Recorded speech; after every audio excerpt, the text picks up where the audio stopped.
Hello to all of you out there. Saki and Checkman. Hi. Okay, let's just get to it. Boom. Oh yeah, I forgot to do one more thing. I usually forget that one little thing to do. Plug in the SD drive. All right. And we're good. Boom, just like that. It just works. All right. Now we may begin. All right. So, so today and last night, I'm making the executive decision of we're doing case three in two parts. I know a good stopping point, and I will resist the urge as well for my sake, and also for other people's sakes too, because time is precious.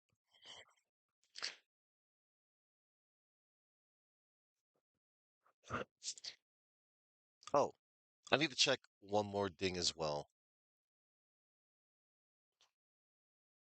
I'm pretty sure my upload did upload. Excuse me. Okay, this won't be long. Just one little check. To the YouTube studio, Batman. Ah, cool, it's there. Gotta change the thumbnail. Man, 10 hours. All right. And done. All right.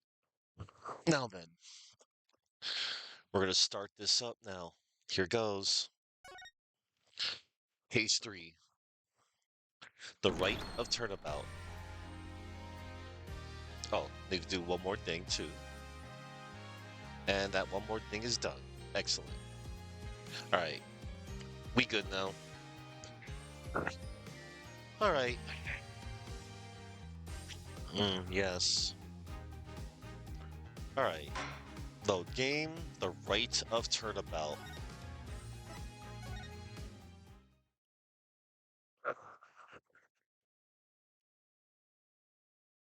Episode 3. The Rite of Turnabout. Wakey wakey, 201. Got some more questions.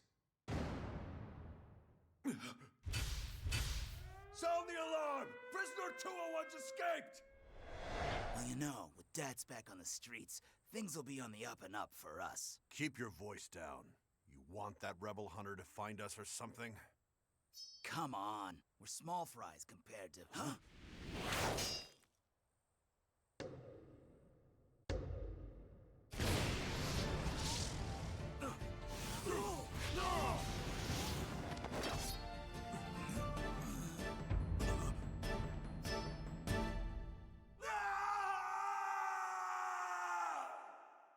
Oh, my.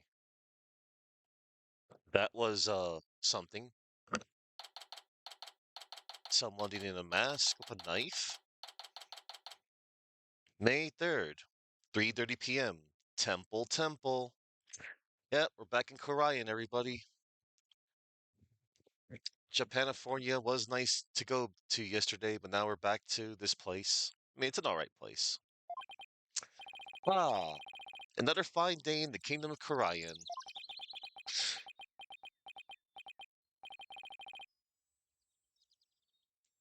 Timeout. I forgot to do one thing, everybody. This won't take long. Hang on. Timeout. There's one thing I forgot to do. It's on the menu. This will not take long. I forgot to do one little change.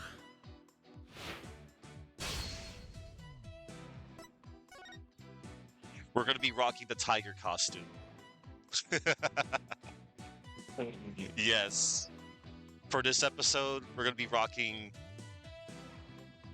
the tiger costume.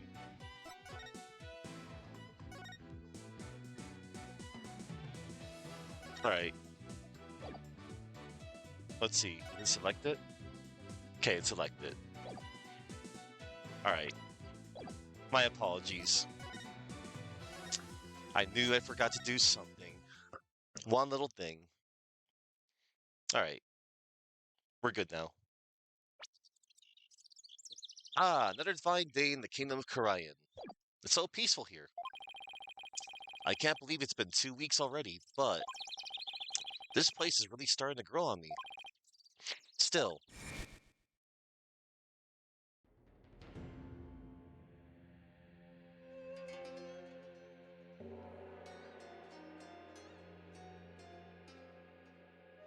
uh,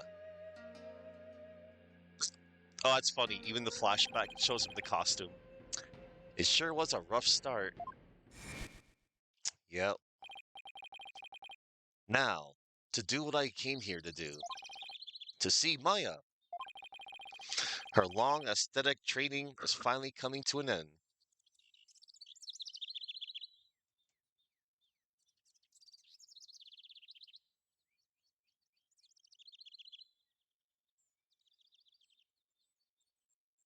Ah, that's what it means. A person who practices strict self-denial, abstaining from worldly pleasures and comforts, often for religious or spiritual reasons. Got it.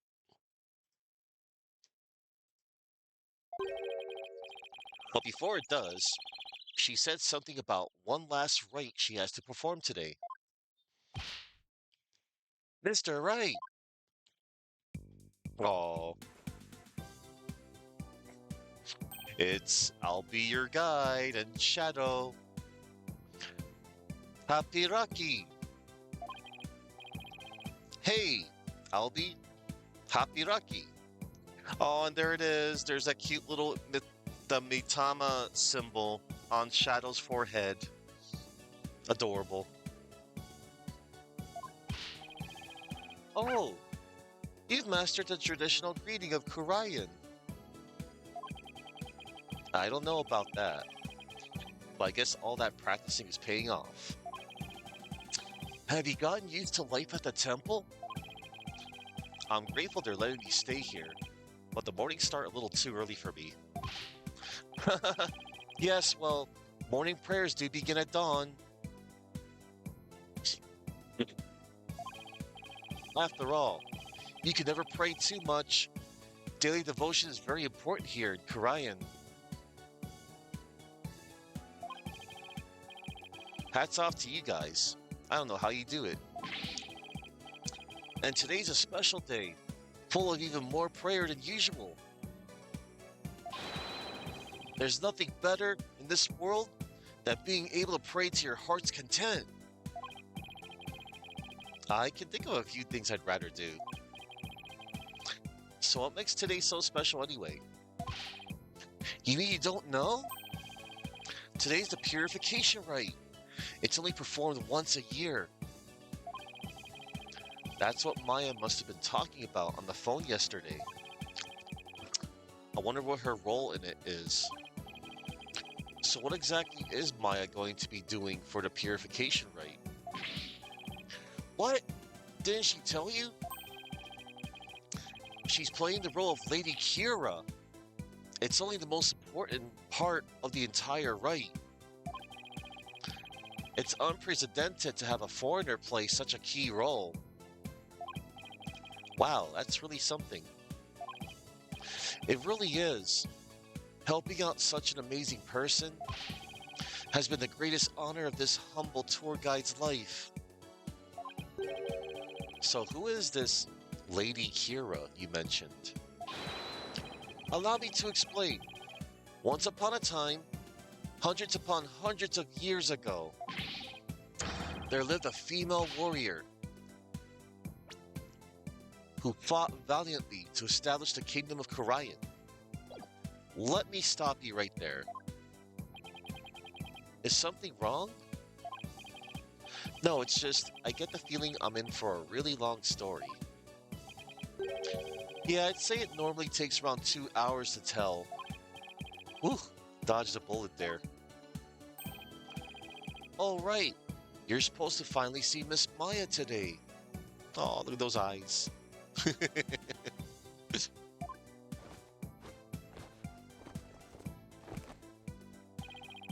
The story can wait then.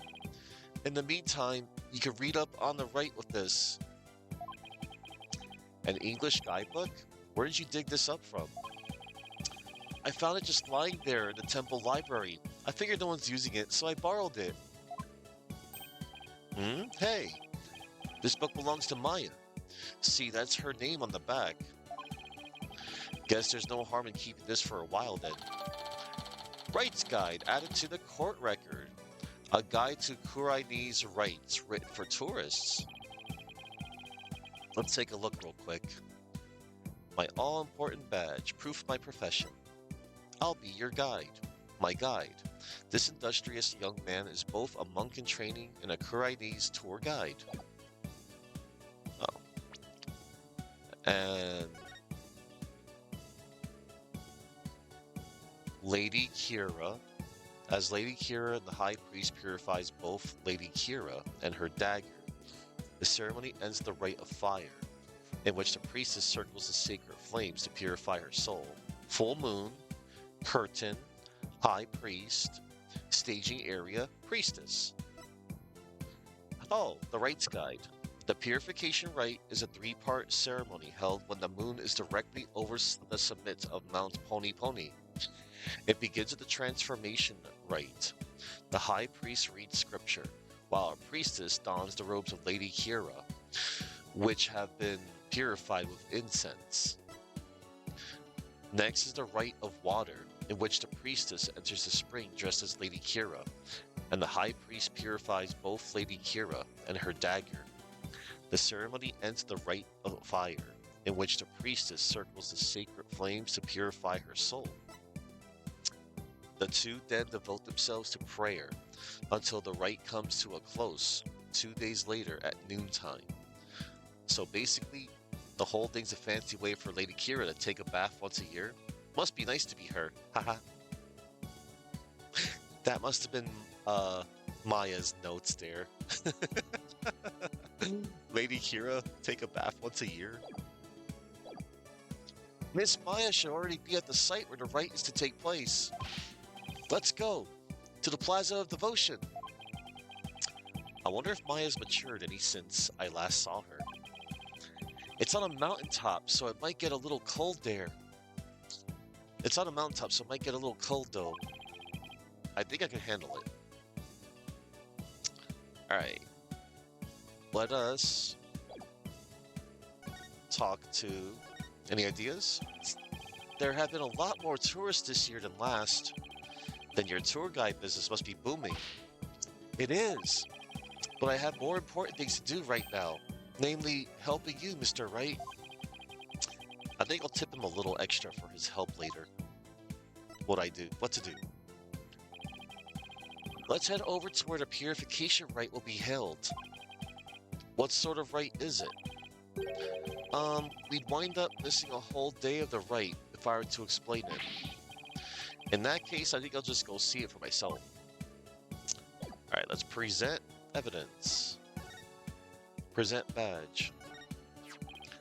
Wow, what a beautiful badge. It's the attorney's badge we use in my country. It kind of looks like a sunflower to me. Yep, I'm pretty sure there's even a reason for it. Please do explain, Mr. Wright. Maybe next time. I should have known he'd ask me to explain.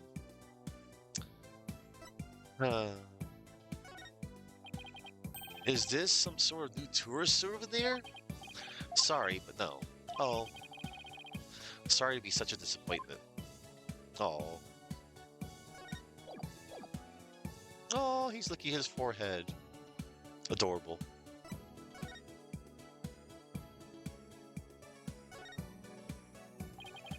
This is a really gorgeous spring. You have an excellent eye for beauty, sir. This is the guiding waters, the centerpiece of our temple tour. It's a sacred pathway for people's mitama, so don't ever wade into it. Oh, hold on, everybody. I think I forgot to do a few more things.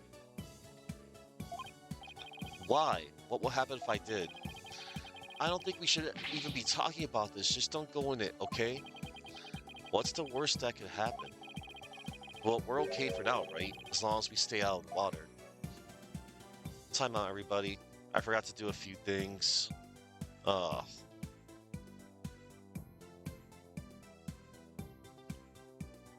I forgot to send out a few more alerts on Discord. Not that it probably matters sometimes, I feel.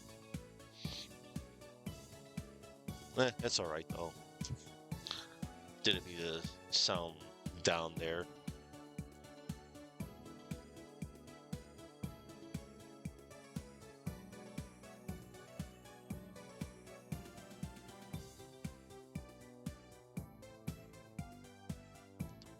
Man.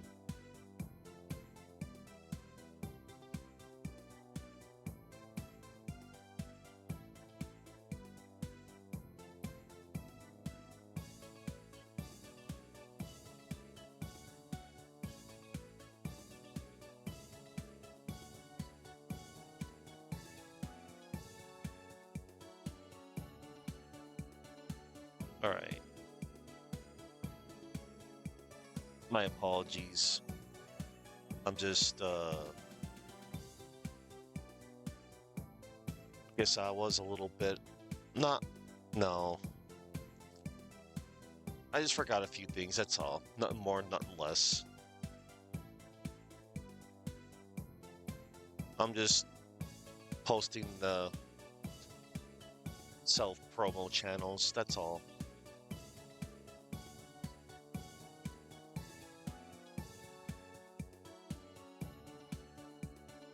I doubt anybody will be coming to rush to this channel.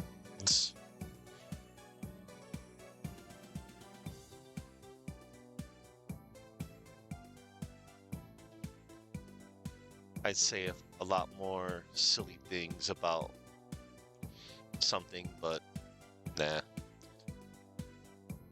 I have to stop myself sometimes.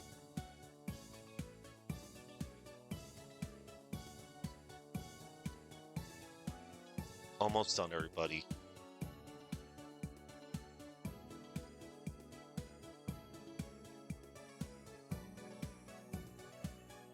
And then I'll get back to it. Thank you for your patience and cooperation.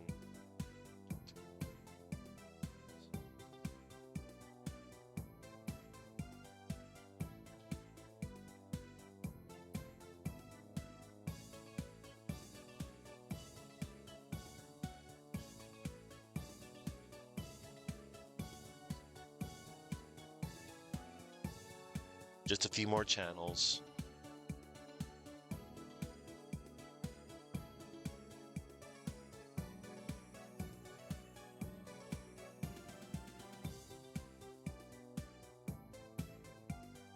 Sorry if this is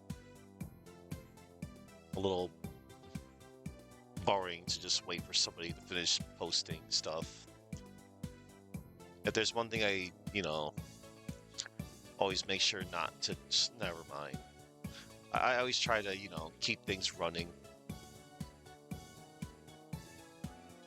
That's all.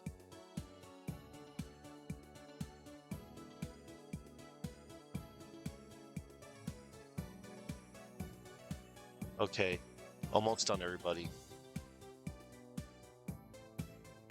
And then we will continue momentarily. All right, we may continue. Thank you for waiting. All right.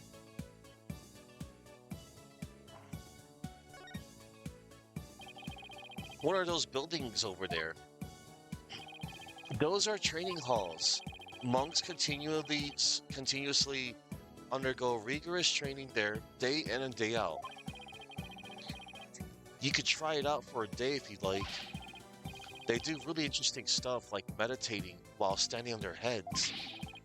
That's really okay, Albie, thanks. Oh.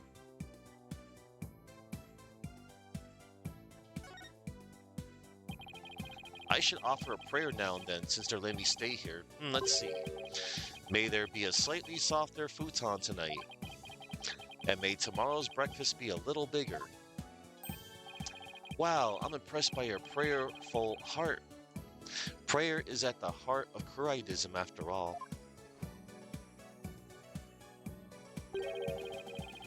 May the Holy Mother's blessing be upon you. Oh, thanks. Now I feel kind of bad. You should.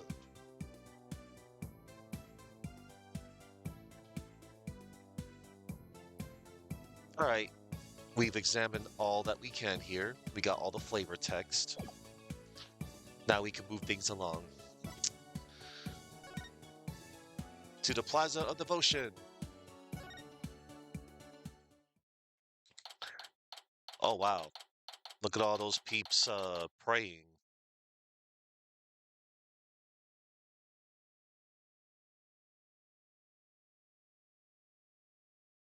All right, May 9th, Plaza of Devotion. Brr. It's so cold. It's like the air itself is made of ice. Well, look at all these people.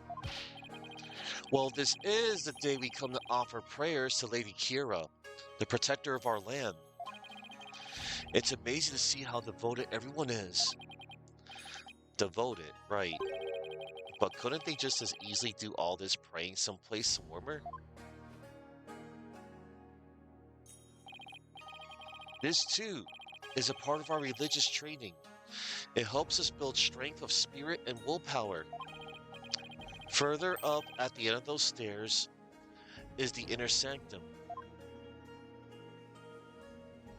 Inner sanctum.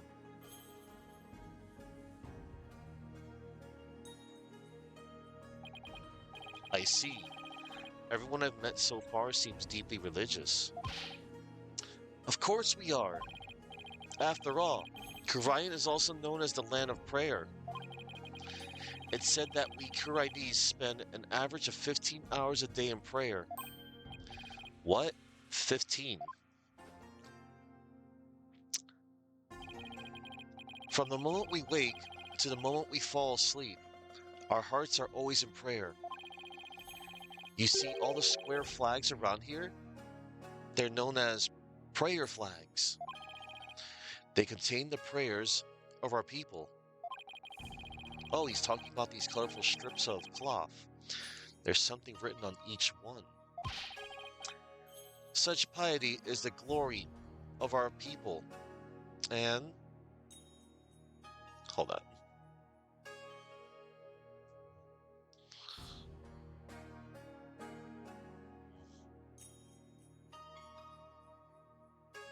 Okay, piety. Piety, quality of being deeply religious, devout, or reverent, often involving duty toward God, or in a broader sense, familial obligations and filial respect. Cool. Hooray for learning. Such piety is the glory of our people, and I'm afraid that story's going to have to wait for another time, Albie. Maya should be here any minute now. Oh yeah, you're right. I can't wait to see Miss Maya again. Oh. Pardon me, oh noble traveler.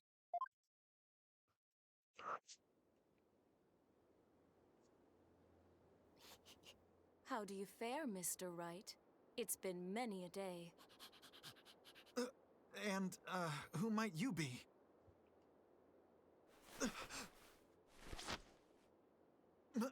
Maya?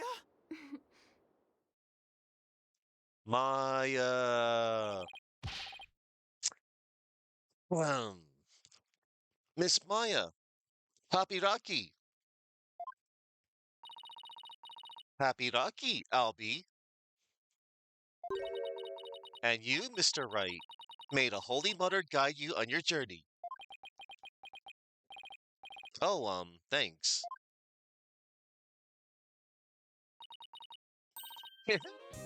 Long time no see, Nick.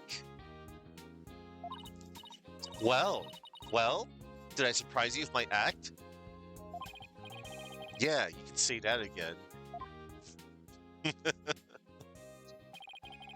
This is Maya Fey. She's a spirit medium from Karayan Village, back home. She was also my assistant for quite some time, but that was many years ago. Her ability to channel spirits saved me more times than I can count. I sure miss those days. It was a ton of fun being the real boss of Wright & Co. law offices. Now she's here, training to be the leader of Karayan Village and the master of her craft. Apparently, to become the master of the Karayan channel technique, you have to train here in Karayan, since this is where the technique originated. Didn't I sound just like a pious nun when you saw me just now? Too bad it's about all I learned from all the training I did. You haven't changed a bit, Maya. Huh?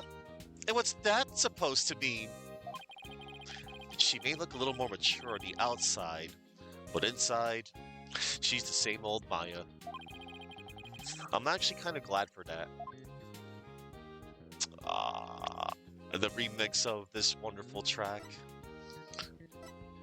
Maya Fey, a practitioner of the Karayan channeling technique. We used to take on all sorts of cases together. She's 28 here. Let's see.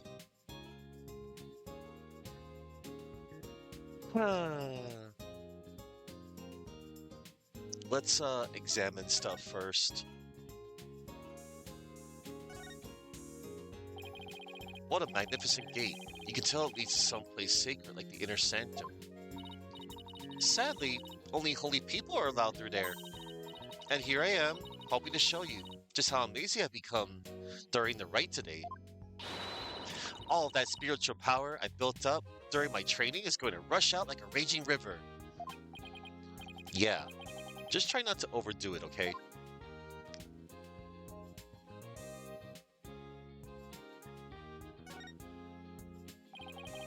Albie said these are called prayer flags, and the prayers written on them are carried throughout the kingdom by the wind. Now, if I were to pray for something, it would be for me to not get dragged into any more trouble than I already have been.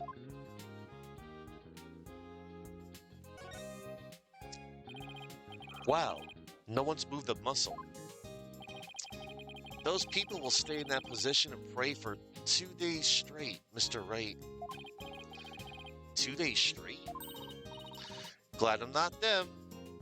And that I get to be Lady Kira. Maya, don't be rude. You just hang in there, Nick. It's only 2 days after all. I don't recall signing up for this part of the tour. You know what they say, when in Rome. Now I understand the saying, there's no place like home. Wizard of Oz.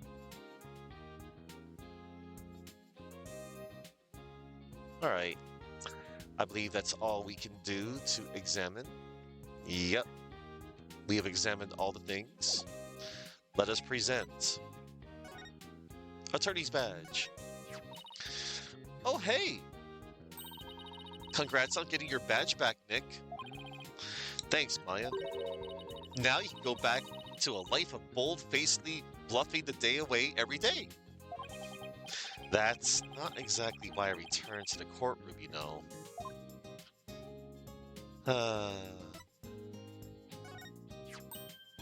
Hey, that's mine.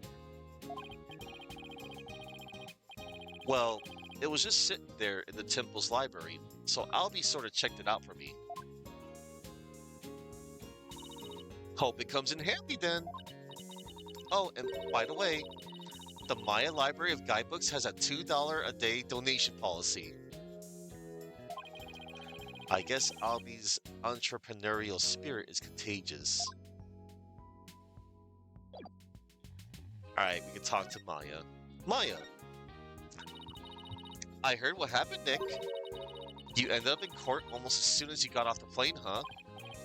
Yeah, well, it's kind of a long story. I was the accused, but you should have seen Mr. Wright in action. He was amazing. Hmm, I bet it was another one of your famous seat of your pants come from behind wins, huh? Well, I was almost found guilty any number of times. Okay, so it wasn't my finest hour, so sue me. You haven't changed a bit either, Nick. Ouch, it definitely stings more when it's coming from her. So I guess you finished the bulk of the training needed to become the master, right? Oh, you mean the special meditation course for increasing spiritual power? Yep, I completed the full 2 years. I can finally go home once I perform the purification rite today. Actually, I was wondering why they're having a foreigner conduct one of their sacred rites. Well, the high priest's wife usually conducts it each year. Well, with her baby on the way, it's just more than she could handle. So the high priest practically begged me to stand in for her this year. Well, you may not know all of their customs, but with your training, I'm sure you'll do great. You bet. Just you watch, Nick. I'm going to be the best Lady Kira, guardian deity ever. I better throw in a few prayers for things to not end in a flaming disaster then. Guardian deity. So about that guardian deity you'll be portraying today.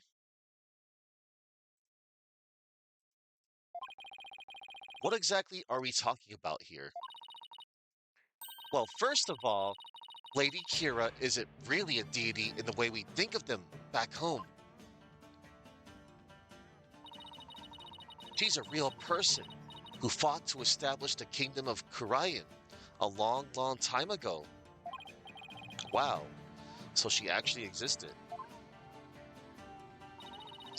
And now, the kingdom's people worship her as a guardian deity. They believe she appears to protect the kingdom whenever it's in danger. Cloaked in a sacred robe, she's a champion of justice who defeats the kingdom's enemies. That sounds like something you'd be into. I know, right? Who wouldn't want to be a kick-butt warrior who takes on evil with a wicked dagger? Right. Whatever floats your boat. Still, Lady Kira must really be a popular deity if all these people are here for her. Yep. But there's more to it than just her popularity this year. There's more? The Rite's popularity. So, why is this Rite attracting such a large crowd this year? Because there's been actual sightings, of the real deal. Allow me to explain. A mysterious figure clad in Lady Kira's robes appeared, just like in the legends, and she began capturing members of the Defiant Dragons, right and left. Hello, Master Remastered.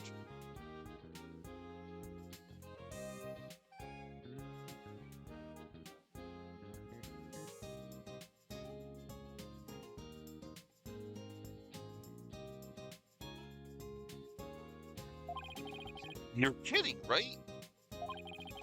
They say it's only a matter of time till she gets their leader, the revolutionary Dirk, too.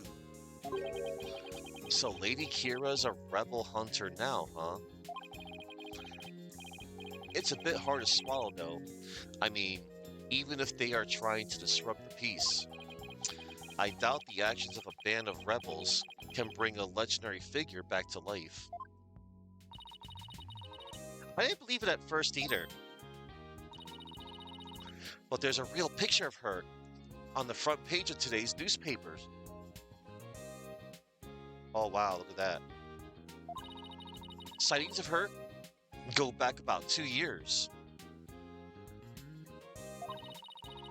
But this is the first actual picture of her to ever be taken. I can't believe someone was able to actually capture her on film. But couldn't this just be some Lady Kira fan? You know, like you, Maya? You mean like a cosplayer? Those rebels are no joke, Nick. They're trained in hand-to-hand combat and stuff. You think some regular cosplayer could take on people like that, dressed in a costume alone? That's why she has to be the real deal. It gives me chills just thinking about it. I bet Lady Kira's spirit possessed a sacred robe or something. A spirit possessing a piece of clothing? Um, Maybe you should cut back on all those action superhero shows, Maya. Maya is now older than Mia.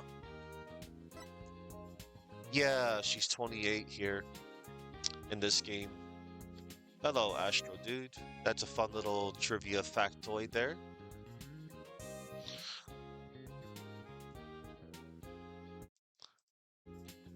Hey, what's that supposed to mean? You're just jealous that I'm still young at heart.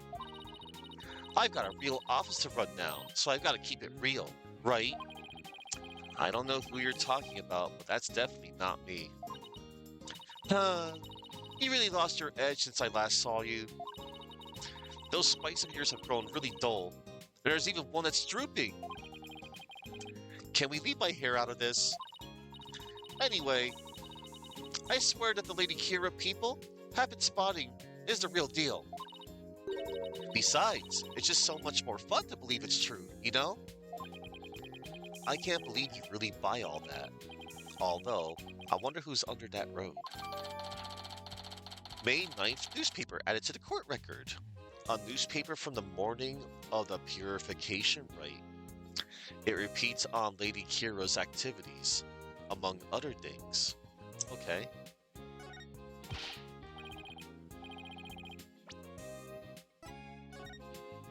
Lady Kira returns to battle rebels.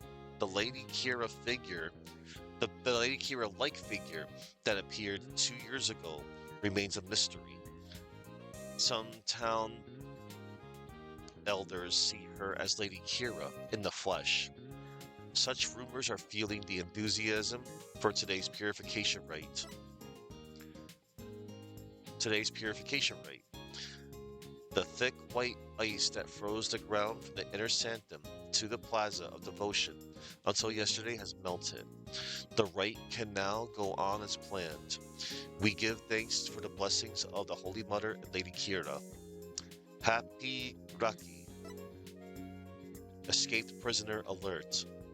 Police are asking the kingdom's subjects to be on the lookout for a male insurgent who escaped from Royal Penitentiary number 4 yesterday. Okay. But Mr. Wright, she's the talk of the town. She even gave me this great new food idea. It's gonna be like a soul bun, but based on Lady Kira. I'm calling it the Kira bun. Talk about a Kira business strategy. Come on, Maya, just admit it's you running around dressed as Lady Kira already.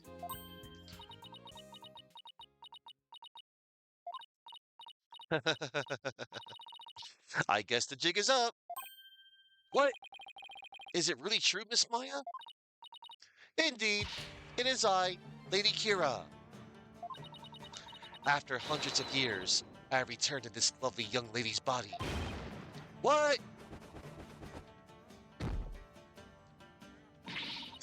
Only a minion of the flying dragons can see through my disguise.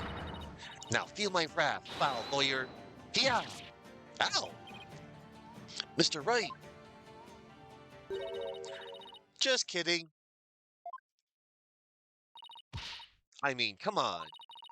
I may be dressing up as Lady Kira for the right today, but there's no way I could never beat up one of those rebel types. I don't know. That was a pretty solid left hook she just threw. Oh, you were just trying to be funny. You really had me going there for a second. No one can be that naive, right? They can. Well, I hope you enjoyed playing superhero at the Rite today. Oh, when you put it that way, I'm even more hyped about it now than I was already. Jangle jangle? Oh, I hear the sound of High Priest's footsteps. I better get going. His footsteps? During the rite, he wears these really big bells on his ankles. That way I know he's coming. Pretty handy, right? We'll see you later. I doubt they're actually meant to be a stop slacking warning system for you, Maya. Miss Maya is always so bright and cheerful. Yeah, I'm glad to see she hasn't changed. As in, at all. I wonder if this means her training's been off or not. I hope not. Ah, it's Acolyte Zalot. Acolyte Zalot?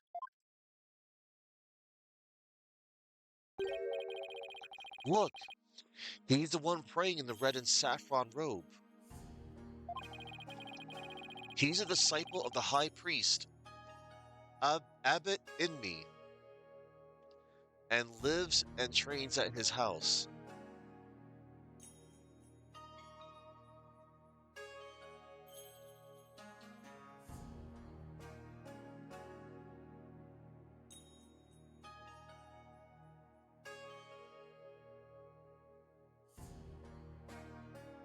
Oh, never mind. See how he prays in the cold without moving a muscle? Yeah, I could never do that. Ah, it's Abbot Inmi. The purification rite is about to begin. About to Inmi? Abbot Inmi? So that's the sacred robe Maya will be wearing during the rite. It looks almost exactly like what that figure in the newspaper photo was wearing. Whoever it is must have worked really hard to copy it. Please, sir, it's not a good idea to stare like that. You could be struck blind. Just give me a few more seconds. I mean, this isn't something you see every day. Oh, those bells on the high priest's ankles. They're a lot bigger than I thought they'd be.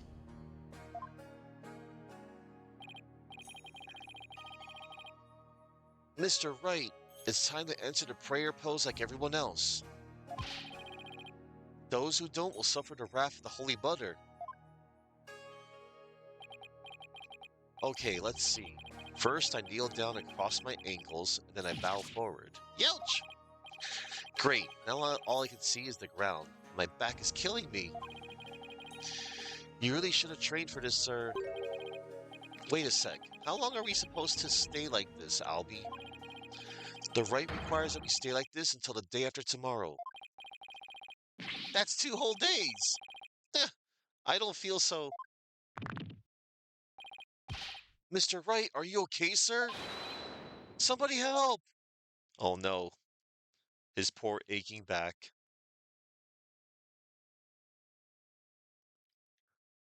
Sir, Wright? Miss... Wright? Mr. Wright? Please, you have to get up! Huh? Uh, ouch, my aching... Albie? Where are we? The High Priest's house at the foot of the Plaza of Devotion. I guess I passed out from that back pain. Passing out from back pain. Damn. They must have carried me all the way here. Something terrible's happened. It's Miss Maya. She's... Oh, just follow me to the Plaza of Devotion. Something must have happened while I was passed out. Oh no. Miss Maya's? She's been arrested. What? Again?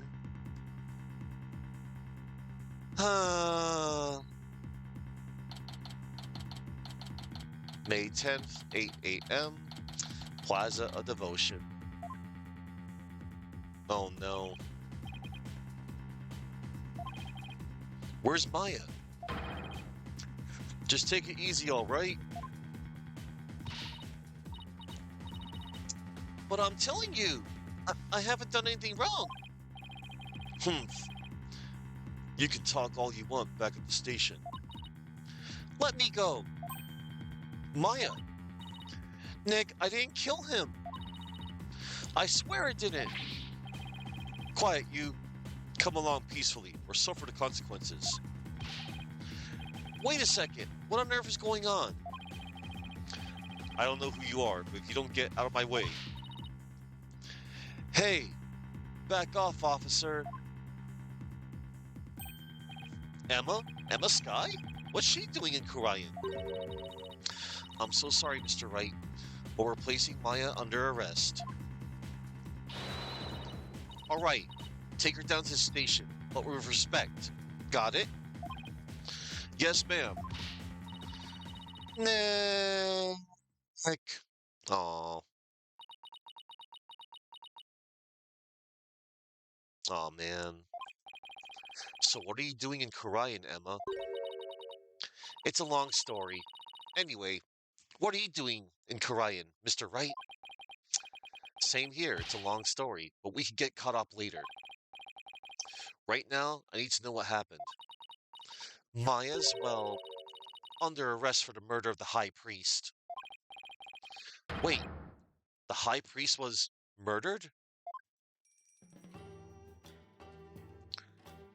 The High Priest was murdered, everybody.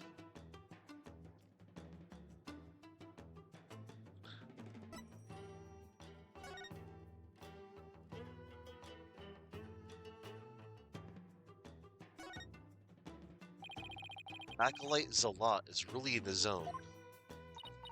Oh, you mean that monk who's been living at the victim's home? Yeah, he hasn't moved a muscle, even though his teacher has been murdered. I guess he's so deep in prayer he's not aware of what's going on around him.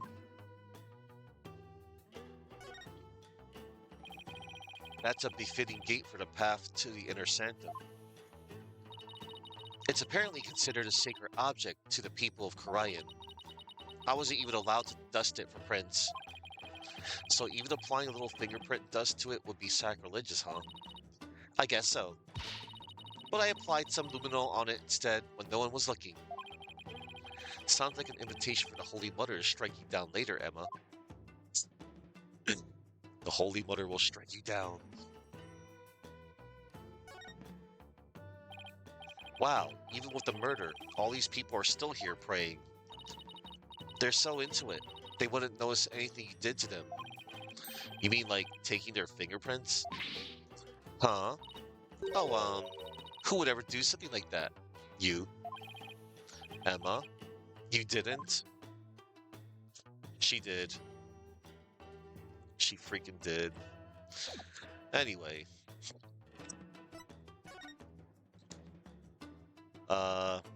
Present? Congrats on your return to the legal world. I wanted to congratulate you sooner, but I never had the chance.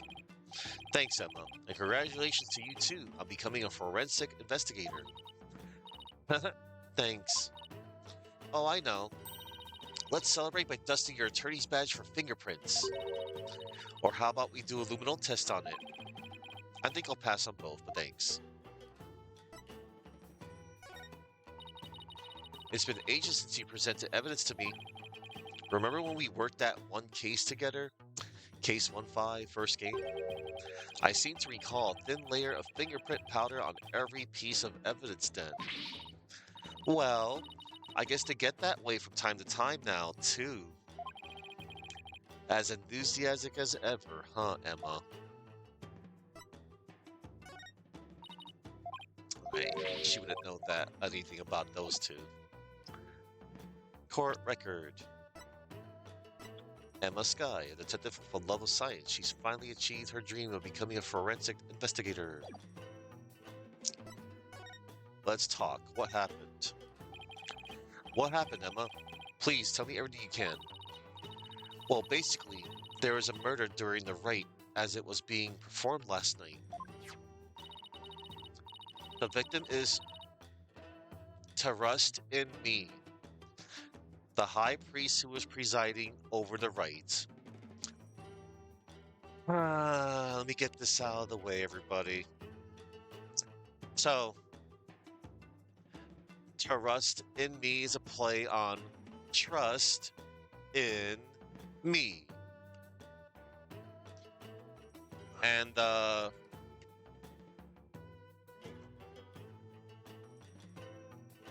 his Japanese name is Meru Atamu. His Japanese name comes from Meru, meaning to make bald, and Atama, meaning head, forming the phrase Meru Atama, which means shaved head. Trust in me. The victim is Trust in Me, the high priest who was presiding over the rites. Wait, hold on. Last night? You mean to tell me an entire day's passed since the purification rite? That's right, sir.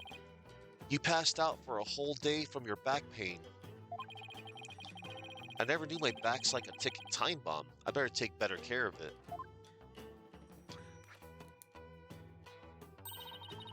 The murder took place at the Inner Sanctum, where the rite was being held. The Inner Sanctum.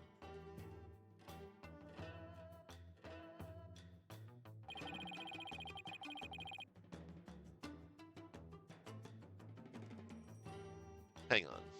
I was scrolling. It's the place where the spirit of Lady Kira is enshrined. It's through that gate over there, and up at the top of the mountain stairs just beyond.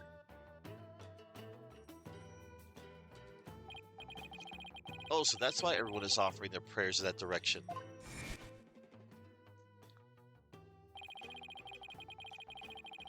Rabbit Inby and Miss Maya went up to the Inner Sanctum to begin the rite. Just after they finished the prayer, you fainted in the middle of. So who do you think killed the high priest? Unfortunately, Maya is our sole suspect right now. During the rite, the Inner Sanctum was off limits to the general public. Let me get comfy, everybody.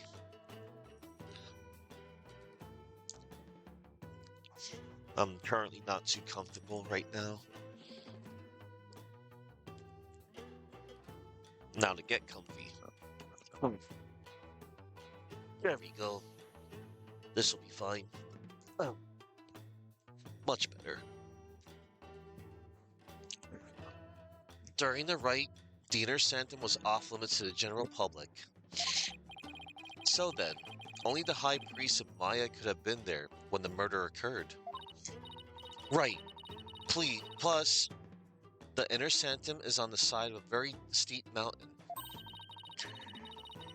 The only way up there is the stairway that starts here at the Plaza of Devotion. So that's why she's been arrested. Also, the crime scene was only discovered after Maya came down alone. She's the one who told the worshippers in the plaza that the High Priest was dead. And she made a police statement to that effect. So she was the first one to discover the body. Well, that definitely doesn't help. That makes it even less likely that someone else was there at the crime scene. Mr. Wright, sir, are you going to defend Miss Maya? Yes, of course. There's no way she killed anyone. Yeah, I don't believe it either. She's been framed. But this is really something else, huh, Mr. Wright?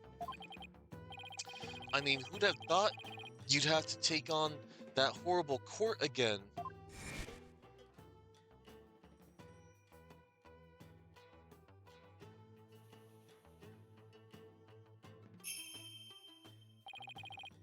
Tell me about it. I never thought I had to go through another trial, where the divination seance determines all, and defense lawyers are unwelcome. Emma. So, what brings you here, Emma? Back in the US, I was working a case with an international prosecutor from Korean. He told me this is where I can see the latest techniques in international forensic science. I can't believe I fell for it. I mean, just look at this place. It's like we've gone back in time. Yeah, I can't say I've been impressed with the police work I've seen so far. Still, he said he takes on cases from around the world. So maybe next time, he'll have one in the major city somewhere. Sounds like this prosecutor's taken a liking to you, Emma. After all, it's not every day a prosecutor takes a detective with them overseas.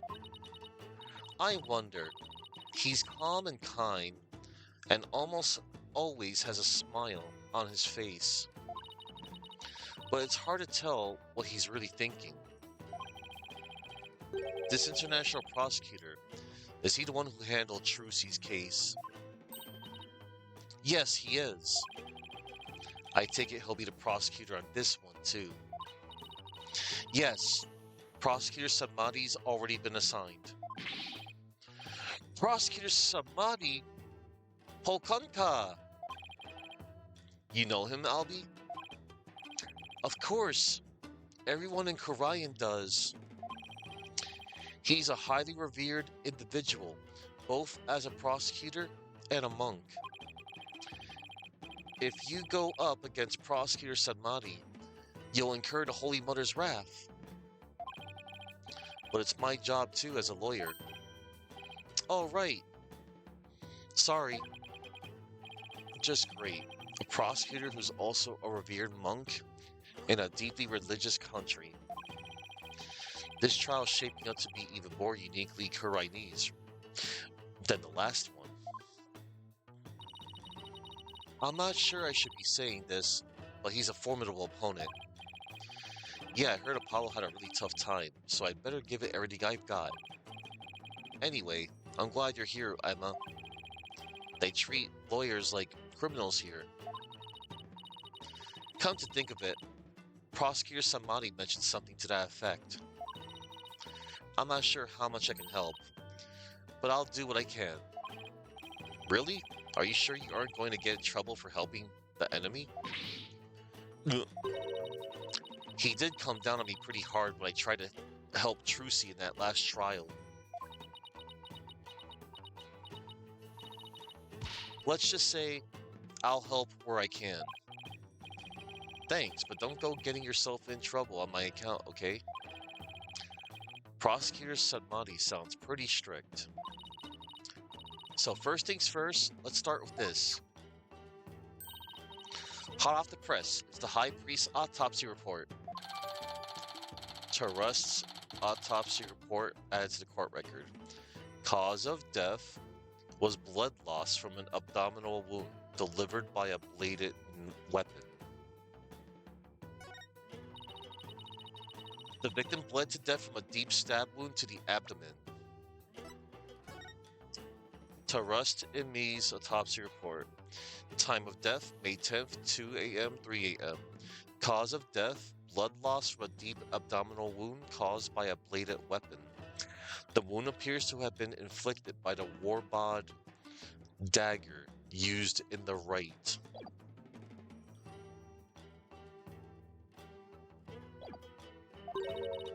The murder weapon is believed to be Lady Kira's warbod dagger. It's used during the Rite, however, the dagger has yet to be found. Lady Kira's dagger, huh? I think Maya mentioned something about a dagger.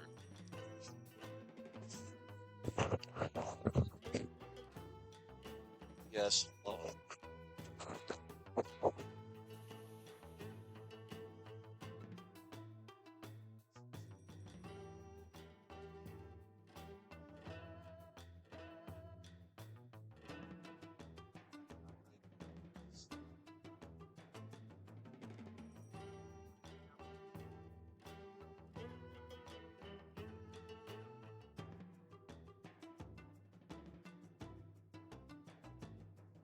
Which one? The front or the back burners?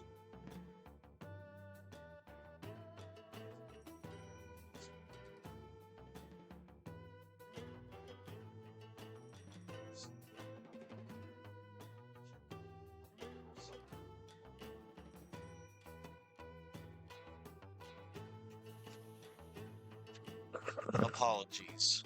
I get all these interruptions, man. The worst.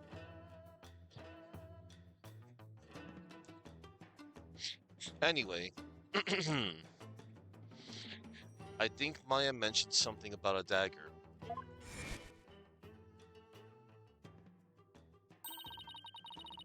Who wouldn't want to be a kick-butt warrior who takes on evil with a wicked dagger? Right. Whatever floats your boat. Hmm. And isn't that rebel hunter posing as Lady Kira also armed with a dagger? Of course, hers must be a replica, right? Would it be okay for me to go take a look at the criminal scene, Emma? The police have already wrapped up their investigation, but the location itself is off limits to the general public, so I'm not sure. Emma, please, I'm begging you. Just like the police, I need access if I'm to mount a viable defense. All right then, leave it to me. I'll explain the situation to Prosecutor Sadmati and the police later. Thanks, Emma. You have quite a climb ahead of you, so be sure to watch your step. Wait, you're not coming with me? Oh no, I'm not climbing up there again. No way. Is it really that bad? I wonder if my back can handle it. You get to go to the inner sanctum? Oh, you're so lucky, Mr. Wright. Why don't you join me, Albie? That's crazy talk, sir. If a commoner like myself were to set foot on there, I'd surely be cursed for all eternity. Cursed. You are cursed. Because the inner sanctum is off limits for you, huh? Oh well, guess I'll just have to face this all by my lonesome. By the way, what about all the people still praying here? Aren't they going to go home? The customs of this rite require that they not move from the spot until tomorrow afternoon. It doesn't faze them to have police milling about. Some of them are even off-duty cops. Wow, I guess this is what it's like to live in a deeply religious society, huh? Yep, that's crazy.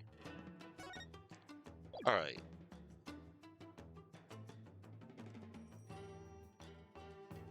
we shall now move to the inner sanctum.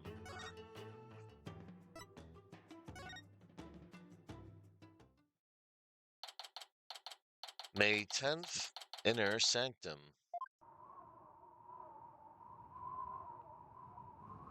Oh boy.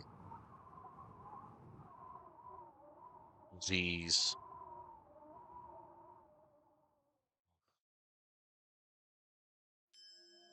Oh, brr.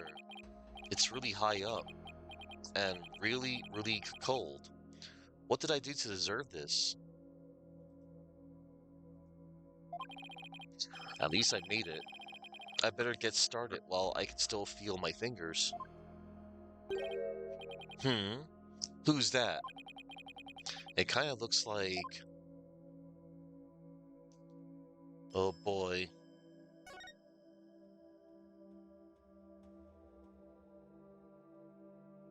Oh, I can only examine you.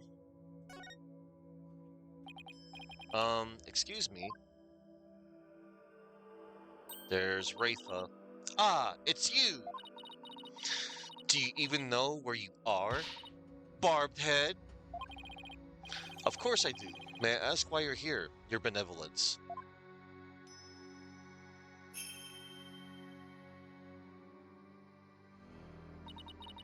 I came to pray for the High Priest's soul. But what are you doing here? This is one of the most sacred spots in Kurainism.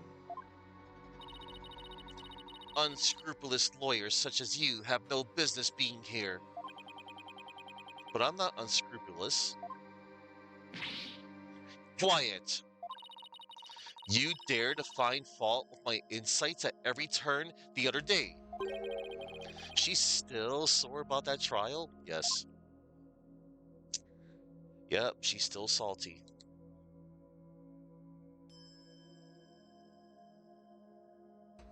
Let me present stuff to you.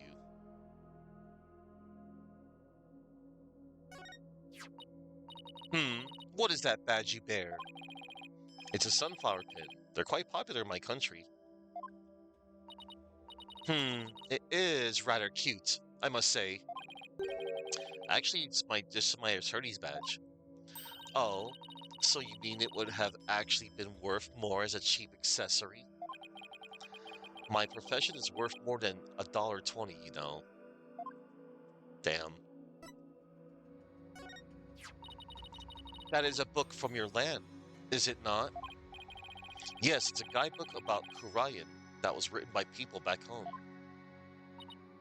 Oh, so there are people in your land who know of our fair kingdom. Then I imagine it must say something about me in there, correct? Actually, yes. It says the dance of devotion is performed by an adorable little princess. How dare they write of me as though I were a child? But you are a child. You're 14. Hey, I'm just reading what it says. Though she does seem secretly pleased.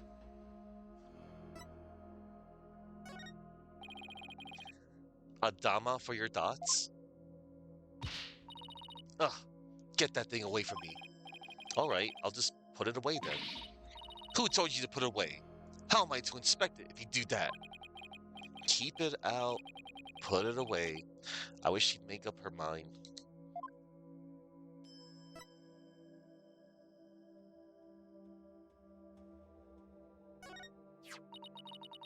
What a dreadful way to die. Did you know the high priest, your benevolence? Yes, he was a pious priest of Kurainism. As such, he had the trust of the entire kingdom. Well, it's because his name is Trust in Me. Trust in Me. Nayuda Samadhi, Kurani's prosecutor monk. He's also known as the last Wright's prosecutor. Rafa Padma Kurayan, a Kurayanist priestess and crown princess of Kurayan. Her divination seances show the last moments of the dead. Purification rite murder. Maya Fey, defendant, victim, trust in me. Notes. The victim was stabbed during the purification rite in the inner sanctum, an area few may enter. Maya was arrested for being there. Oh no. As such, he had the trust of the entire kingdom. The entire kingdom? Really? Yes, but what do you know of faith and trust? You, who can never hope to match his virtue. It is like comparing the moon to a pebble, or the sea to a pebble, or sea to a puddle. Yeah. It's like comparing the moon to a pebble, or the sea to a puddle. How did this suddenly become a game of pin the diss on the lawyer? uh,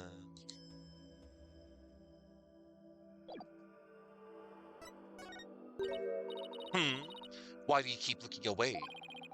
I was thinking about investigating the crime scene. Well, you can do so later. You are speaking with me right now. As you wish, princess. I guess the investigation will have to wait until she's done talking at me. Yep, makes sense. Investigating the incident. As you know, your benevolence, a murder has occurred and I need to investigate. But we know the killer is one of your own. In my country, suspects are innocent until proven guilty. Plus, she is a serious student of spirit channeling who came here to study. So can't you at least give her a chance to explain what happened? All practitioners from overseas are big, big, phony balonies. And her wish to train in the homeland of spirit channeling is but a bid for prestige. It seems like nothing I say will convince her otherwise. Thanks to that last trial, Tweedledum and Tweedledee really did a number on her impression of foreigners. The defense. As a defense attorney on this case, I really need to investigate this crime scene, and I need to do it now. I've even been authorized by the police, so... What's this? You intend to make a mockery of our sacred Hall of Justice once more? No, I simply want to defend my client. Which means you have come to forge evidence then. I knew all lawyers were criminals. I must now redouble my vigilance. Ouch, that's unfair. Who taught you to demonize a whole group of people anyway? My mother and father. Do you have an issue with their parental guidance? Yes. No! I would never dare criticize the royal couple. I still can't imagine what the lawyers here must have done to garner such hatred. Oh-ho. I just had the most wonderful idea, barbed head. Why do I have a bad feeling about that glint in her eye? The most wonderful idea. So what's this most wonderful idea of yours? If you are to investigate this murder, then I shall oversee your every move, so as to prevent any misdeeds, naturally. What? You want to follow me around the entire time? Of course. Not that I want to, mind you. And I will not tolerate any objections. Understood? She can't do this to me. She just did. What was that, barbed head? Oh, no, it's nothing. Very well, then. Let us get this investigation over with. We mustn't stay here in the inner sanctum a moment longer than necessary. Please don't rush me. It is not without reason that I insist on a speedy investigation, barbed head. I am a direct descendant of the Holy Mother, you see, who guides the people of Karayan.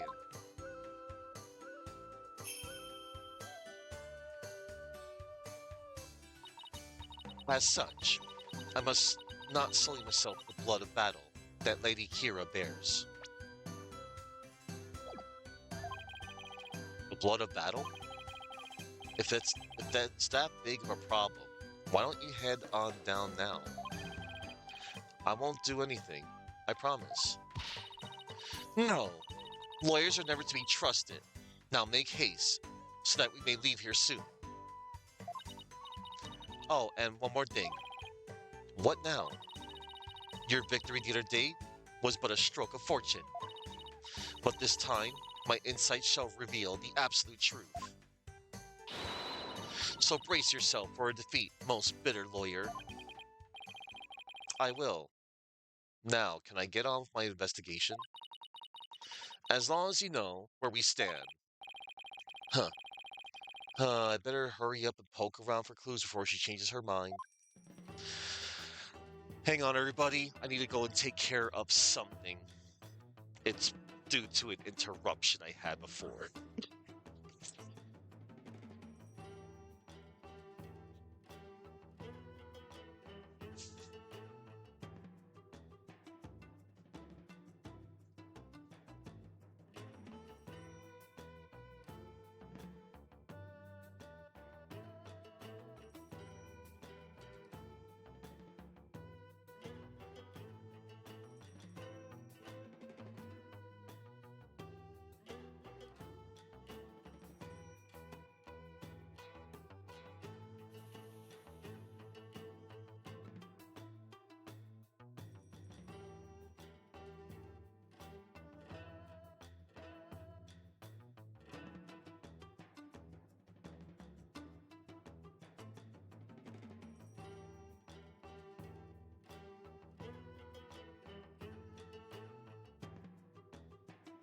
Okay, everybody. I return. I need to do one more little thing, everyone. I have to send a text to someone. Unbelievable. All these interruptions I get sometimes. Just want to be left alone.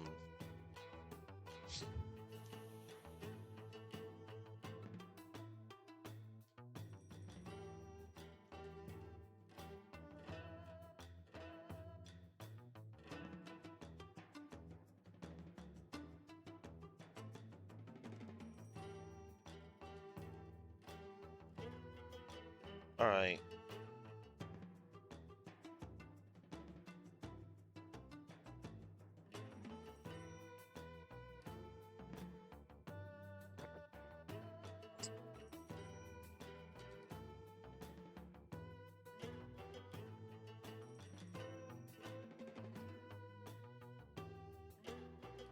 Okay, everybody.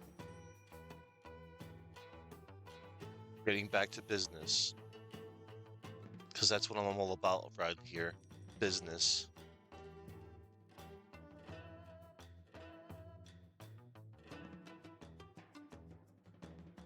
I had to run a tight ship around here. Anyway.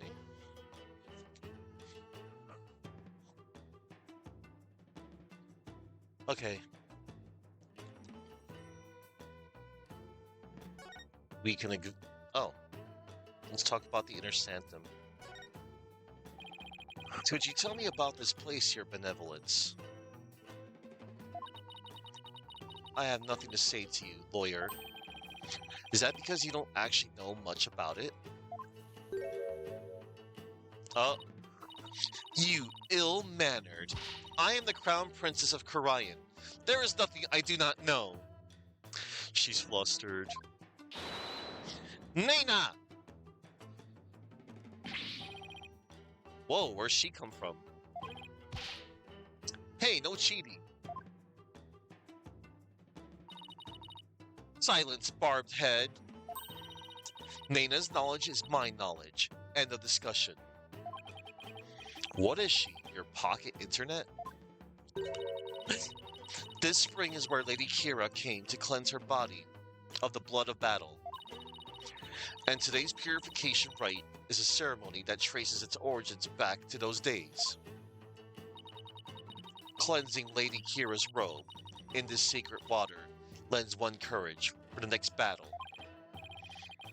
I see. Thank you for that excellent explanation.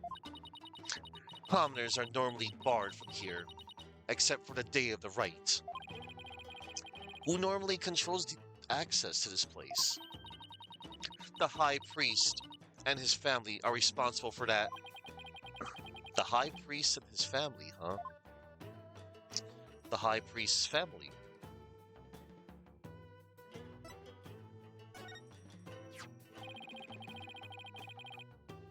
Could you tell me about the High Priest and his family? Abbot Inmi lived with his wife and his disciple, Acolyte Parazalot. Parazalot. So, yeah. So if y'all may have guessed what that punny name is, it's Praise a Lot. Because the guy prays a lot. Yeah. Let's see. Yep. Alright.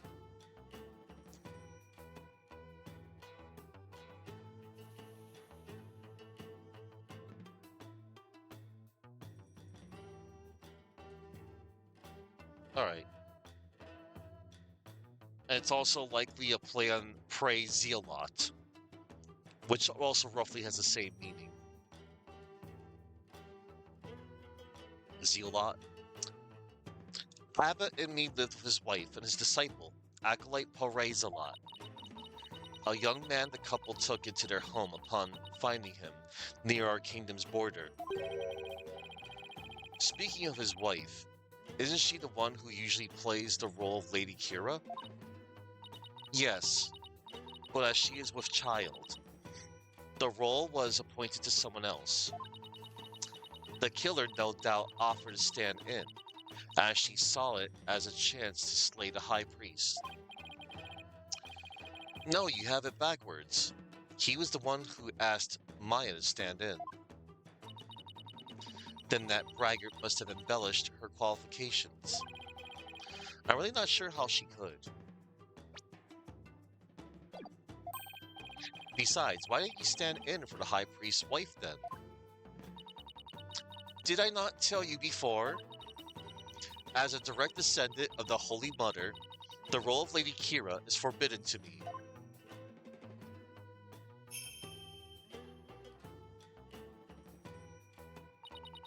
For those descendant of her holiness must not defile their bodies with the blood of battle. Oh yeah, you did say that, didn't you?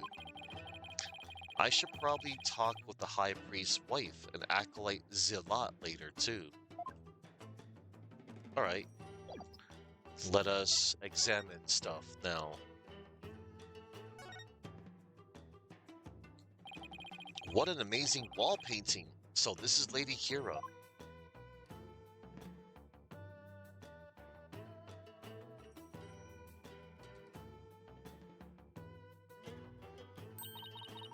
Do you see that red mark upon her brow? That is the character for death in Chinese. It is a mark of resolve to fight to the end. There are many different marks we make on our bodies, each with a different meaning. Interesting.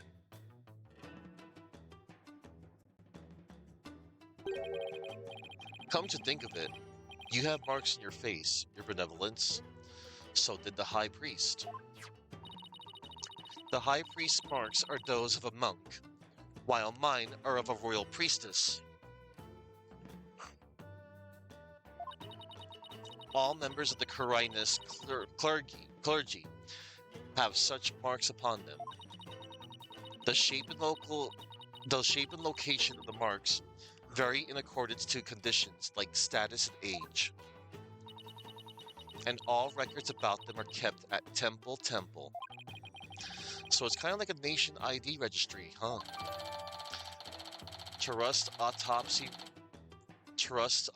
report has been updated. Cause of death was blood loss from an abdominal wound delivered by a bladed weapon. Is that a weapon in her hand? Yes, it is Lady Kira's dagger, the very same one used in the Rite. It is made to resemble a warbod, the bird Lady Kira fashioned herself after. So that dagger is the weapon that took the high priest's life. If you wish to know more about Lady Kira, you need but ask. I get the feeling she's going to be super relevant to this case. I should definitely ask the princess for more details later. Alright. Let me check the...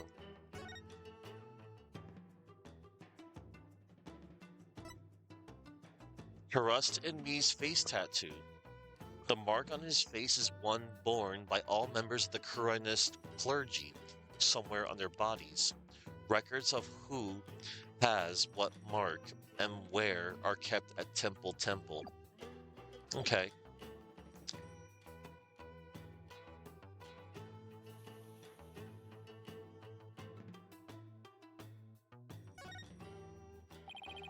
This mountain face is like a towering wall. There are characters carved into it, but I have no idea what they mean. There is a prison at the apex of this mountain. A prison way up there?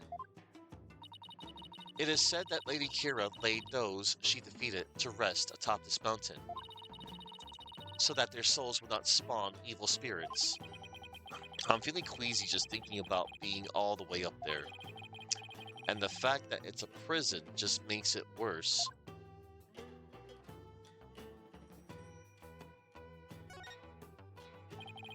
That lantern looks broken, but it's hard to make out the details from this angle. I'll take a closer look when I'm in a better spot.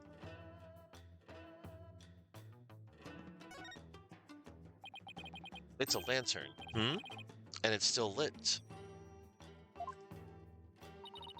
Of course it is.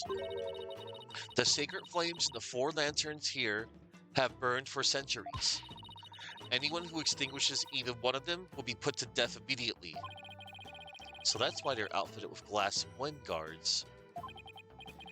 Still, I better keep my distance, just in case. So the moon and these lanterns were the only sources of light up here that night. The rite is performed by the light of the full moon because moonlight is a purifying force. I see. No touching. I wasn't going to. No touching.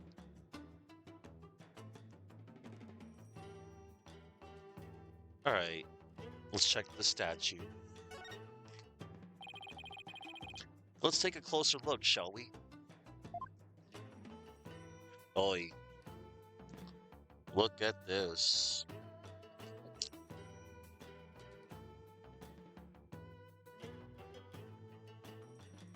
Stuff and stuff. A blood-stained scrap of paper. Looks like some kind of note or letter, perhaps. But it's written in Chinese, so I can't read a lick. Let me see that. Once the flame is lit, then...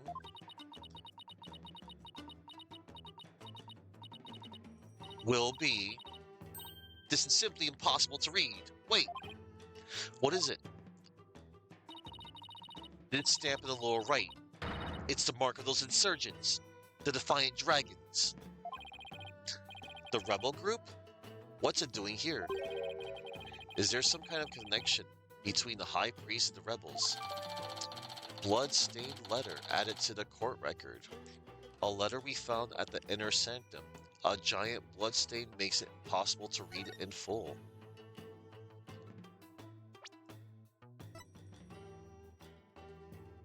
Alright.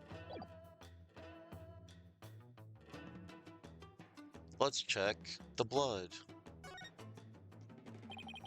It's been stained red by the High Priest's blood. The spring shall run red upon Lady Kira's return. What's that from? An old legend. Wait, does that mean that the rebel hunting Lady Kira in the newspaper is the real deal? Hang on, everyone. Trying to get comfortable again.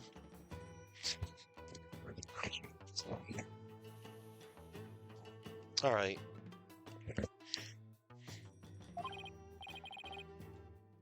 Nah, that's crazy talk.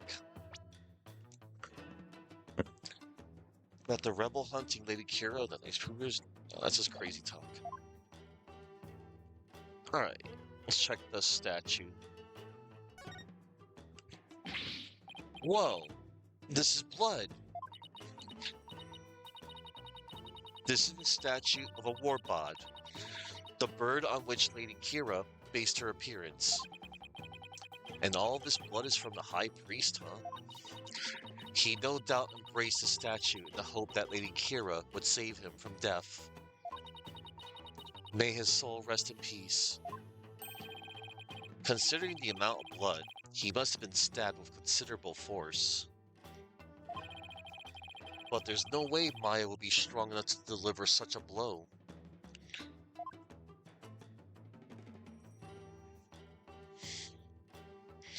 Alright.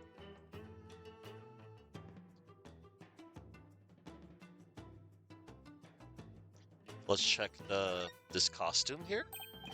Hey, isn't that Lady Kira's robe? Ah, robe. Oh, Holy Mother. Lady Kira's robe is... I know how you feel, but we should leave it as it is to preserve the crime scene. You imbecile! This is the actual robe Lady Kira once wore. It is? What the heck is it made of? I mean, nothing should look this good after a few hundred years. Enough. If I say it's the actual robe, it is the actual robe. That foul murderer shall not get away with this.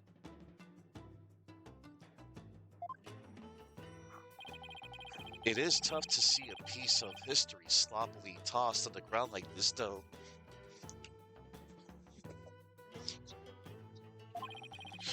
It even looks like it's been mended a number of times. This robe kind of smells. How dare you insult such a sacred piece of clothing like that? No, I mean that it smells like incense. Oh, I see. The scent you detected is from the sacred incense used to purify Lady Kira's robe.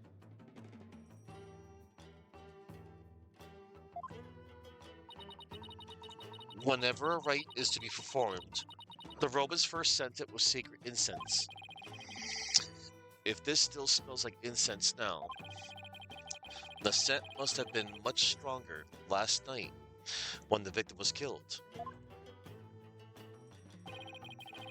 Looks like that about does it for this area. Alright. Let's rotate.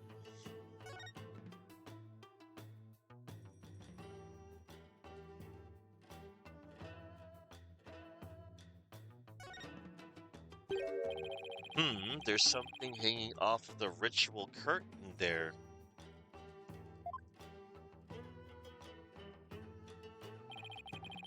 These look like those prayer flags down at the Plaza of Devotion.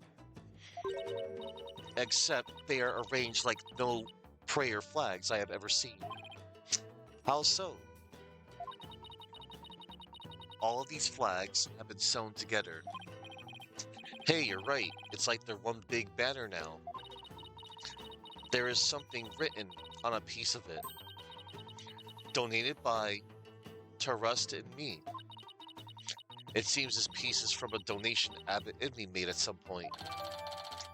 Sampton prayer flags added to the court record.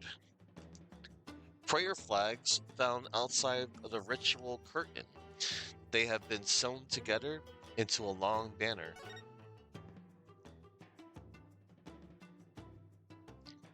Alright, let's check that. Okay.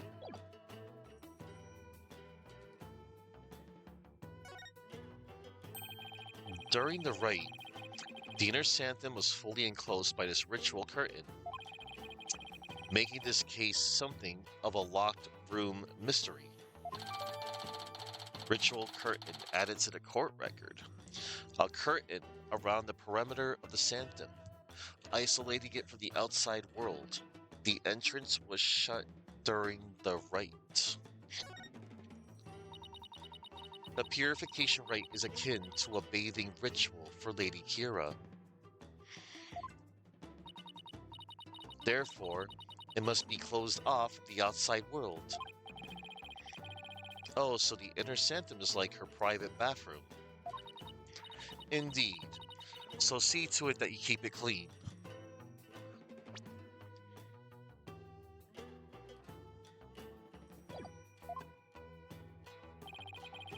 This flap in the center acts as the ritual curtains door, but that's about it.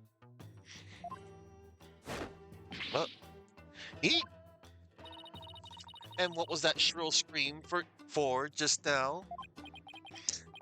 It's just, I'm afraid of heights. I didn't notice it as I was climbing up, but now that I can see all the way down, I guess that flight of stairs from the Plaza of Devotion really is the only way up or down. Alright. Nothing else to investigate here.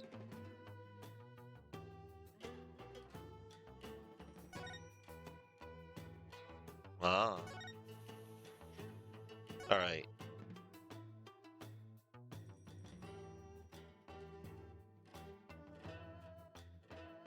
Alright. I think I better go take a closer look.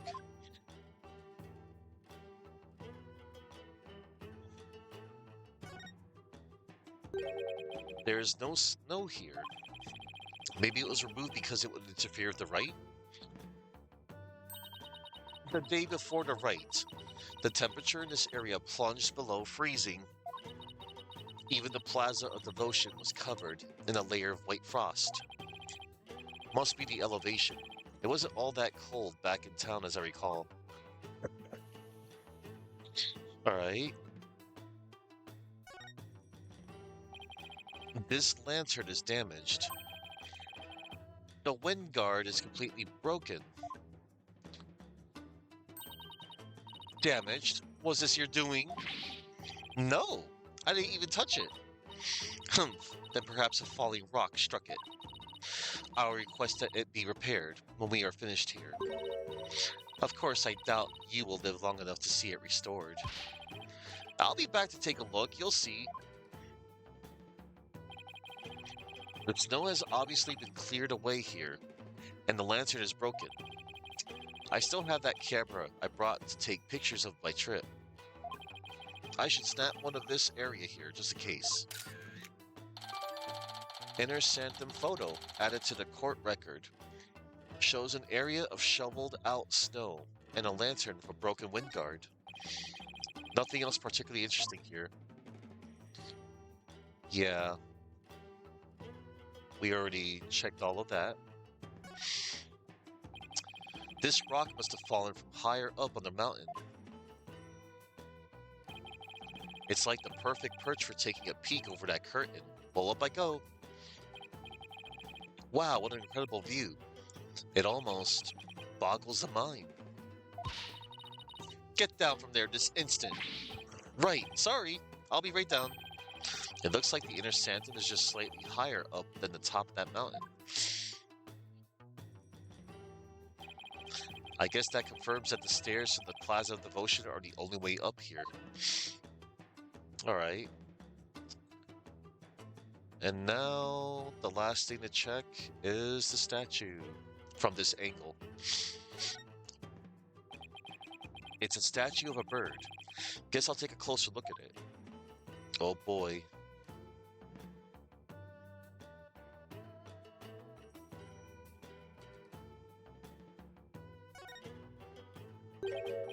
Look, the bird's missing its eye. I feel sorry for the poor fella. Are you the one who took it? Of course not. Humph, this statue has been here for ages. I suppose some damage is to be expected. I shall ask my mother to have it repaired. No wonder there are no lawyers left. I'd leave too if I were always treated like this. I don't think I'll find anything else of interest around here.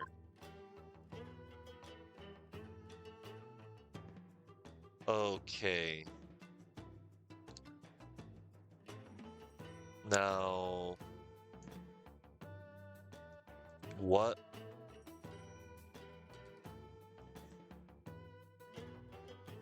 Okay, let's check one more thing.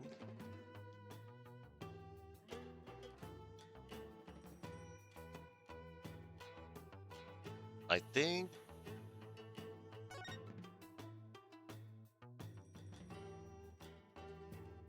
hang on.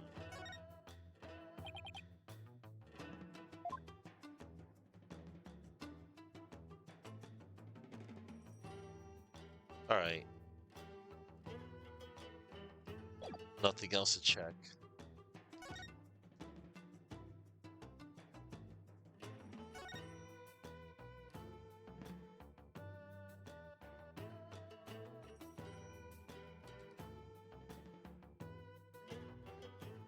I think that's everything. Let's see.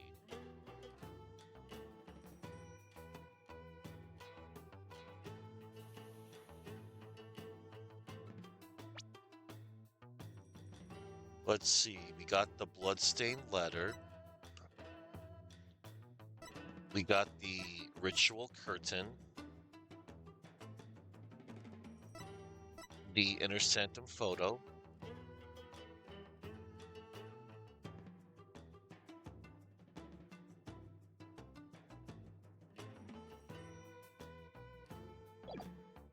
Hang on.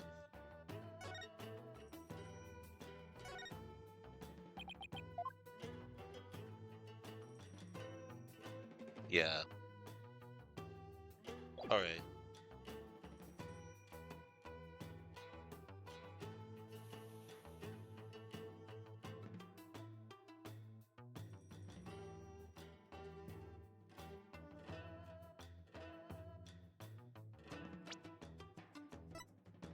Inner sanctum photo. Alright.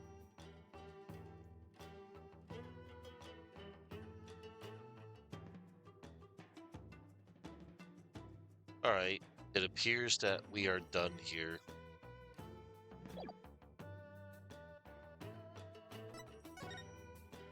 Oh, let's talk about Lady Kira. My bad. Let's talk about Lady Kira. So could you tell me more about this Lady Kira? As an outsider, I suppose your ignorance is all but unavoidable. Whatever happened to you need but ask? Nina!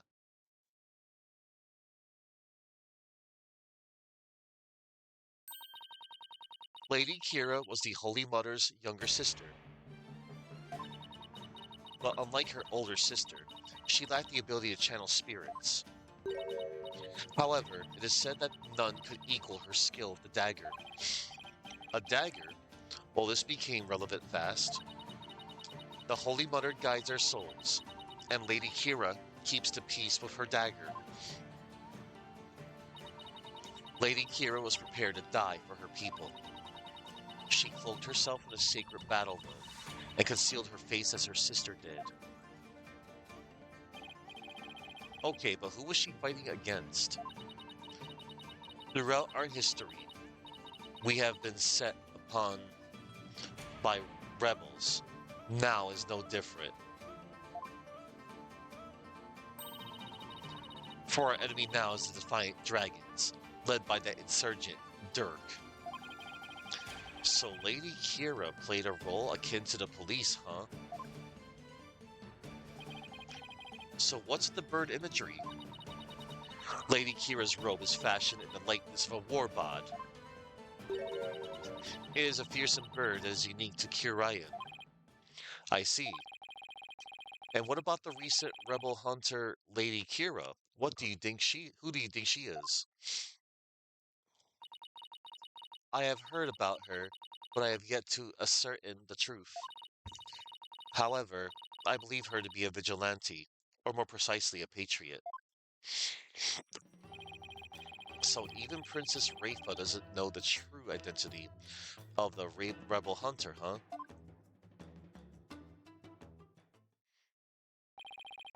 That about does it for the inner sanctum. I should probably head back to the Plaza of Devotion and let Emma know I'm done. After all, she's the one putting her neck on the line for me to investigate this place. Yep. Yeah, I forgot. Okay, hold up. Any ideas? The killer must have been the one they call Maya Fey. There could be no other. You never know. It's still pretty early in the investigation. She has spent time in the company of lawyers, so she must have a wicked soul. Thanks for reminding me how much people like me are hated in this country. It is only by the Holy Mother's mercy that you are allowed to investigate the sacred place. Remember that, and give thanks to Her Holiness for this great blessing at once. Oh, thank you, Your Holy Motherness. That didn't come out right. That seemed a little insincere. Shall we halt this investigation immediately? No, wait, I'm grateful, really. I wonder. This is going to be worse than walking on holy eggshells. Yeah, what to do? Well, are you going to conduct your investigation or not? I will. It's just, are you going to keep following me around like this? Of course, unless you intend to do something you feel the need to hide. No, I do everything by the book. Then get on with it. I am not doing this for fun, you know. I too have many duties I need to attend to. Then why don't you go do them instead of hovering over me? What is that look you're giving me? Am I perhaps being bothersome? Yes. No, don't be absurd. You're being incredibly bothersome. uh,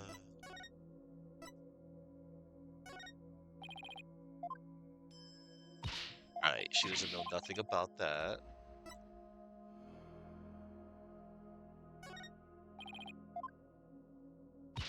Alright, she wouldn't know. I figured I could get more flavor text.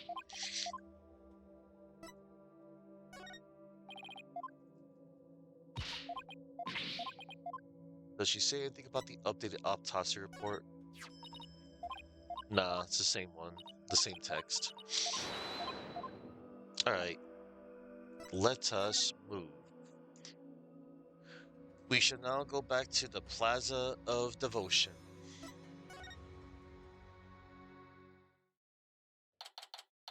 May 10th, Plaza of Devotion. Wow, they're still praying.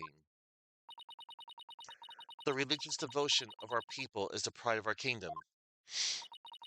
Come what may, they may continue to pray until tomorrow afternoon. Hey there, Baster Kappa. Thanks. I'm on case 3. I'm only going to be doing half of this case because it's a really long case. I underestimated how long yesterday was.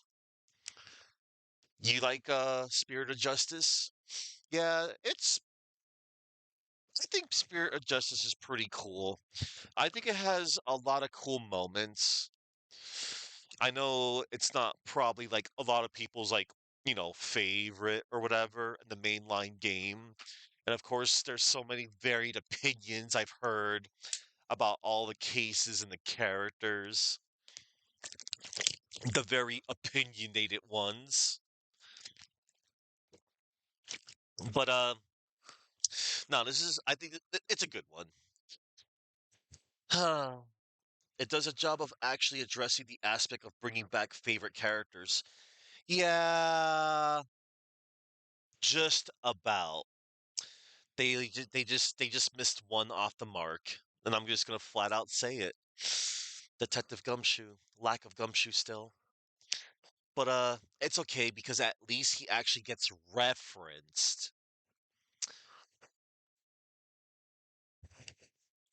But yeah, you're right on that part. Yeah, who knows? Maybe he'll come back in the inevitable. Uh, well, I'm not saying inevitable. I'm still holding out hope. I'm still holding on to that one piece of that Capcom report. They want to bring back Ace Attorney, more Mega Man, more Devil May Cry, more of insert name of franchise here. But those were the main ones I remember reading about. So, eh, would like a mainline 7th game, or hell, I wouldn't mind at this point. I wouldn't mind another Edgeworth game, honestly. Maybe that's just me being an Edgeworth fan. I wouldn't mind. Or we'll see. Like I said, we shall see. Come what may, they will continue to pray until tomorrow afternoon. You wouldn't really want a great attorney though? Yeah, I haven't played those yet. But yeah, I mean, we'll see. Like I said, even if they do a third one of that, we'll see. I'm looking forward to next month because next month I never played Great Ace. June and July will be the months I played both of the Great Ace Attorney games. And then I'm saving the Edgeworth games for last. That's how I've been doing it.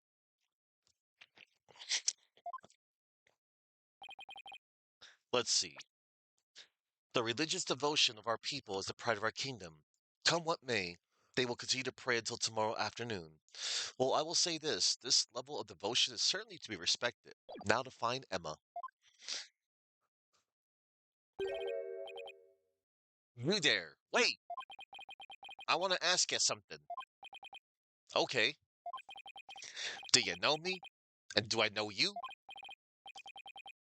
Well, I'm Phoenix. Phoenix Wright. I'm a lawyer. No, no. I want to know if you know who I am. Huh? How should I know? I never even seen you before. This guy's acting really strange. I wonder if he has amnesia or something. I should talk to him a little more, just in case he's connected to this case somehow. Oh boy. Let's see.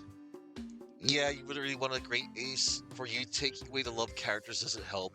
Yeah. The game is extremely well rated though. You played one of them. It was a good experience, albeit somewhat separate from the mainline experiences. Yeah. I figured. Oh boy. Let's see. Can I present anything to you first? Ah, on my head. Are you okay? Did he remember something? My head. It's so itchy. Har har har har har. What is with this guy?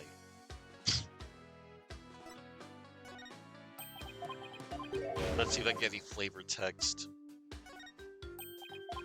Like if I jog something.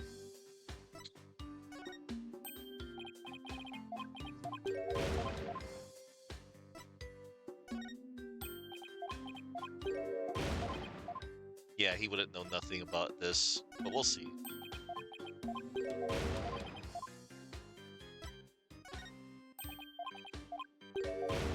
But yeah, ever since back in December of last year, I made this my personal campaign to play all the mainline Ace Attorney games, and it's been fun. I'm getting a refresher course too.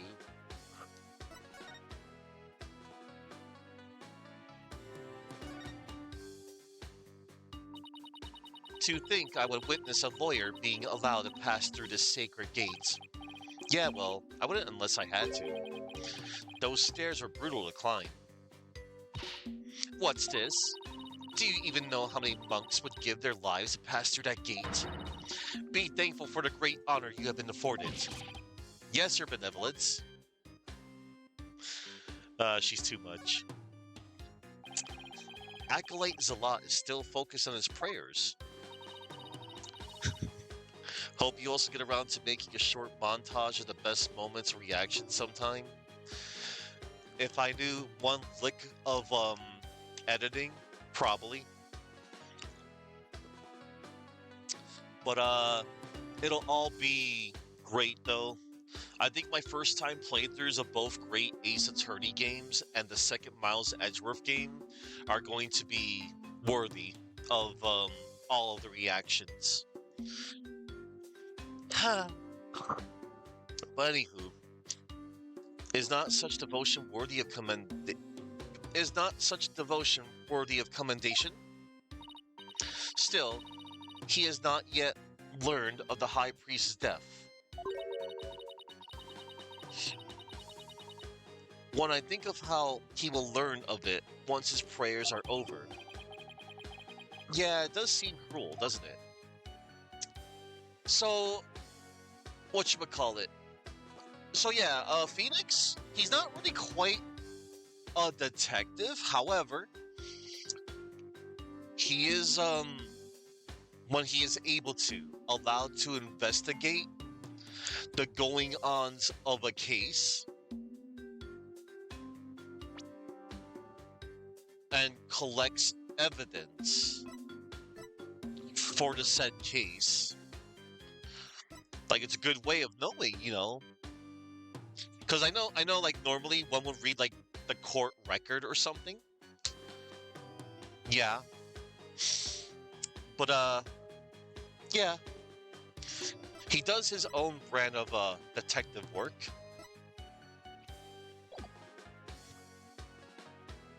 Edgeworth seems more of a detective to me than Phoenix.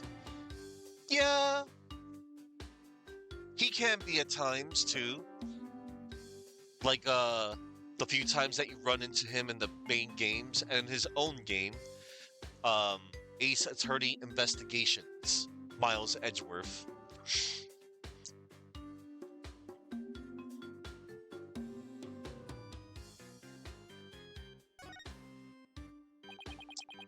They're still praying? Now that's really something. It's called their absolute devotion to Lady Kira. But you don't have to pray to her. Your benevolence? Our customs dictate that I must never associate myself with Lady Kira in any way. Instead, it is my duty to offer my prayers and dance to the Holy Mother every day. Why don't you try offering up a dance or two? I think you'll find it quite uplifting. No thanks, I'm good. uh, okay, let's talk to this dude. Who are you? Um, are you having trouble remembering who you are?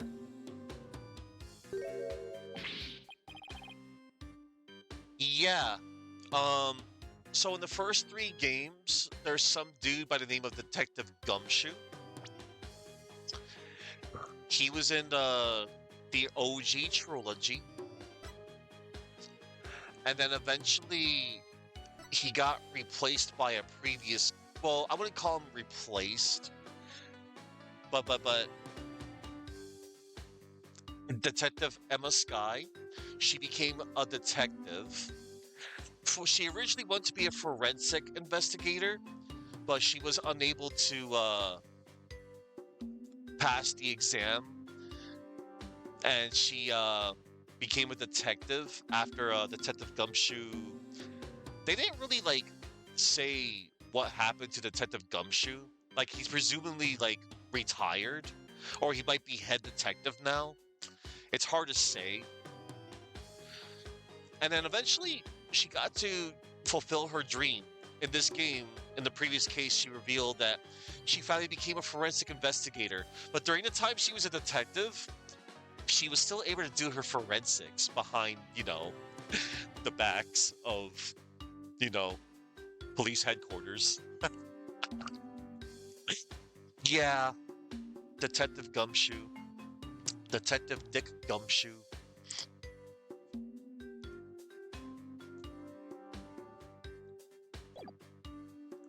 Heck, I'm sorry if I had offended you.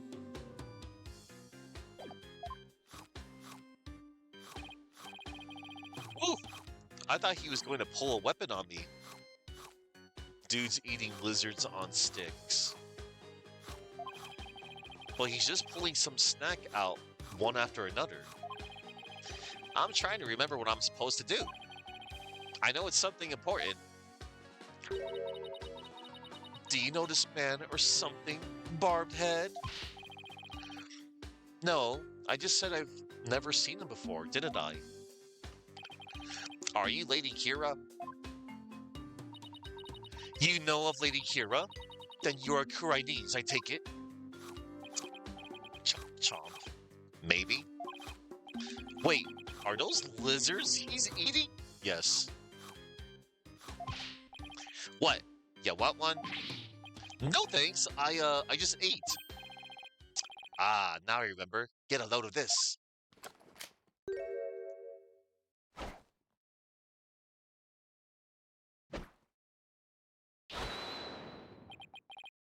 Well, you highly enjoyed the parts of Emma Sky doing her part. Part of the reason for that is her association with what is one of your favorite cases, Rise of the Ashes. Yeah, case 1-5. It's a good case. It's a good one. Well, well, what? I believe he suffers from a far more serious malady than mere memory loss.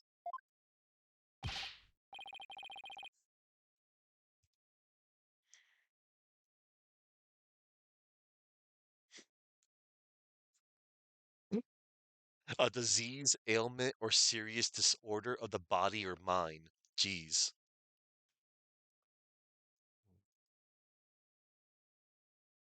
Oh, malady. Not malady. My bad. Malady. Hooray for learning new words. No good, huh? Guess I'll try somebody else.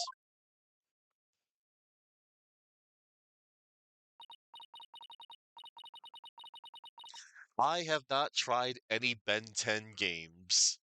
I used to watch the cartoon a long time ago. I tried to keep up with that cartoon, but I didn't really like watch the cartoon long term because I know they made another series afterwards where Ben 10's a lot older, and then there was that one live action movie. Yeah, I wouldn't know. If Upside Down Matt were around, maybe he might have some input on those particular games. He's played a lot of licensed games. Maybe, maybe not. I wouldn't know. So who was that man? And what did he want? Barbed head? I wish I knew. Hey, Mr. Wright. Ah, what now? Oh, look, there's Emma. What's wrong? I didn't surprise you that badly, did I? Oh no, it's nothing. Actually, I've been looking for you. I want to tell you I investigated the crime scene. I hope it wasn't too much trouble getting my investigation of the Inner Sanctum approved. No, that's cool. If you're hyped about Ben 10 and wanting to try out um licensed games based on it, hopefully you will enjoy it. Because I did like the concept of Ben 10, the Omnitrix, and having different alien forms. And then he got more than 10 apparently. That's crazy. Yeah, I hope it wasn't too much trouble getting my investigation of the Inner Sanctum approved. Oh, it was fine. Prosecutor Samadi gave his okay straight away. He seems like a rather fair-minded prosecutor. He said that you would probably give up once you saw the crime scene for yourself. And that moving on before the trial began will be the smart thing to do. He must be feeling really confident about his case. Well, just so you know, I have no intention of giving up. I figured. That's why I prepared a little gift for you. I thought it might help your investigation. Here, it's all yours. Luminol. I wanted to bring you a bunch of other forensic tools, but they were confiscated at the airport. Luminol testing fluid. This actually might come in handy. Also, I made a copy of the crime scene photo for you. Thanks, all this will definitely come in handy. So this is what the High Priest's body looked like after the murder. I'll keep this along with the picture I took at the crime scene. Inner Sanctum photo updated in the court record. Shows the High Priest's body, a shoveled out area of snow, and a lantern with a broken wind guard.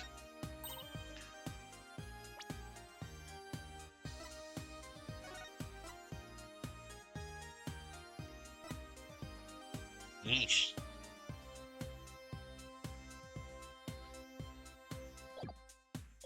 Oh yeah, they're done questioning Maya. Really?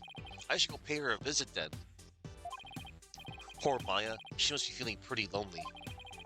I should let her know that I'll be defending her too. Oh shoot, look at the time. I have to get going. You sure seem busy. That's because his ephemeral holiness is a real slave driver. His ephemeral holiness? Prosecutor Sanmani, he's like the world's hardest riddle, wrapped in a flowy sash. I keep wondering if it's just a clash of cultures type of thing, you know? Like, he'll ask the most insane things of me without batting a single long eyelash of his. This Prosecutor Samani sounds like he's used to holding some serious clout. Why do I have such bad luck with prosecutors? First, it was the glimmerous fop, Clavier Gavin. And now, that I'm finally rid of that grating, bling-loving Europhile, I get this guy. Oh no, now I'm really going to be late. He'll probably make me listen to one of those really long sutras again. I'll see you later. Poor Emma. He makes her listen to sutras?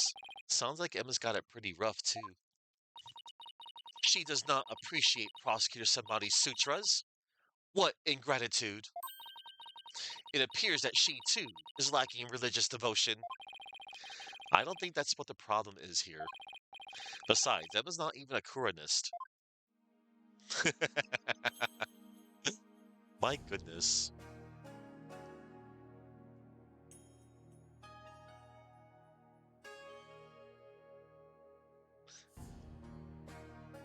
Ephemeral describes things that last for a very short time, such as fleeting moments, temporary, short-lived, or transitory experiences. Ephemeral. Okay, that's a hard word. Ephemeral. Words are hard. All right. Let us talk. Any ideas? That man we just met. He seemed quite suspicious to me. A strange guy. You can't see his face on account of his beard. Pretty suspicious, if you ask me. Pare Zalat. An apprentice priest living in the high priest's house. He's like part of the family. Prays a lot. He prays a lot. Prays a lot. Trust in me. Trust in me. That man we just met. He seemed quite suspicious to me. Don't tell me he's an acquaintance of yours. Not everyone who's suspicious is friends with a lawyer, or vice versa, you know. For example, I have many upstanding friends and acquaintances, like a chief prosecutor. Edgeworth. Well, as long as your friends are free from the taint of corruption. They are, and not everything is about good and evil. What to do? Are you going to speak with that woman? If you mean Maya, then yes, there's something I need to talk to her about. Something like a jailbreak? And how exactly could we do that with you and a guard watching us like hawks? Oh, Phoenix, don't go along with it. It almost sounded like you were going to do that. Not really. Alright, we need to go to the detention center. Detention center. Oh no. This is what the Kurai's detention center looks like. Totally different from the one in Japanifornia. May 10th, detention center. Nick! I knew you'd come. Maya, she sure looks tired. How are you holding up? It wasn't me, but no one will believe me. I have to admit, I'm still a bit in shock. Who'd have thought you'd get caught up in something like this? And so far, from home. Yeah, no worries. Thank you, Mastery Mastered. Enjoy the rest of your day. You take care. Who'd have thought you'd get caught up in something like this, and so far from home? Well, I'm going to defend you, so hang in there. We can do this if we work together.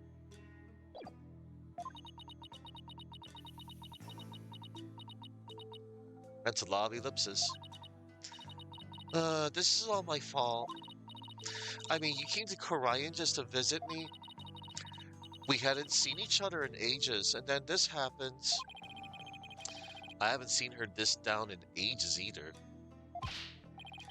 Come on, remember who you're talking to. Besides, I thought you'd be used to being the usual suspect by now.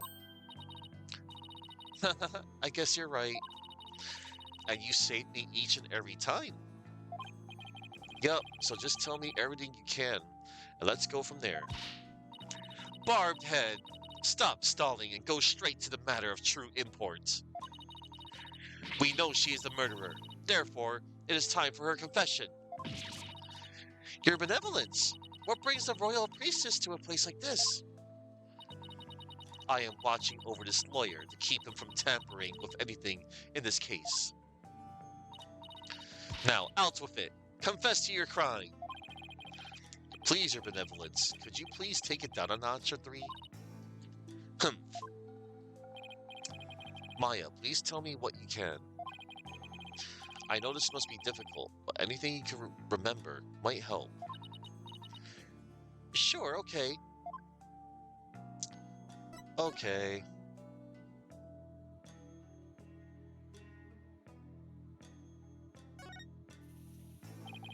Why does that guard keep eyeballing me?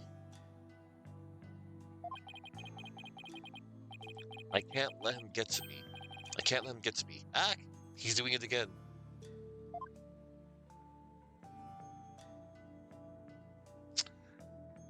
Right? That's oh, look at that.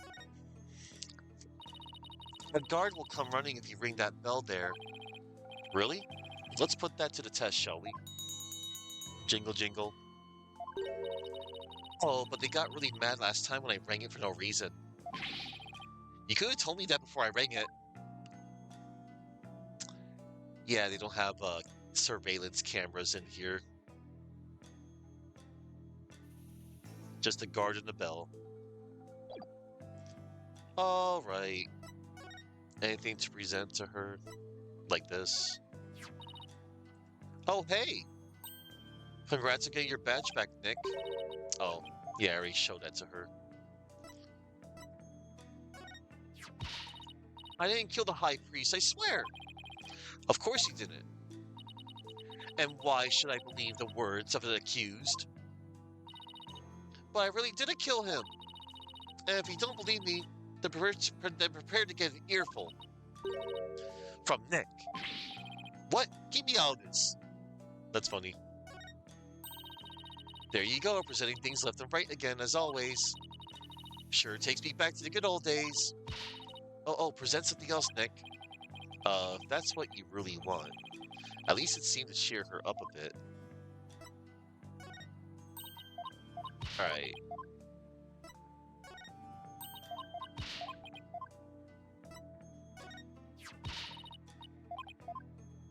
The same dialogue after you present the autopsy report and her sent photo. Same thing.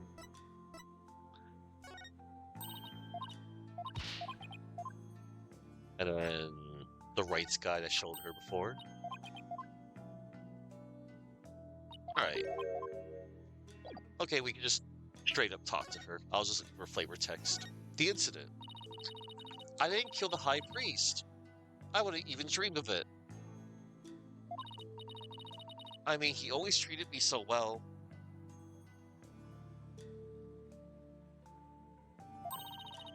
Abbott in me was an important figure, with a ton of duties, including training acolytes. He was really kind, even to a foreigner like me. He even invited me over to his house whenever I was between training sessions. How could I ever kill someone like that? He sounds like a really good person. I think I would have liked him. It was so much fun. I got to enjoy meals with his family and everything. And his wife was a master of Chinese cuisine. I never eaten better in my life. It's like they were her family and home away from home in this foreign land. They must have been a source of comfort, what with being here for training all alone.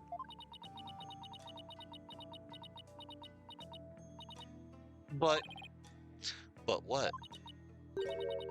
I can't completely deny the charge either. Huh? As I suspected, the snake has shown her true colors at last. Your benevolence, please. I'm trying to figure out what really happened here. Nah. Humph. So what do you mean you can't completely deny the charge?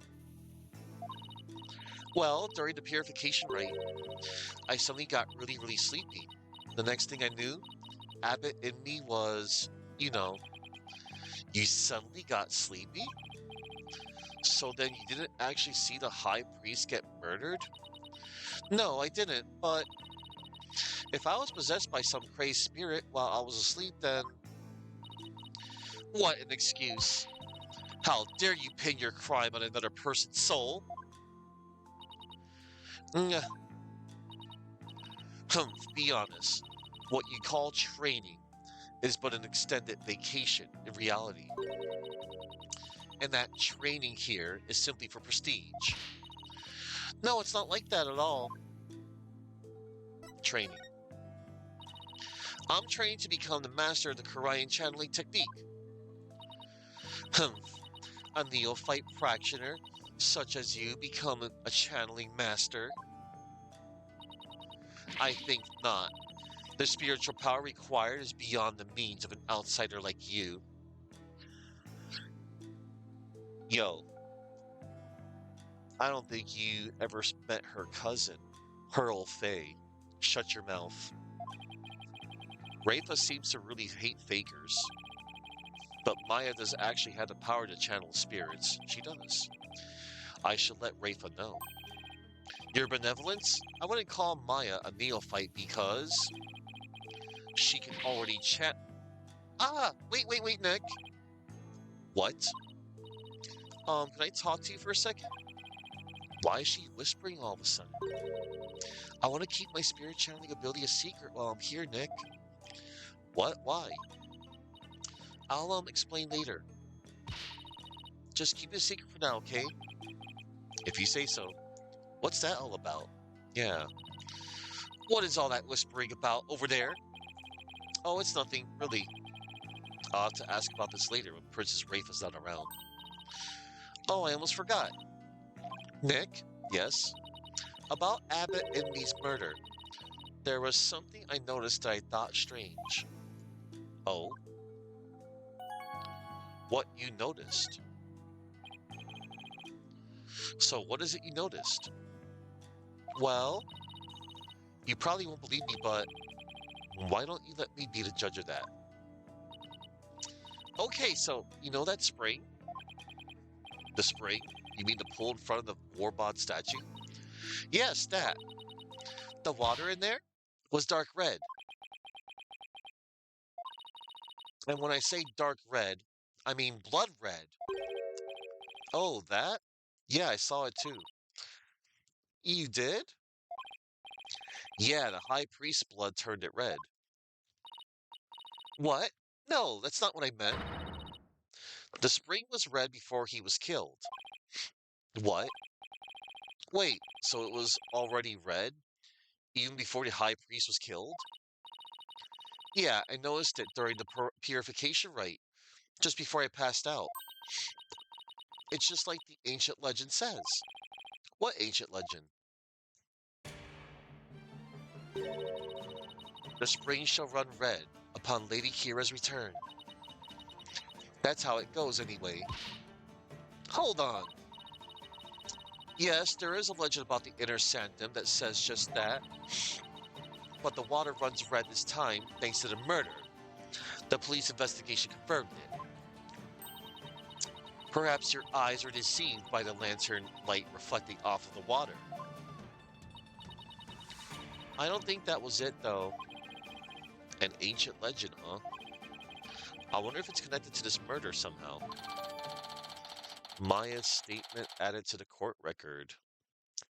On the day of the rite, the water in the spring was already stained red when Abbot Idmi and Maya arrived at the inner sanctum.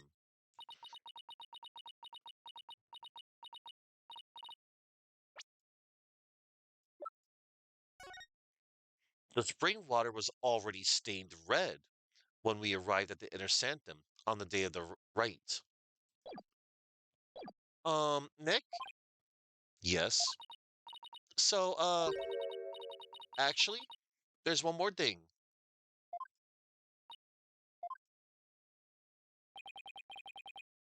What's up with Maya? She keeps looking over at her benevolence like she's worried what Rafa will think. Uh,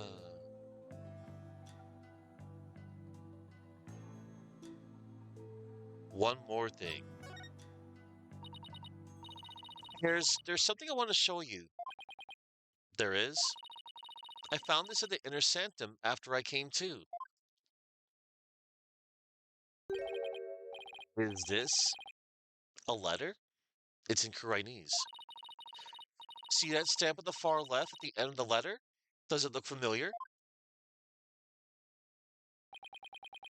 This red stamp here? That's the mark of Lady Kira. Oh, right. It looks just like the mark on her forehead. Lady Kira, you say? Let me see that. Why, this is. What? What does it say?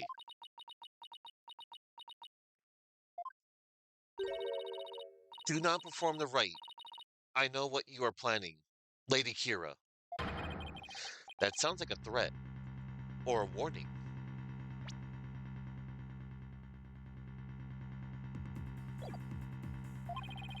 Whoever's pretending to be Lady Kira is pressuring the High Priest to stop the rite. Yeah, that's what it looks like to me, too. Nick, do you think? Wait. First, there's that ancient legend. The spring shall run red upon Lady Kira's return. Now, there's also Lady Kira's warning. Plus, with the Warbod dagger being eyed as a murder weapon. Don't tell me. That's why she has to be the real deal. It gives me chills just thinking about it.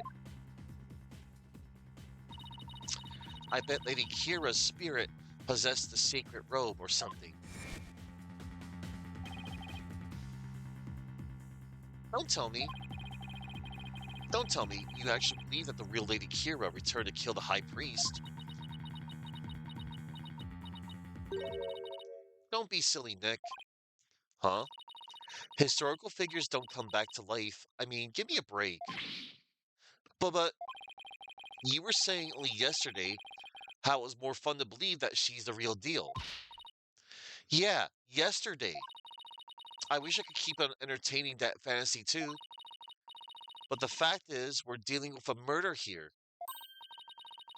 Thus, my days of dreaming have come to an end.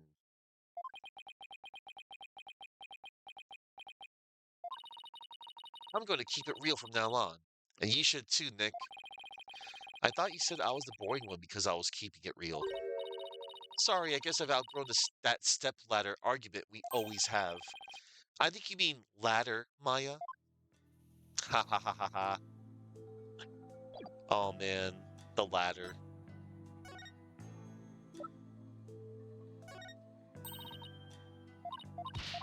Alright, we'll talk to her about one last thing. Keeping it real. So, what do you mean by keeping it real? Oh, so you know how someone is dressing up like Lady Kira and capturing rebels, right? Oh, you mean the rebel hunter, Lady Kira, in the papers? Yeah, that one. I think that's who probably sent this warning.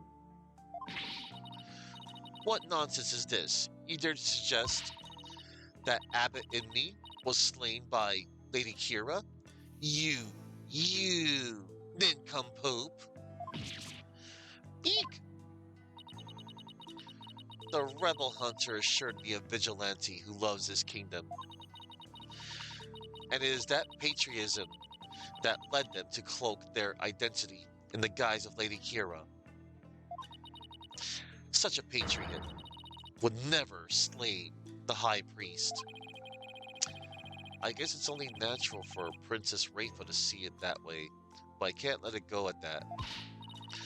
Besides, why would such a vigilante want to stop the purification rite in the first place? I haven't figured that one out yet. I rest my case. Still, this rebel hunter had a compelling enough reason. They might have killed the High Priest after he ignored their warning. You big dummy. You can't fool me. It was you who forged that warning letter. You are trying to shed your guilt onto our most sacred Lady Kira. Admit it. No, I never do such a thing. Now, your benevolence. Let's try to remain rational about this. Grrr. Maya, did you show that letter to the police? No. I was afraid that it would anger everybody needlessly. So I was waiting to show it to you, Nick. And judging by her benevolence through action, I'd say Maya was right to be worried. Wait. What are you?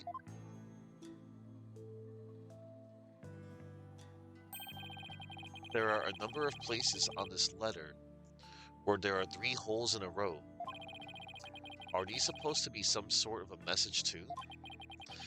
Not that we'll be finding out anytime soon, I suspect. Lady Kira's warning added to the court record. It appears to be from Lady Kira to the High Priest. There are holes in rows of three all over it.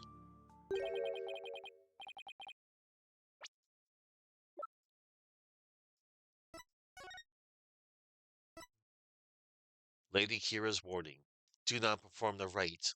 I know what you are planning. Lady Kira. All right, accused. Wrap it up. I guess they have more questions for me. Yeah, at least I have a better idea of what we're up against now. Nick, there's something I've been meaning to say. I don't need a lawyer this time. What are you talking about? It's just, they have that Defense Culpability Act here in Korean, right? Well, if I'm found guilty, you'll be charged with abetting a crime. Maya, thanks for thinking of me, but don't worry, Maya. We'll pull through this together somehow. We always have, haven't we? Yeah, but we're not in Kansas anymore, you know? We're not in Kansas anymore. Wizard of Oz. True, but I've been through one trial here already, so I know what I'm getting myself into.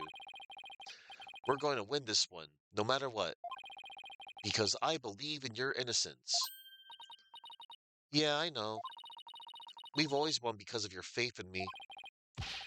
That's right, so it's all aboard the Phoenix Freedom Express. Thank you, Dick. Well, I'll see you later. Bravado will not save you tomorrow, and by then, it will be too late to ask for mercy. We're gonna beat this charge. You'll see. I don't care to understand every single word that was spoken, but I don't like the sound of that Phoenix Freedom Express one bit. Wait, don't tell me you don't know what Freedom Express refers to. Uh, of course I know. Do not presume to know what I do not know. It's okay to be wrong or don't know about something. I'm no closer to understanding why someone would want the High Priest dead. But given the use of the Warbod dagger and the existence of the warning letter, I'd say the rebel hunter, disguised as Lady Kira, is the real prime suspect. It might help if I knew a little more about this modern day Lady Kira. I wonder if anyone has any info on them. Maybe the first thing I should do is to go someplace where locals like to gather. Any ideas? That woman you call Maya Fey is not to be trusted.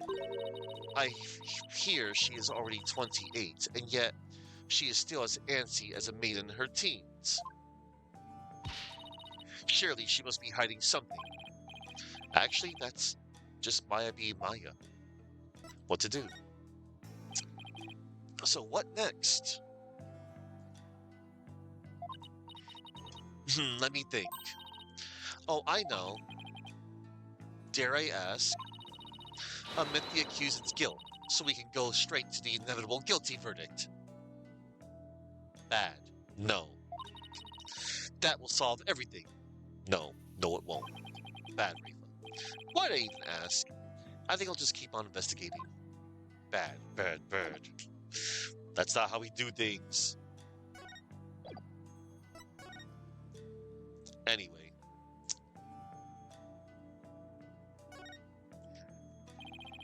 The guard will come over if I bring this, right? I have no need for such an implement. Guard. Yes, Your Benevolence. It is my honor to be at your service. Now, you try it, barbed head. Oh, okay. Mr. Guard? Could I please speak with you? Tisk. It seems he will not respond to a lawyer's call. Somehow I saw that coming a mile away. Is this the same text? Alright. Alright. It's time to get on out of here. To the bazaar. Hey, here we are. Let's go to the bazaar. Something like that. May 10th. Kurayan Bazaar. I guess the bazaar is as good a place to start as any. Now, who should I... Uh, I see. So that is what a Freedom Express is. Consulting her pocket internet again, I see. Mr. Wright! That sounds like... Is Miss Maya okay? I believe her, Mr. Wright. I know she didn't do it. Do you now, boy? Polanka! Your benevolence! You mustn't trust in lawyers. You... Are you not the accused from the last trial? Oh, what's wrong, Albie? Your benevolence speaks with the, You may speak in the vernacular, little monk. Now, what is your name?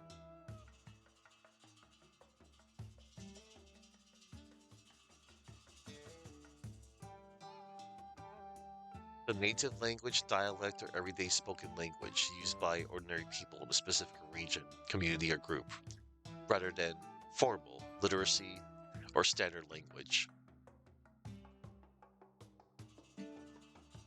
Geez. The everyday informal language or dialect spoken by ordinary people. Okay. Hooray for learning words. You may speak in the vernacular, little monk. Now, what is your name? Yes, your benevolence. I'll be your guide. Your benevolence.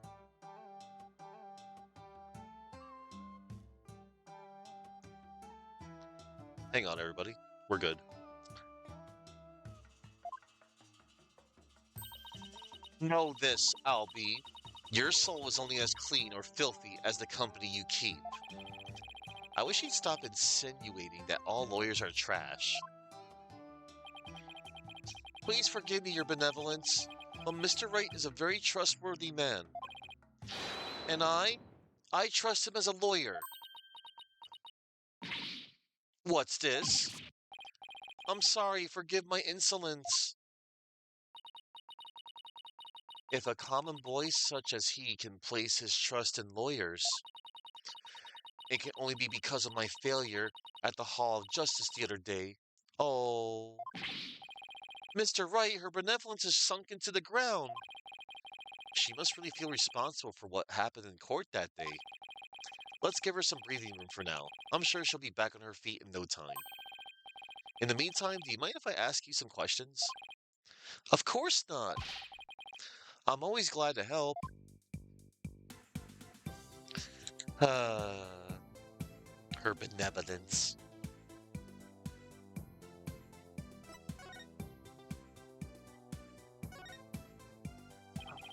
Hey, Albie, what's this cow-like animal? It's a yak. They carry heavy loads and provide milk. They're indispensable partners in our daily lives. Interesting. Hey, they're kind of cute up close. Oh, and they also They are also prized for their meat.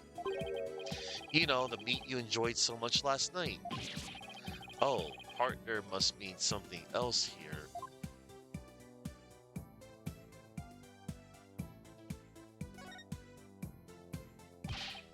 Allow me to explain.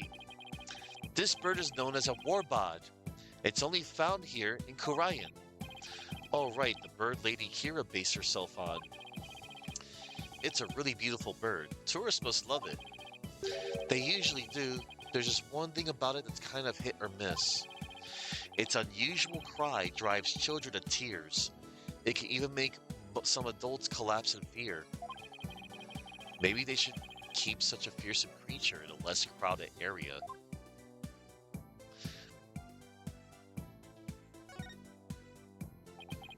Look at all these vegetables. Let's see. There's Guiampem, Conuro, and Zabas. And they're all freshly picked this morning. I've never heard of any of them. Maybe I'll buy some to see what they taste like. You want some too, Albie? By treat. Really? Thank you, sir. I'll take some of this, and this. Oh, and this too. Albie? That's quite a lot you've got there already, don't you think? But this is barely enough for a side dish. I hope I brought enough money. The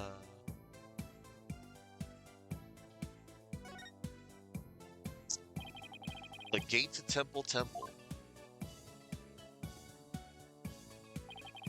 And at the top of those stairs is my home away from home. Just looking at them is making my back ache.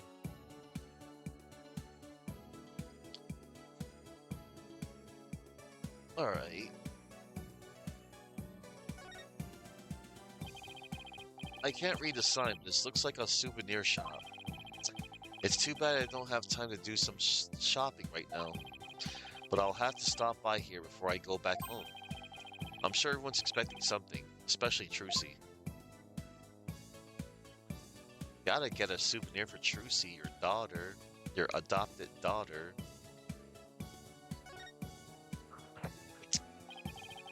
This is a really popular bun shop here in Korayan. Oh, they even sell Magatamen. Let's see. 1 Magatamen, 15 damas. Wait a second. Albie, weren't you selling them for 20 damas apiece? The extra 5 damas is the service fee. He's quite the shrewd businessman. Yes, quite.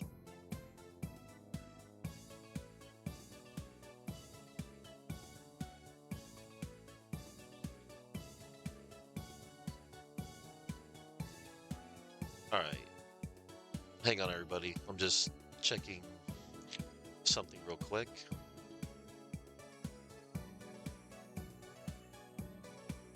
Yeah, I thought so. Alright.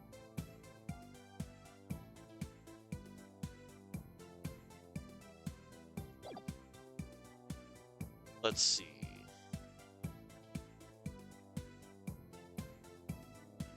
Let us present evidence. Alright.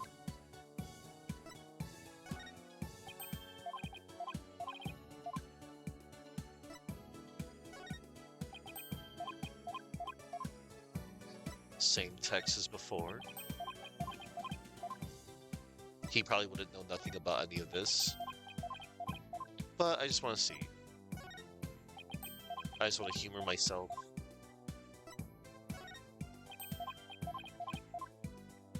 Yeah. He wouldn't know any about this.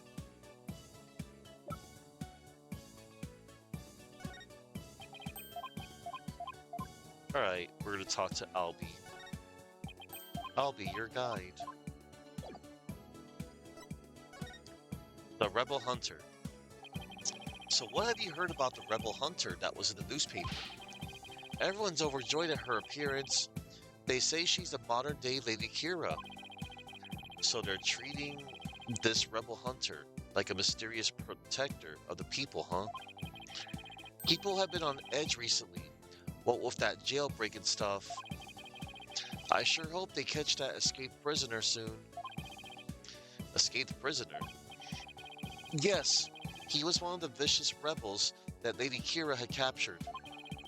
So there's a hardened criminal on the loose. That is bad news. Yes, but the modern day Lady Kira is also super amazing. I mean, she takes down big, scary rebels all by herself. Yeah, it's not exactly something just anyone could do. Someone that strong could have easily overpowered and killed the High Priest. And what about that escaped prisoner, Albie? What about that escaped prisoner, Albie? The escaped prisoner. So, what's the escaped prisoner supposed to be like? They say he's a vicious fiend who serves as Dirk's right-hand man. Dirk? As in the leader of that rebel group? Yes, the escapee serves that dreadful master of the Defiant Dragons. They say the prisoner's a former soldier, and that he wields a big scary knife. Rumor has it, he's a cold-blooded killer to boot. He sounds like a really dangerous man. He is, but the police still can't find him, even after an exhaustive search. Wait, I remember hearing about a prison. There is a prison at the apex of this mountain. A prison? Way up there? The prison is at the top of the Inner Sanctum's mountain, right? How did he even break out?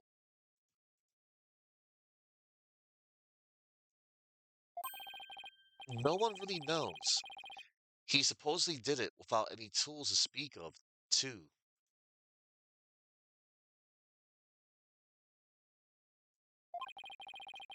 Some say he must have some say he must have fallen to his death.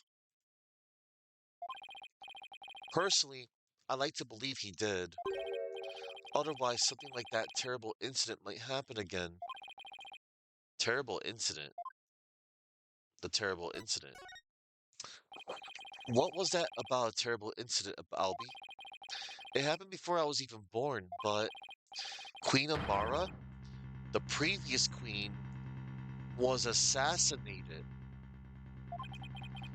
And it was the rebel leader Dirk who did it. The previous queen was assassinated? That's kind of unsettling. Oh, it was the terrible deed of a heinous sinner. I mean, to take the life of such a gentle queen? Only someone with a dark, defiled soul could have done it. That. They really take their queen seriously here. Like God-worshipping level serious.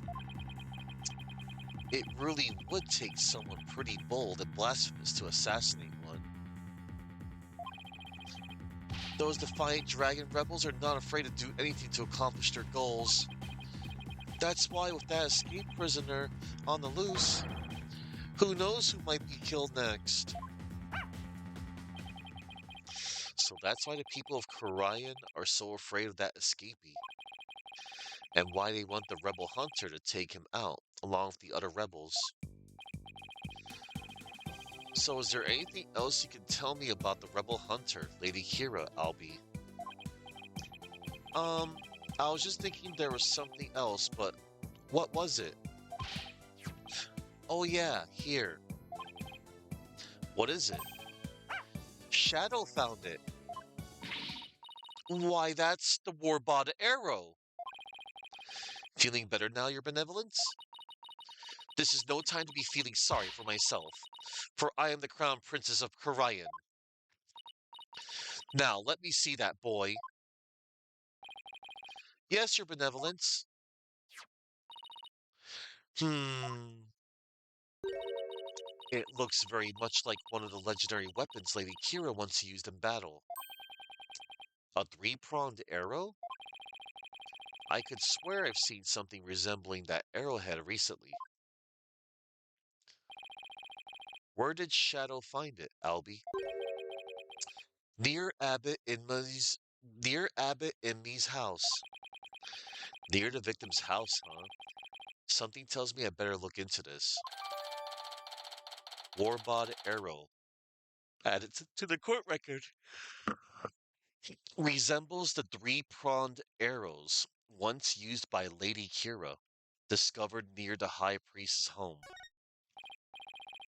Albie, can I ask you to take me to the High Priest's house? Yes, of course. Come to think of it, he was married, wasn't he? And his wife is the one who usually plays the part of Lady Kira in the purification rite.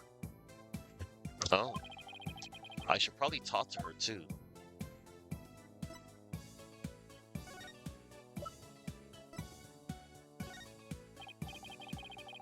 So that bird over there is a warbot, right? Yes, but they're endangered now.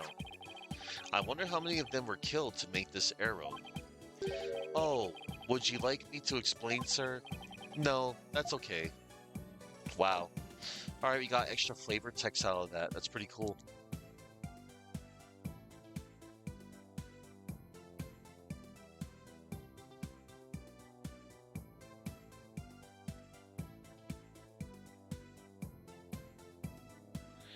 Okay.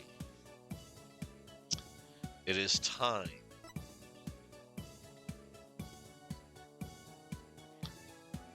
Alright. It's time to go to the High Priest's house. May 10th. High Priest's house. So this is where the High Priest lived. Wait a minute. This is where they brought me when my back gave out. And the woman in front of that altar. She must be the High Priest's wife. Oh boy. Alright.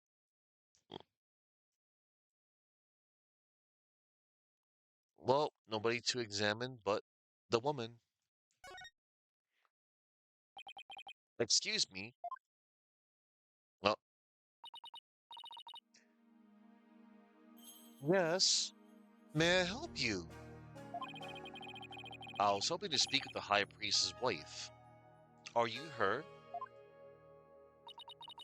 Please forgive the intrusion, Lady Believe. Oh my, your benevolence. Please be at ease. What a terrible time this must be for you. I owe much to your husband. You have my deepest sympathies for your tragic loss. You honor me with your kind words. Look, dear, the royal priestess has come to visit us. Yes, what's that? Well, of course. She's talking with his funeral picture? Oh.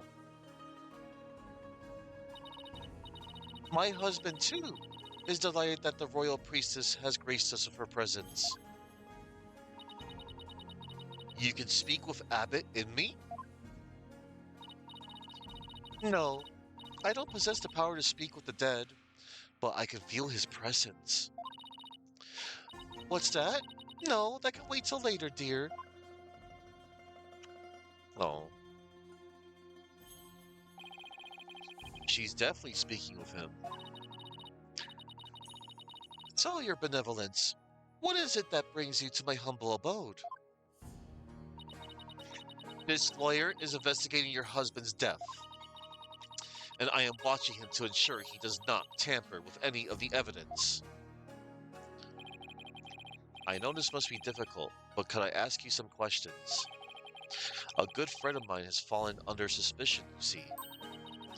A friend of yours? So then, you must be Maya's friends from the States, correct? You must be Maya's friend from the States, correct? That's right. I'm sorry, but I'm still grieving. Isn't that right, dear? Yes, I know. Abbot, Inmi, and his wife were one of the closest and most loving couples in Korean. If she is not ready to talk, I will not allow you to press her any further. She did just lose the love of her life. It will be incredibly insensitive of me to force answers out of her right now. But I need to talk to her if I want to learn more about the High Priest. Plus, there's the Warbod arrow that Albie found near the house. There's too much I need to find out for me to leave just yet. Would it be okay if I stayed here for a little while? Barbed Head, have you not been listening to a word I said? Look, Your Benevolence, I'm sorry for her loss, but I'm running out of time. So what will I so what will so what I so what I will do is promise to leave if she doesn't change her mind. Please, let me talk to my husband about this. Yes, I know. No, don't. Not in front of the royal priestess. Now, if you would excuse me, what the heck were they even talking about? You have but poured salt on her wounds. This is precisely why you lawyers are so despised. Erk? I was just trying to help Maya's case. I didn't mean to hurt Miss Inme. Could it be that you actually possess a conscience? Of course I do. But I'm also desperate for information. So what do you plan to do now? Pass the time by looking around the room, I guess, and see if she changes her mind. Just see that you do not touch anything you should not. Guess I should watch what I touch then, just in case Princess Rafa gets mad at me.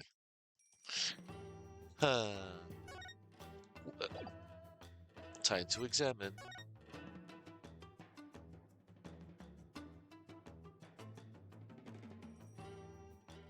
Alright.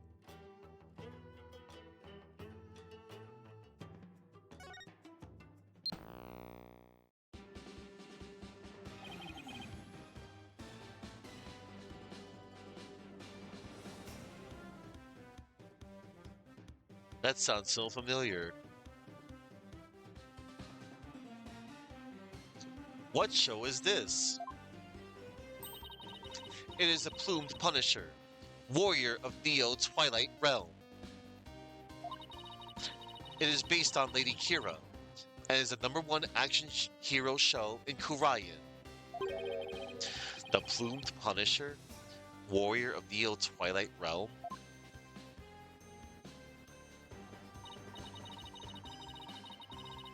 Yes, it is an entirely original show created right here in our kingdom. Everyone, this bootleg Steel Samurai. Even the theme song is similar. That's the joke. Yes, it is an entirely original show created right here in our kingdom. I'm not so sure about its originality, given its overall look in that theme song. Is something the matter? Well, it's just, we have an action hero show back home that is really similar to this. I'm guessing this shows why Maya is so into Lady Kira.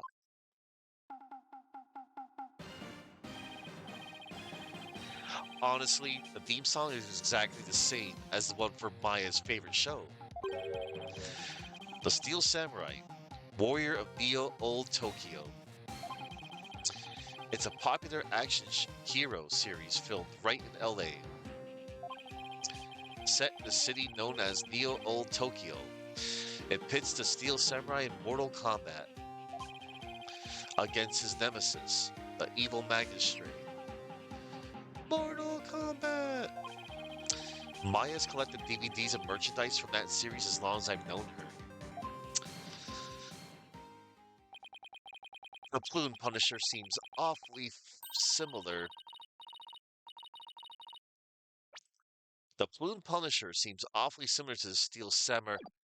The Plume Punisher originated here, in Korean. Is that clear, Barbed Head? Rafa, there's something called denial. Look it up sometime. Yes, Your Benevolence. Note to self. Never suggest that again.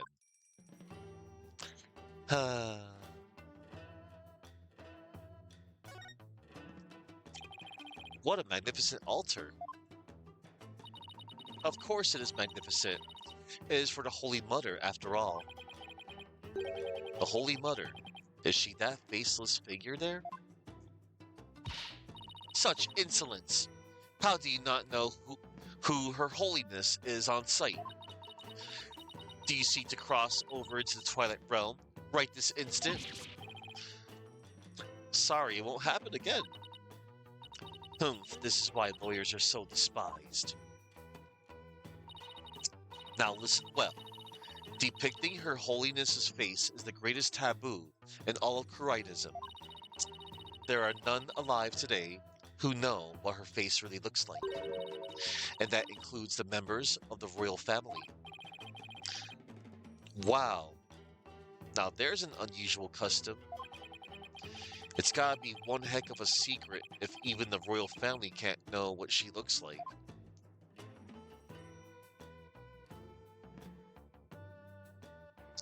Oh, look at that. Isn't this that Justice Minister I met? But who's the woman in the picture next to him? She looks really important. Could she be the Queen of Korian? Honors Inga.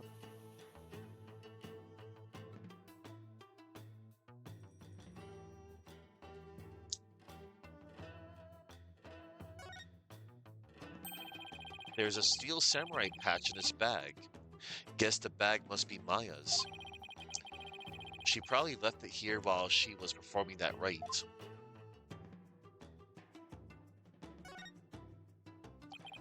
Is this a piece of art of some sort? What a beautiful orb. Is something the matter? Barbed head, take one step back. Okay, done. Did you spot something? Yes, your dismal reflection. It was ruining the orb's beauty. Did you have to put it like that, your benevolence? Yes. A poster of the mountains? Oh, the Inner Sanctum Mountain is featured against those other towering peaks. Those beautiful mountains are known as the Roof of Korian. Ah, and I see they have even included Mount Pony Pony in that poster. Mount Pony Pony? Is that the smaller peak to the left? Known as the Little Sanctum. It is just west of the Inner Sanctum. It is not also beautiful? But I suppose a lawyer with a defiled soul, such as you, could not perceive such beauty. No, that's not true. I think it's absolutely stunning. Mountain Range poster added to the court record. A poster in the High Priest's house shows the Inner Sanctum and Mount Pony Pony.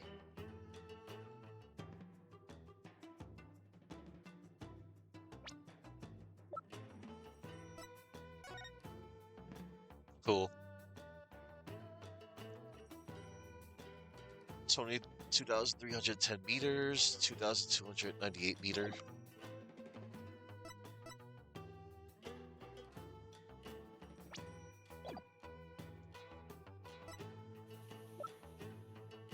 Believe in me. Her name is a pun on believe in me. There you go. Widow of the victim. She usually plays the part of Lady Kira in the purification rite.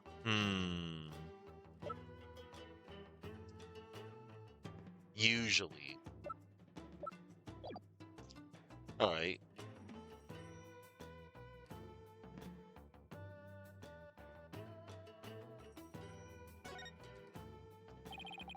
What is that? What is the scary looking spiking thing?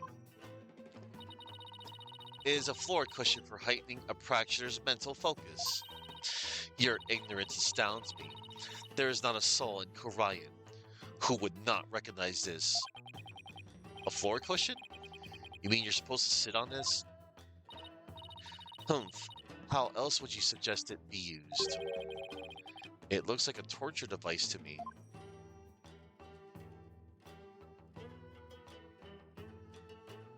Alright. This looks like a wastebasket. Hey, there's an envelope sticking out. There are 3 holes in a row near the top. Now, where have I seen holes like this before? Like these before? Scrounging around in other people's garbage like some stray dog. You are a pitiful creature indeed. What does it say here? Say what you will, but I've got a job to do. It says, to the high priest. Humph. You cannot even read. You are even more pitiful than I had thought. Thanks, and I will keep your words of wisdom in mind, your benevolence. Guess I should have studied some Chinese before I came. So the envelope was addressed to the high priest, huh? But it's empty. Still, there's something about it. I better hang on to it. Envelope added to the court record. An envelope addressed to the high priest. There is no return addressed. And 3 unusual looking holes are punched into it. Alright, time to check the last thing in this room. And that would be on the table.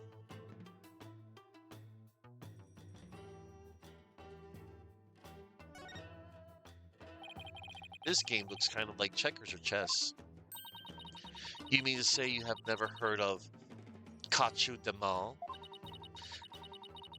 Kachu Demon.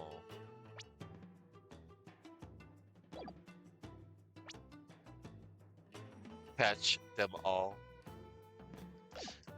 I have heard people describe it as a Chinese chess. So 2 players take turns moving their pieces in a bid to capture the other's king. Not quite. In Kachu Demon, the object is the utter annihilation of your opponent. Furthermore, each piece has a special move that can only be used once per game.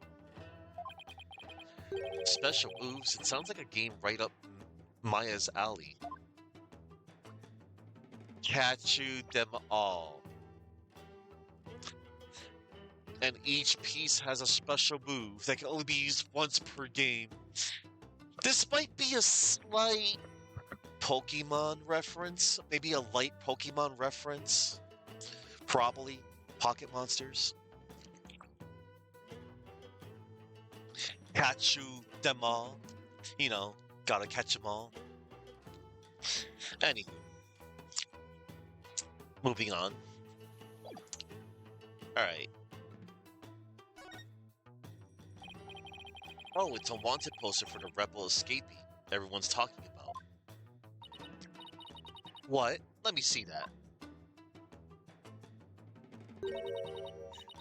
That's a rebel. That's a rebel. Yep. That's the pun. That's a rebel. That's a rebel. That's a rebel. Senior member of insurgent leadership and former paratrooper of a foreign land. Wanted for crimes against the kingdom. Considered armed and dangerous. So he's ex-military, huh? His appearance alone exudes menace. He must be captured at once. Wanted poster added to the court record. A wanted poster describing the escaped prisoner mentions a sizable reward. Is something wrong? The bounty is 3 million damas, money that comes out of the people's tax payments. I shall have it lowered to about 1 million damas. You seem unexpectedly concerned with the people's welfare. Unexpectedly? How rude! Nana has always taught me that kingdoms that do not value their people come to ruin. As crown princess, it is only natural that I care for my people. Oh. How about sending some of that kindness this way? Well, I suppose I could. If you quit being a lawyer and paid taxes to our kingdom, that is. Oh no. Oh well, it was worth a shot. Lady Believe has not had a change of heart, and simply waiting shall not change that. Can't we just Can't we can't we wait just a little longer? I wonder if she'll open up. Oh, you're still here. Lady Believe. Miss Envy. Do you think you're ready to talk? Is it okay with you, dear? Yes, yes, I will let him know. Lady Believe, you don't have to speak to this lawyer if it is not your wish. No, it's quite all right. If my husband were still with us, he would say, as much as it pains me to have my lovely wife speak on such matters, if it would help to find the truth, then ask whatever you may. Okay, I'll take you up on your generous offer. And there's her weird character quirk. She is, you know, imitating her husband. Hence the quotations. Okay, I'll take you up on your generous offer. Wait, did Miss Indy call herself lovely just now?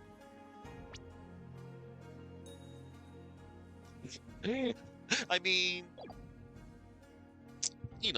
Trust in Me pretty much did love his wife before his passing. Well, whatever are you waiting for? Ask your questions quickly, so your departure may be just as swift. Yes, of course. Uh, all right. So before we talk to her, let's see what reactions we can get. What is that badge? What is that badge for? It's the attorney's badge used in my country. Yes, I agree, dear. My husband says I should have nothing to do with lawyers. It's not like we top the popularity charts back home, but come on, can't a lawyer get a break? Dang. Excuse me. Yes, dear. That's right. She's so focused on her husband, she couldn't care less about this. Yup. My husband's barbed head. Do you not consider the consequences of your actions? Nope. Oh, sorry. That was pretty inconsiderate of me. Oh, is that so? You really are a kind soul, dear. My husband says he forgives you. Thank you. I understand that you're desperate, but do not cause my lovely wife undue pain. Uh-oh. Do I make myself clear, sir lawyer? Uh-oh, mean picture. Yes, ma'am. Sorry. Yes, ma'am. Sir. Yep. That is so funny.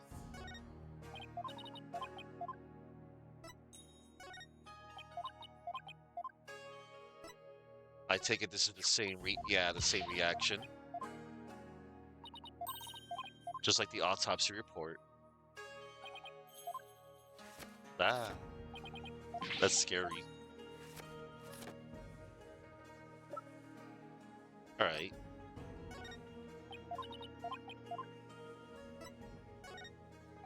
Just fishing for flavor text.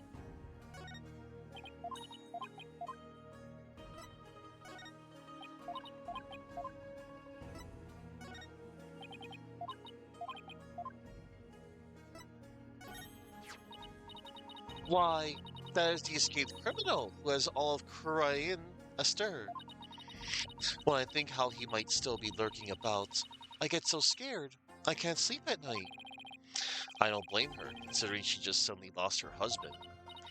Yes, really dear. My husband said he would protect me if that escaped criminal shows up. By protect, does she mean she'll pummel the escapee of her husband's portrait? Maybe. Probably. Anywho.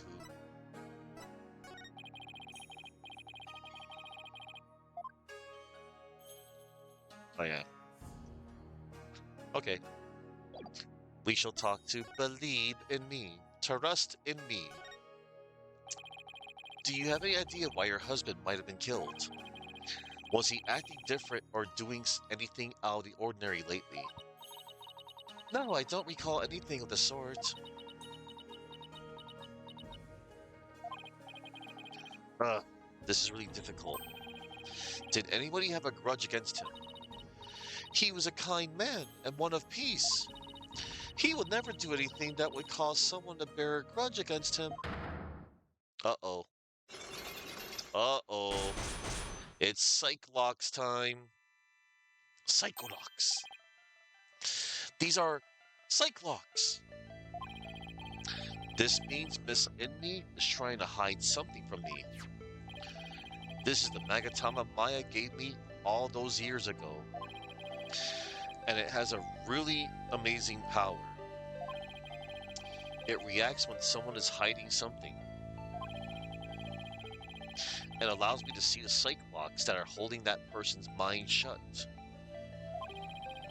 Whenever I see any, I only have to present my Magatama R to try and unlock them. Unlocking them all usually allows me to coax the truth out of someone. Okay, it's time to break our Psychlock. Take that!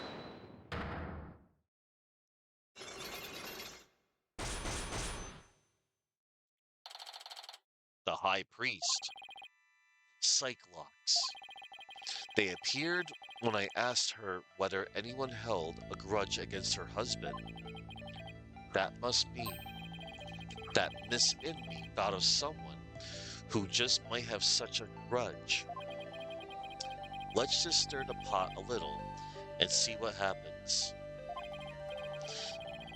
Miss Inme, I have an idea who your husband's real killer might be. That will be Maya, would it not? No, of course not. It has to be someone with a motive to kill him. This is who I believe had a reason to kill your... This is who I believe had a reason to kill your husband. Lady Kira. It was the rebel hunter disguised as Lady Kira. Everyone's talking about her. Uh-oh. I know not of what you speak! Really? Because she even made the front page recently. Qua! Ha ha ha ha ha! I am but a humble servant of Lady Kira. What reason would she have to kill someone as insignificant as I? Actually, I have something that just might show why Lady Kira would kill Abbott Inme. That would be Lady Kira's warning. Take that! This is a letter of warning from Lady Kira. Maya found it. It was in the inner sanctum, and only Maya and your husband were there at the time. Ah! This letter reached its intended recipient, your husband, the High Priest, didn't it? And how do you know Maya wasn't lying to you? Because I've never seen that letter before, and I doubt my husband ever did either. Sorry, but I have evidence that proves this warning was meant for your husband. The envelope. Take that! What's that? It's an envelope addressed to the High Priest. The warning letter was delivered to your husband inside this, isn't it? Oh!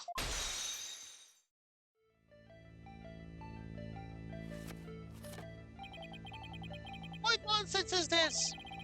How can you prove the warning was delivered in this envelope? There's gotta be some way to prove it. Wait a second. Don't the envelope and the warning letter have something in common? I think there just might be something that links the envelope to the warning letter. There is? Yes, and that proof is right here on the warning letter. This spot on the warning letter proves that it was delivered in an envelope.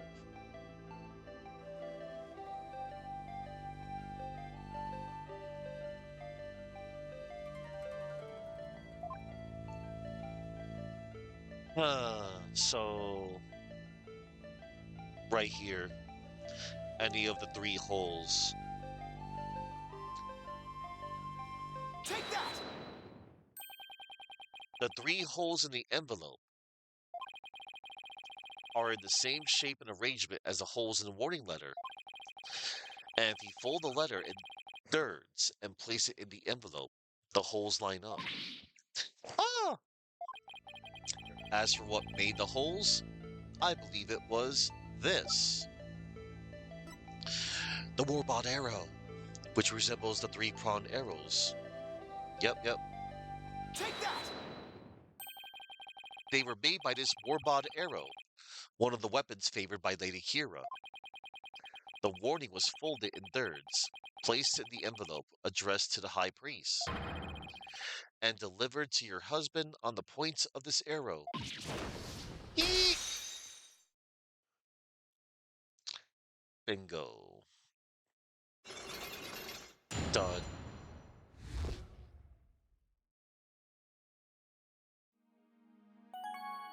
Trust in me. Are you ready to tell me the truth now?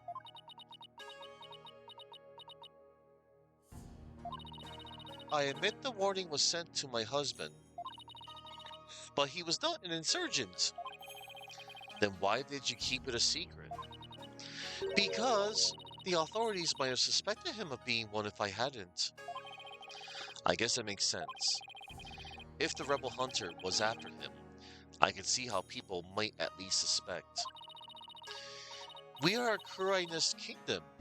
As such, rising up against the monarchy is the same as blaspheming Kurainism itself. Your husband was a devout priest of Kurainism, and you feared that his good name would be tarnished if the warning went public. Yes, that makes sense, but is it the honest truth?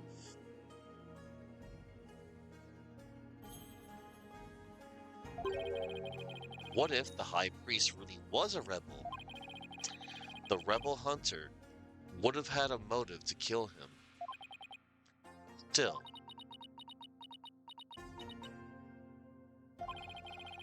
this just doesn't feel like the right time to ask her about it. The warning. Could you tell me a little more about the warning? It arrived about 3 days before the purification rite. When we woke that morning, it was already there by the side of our bed. It was by the side of your bed? Yes, we had the whole house locked up tight. And yet, someone still managed to slip in. Oh, it was so frightening, wasn't it, dear? But you didn't contact the police. Because you didn't want them to suspect your husband of being a rebel. That's right. If only we had told the police, maybe Charust would still be alive today.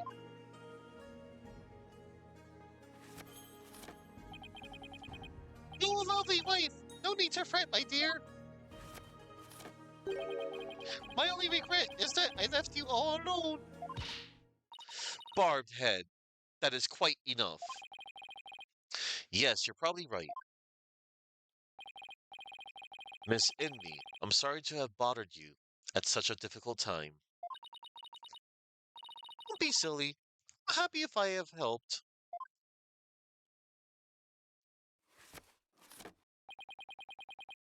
Your benevolence! May you swiftly shine light upon the truth. Barbed head. You seem bent on casting suspicion upon Lady Kira. And by doing so, You seek to deflect the blame from the real killer, Maya Fey. That is the only logical conclusion. Yeah. I'm in no position to disprove her at this point. If only I could find something to support my theory that the High Priest was a rebel. The only other person who might know more about Abbott and me will be Maya. They might be done questioning her by now. Maybe I'll stop by the detention center. Oh, Nina. My mother has said what? It seems I must go. Did something happen?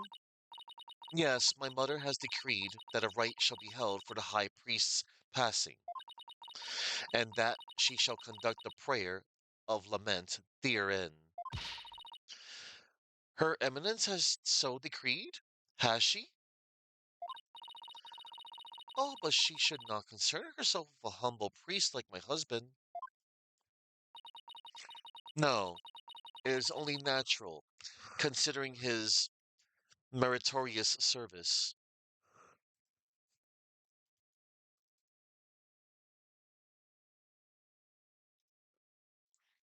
A formal adjective meaning deserving of praise, reward, honor, or esteem, typically for exceptional quality, bravery, or noble actions. Deserving of reward or honor. Oh, meritorious. Hooray for learning big words, improving our vocabulary. No, it is only natural considering his meritorious service. The rite will be held at the palace. You are to accompany me there at once, Lady Believe.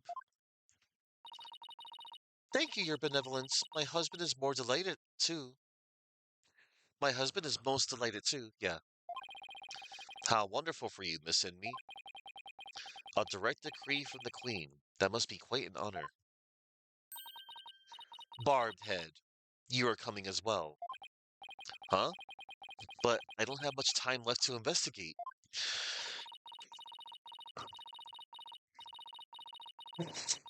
As the one charged with monitoring you, you must remain within my sight at all times. Besides, it will take but a moment. Now, come along. Ugh, arguing the point will probably just make things worse for me. I better let her have her way this time. Uh,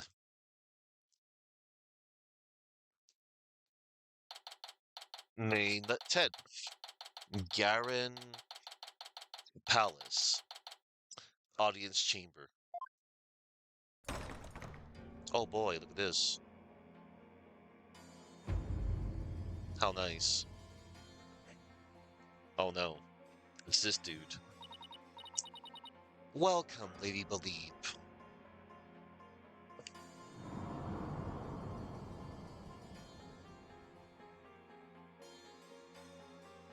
Oh boy. So this is the Queen of Kurayan. What is wrong with you, barbed head? Show some respect. Huh? Oh, should I bow? Or prostrate myself?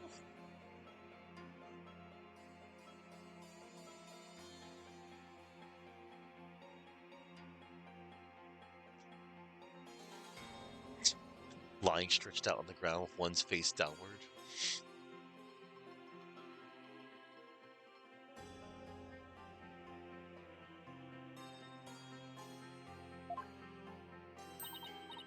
No, it is quite all right.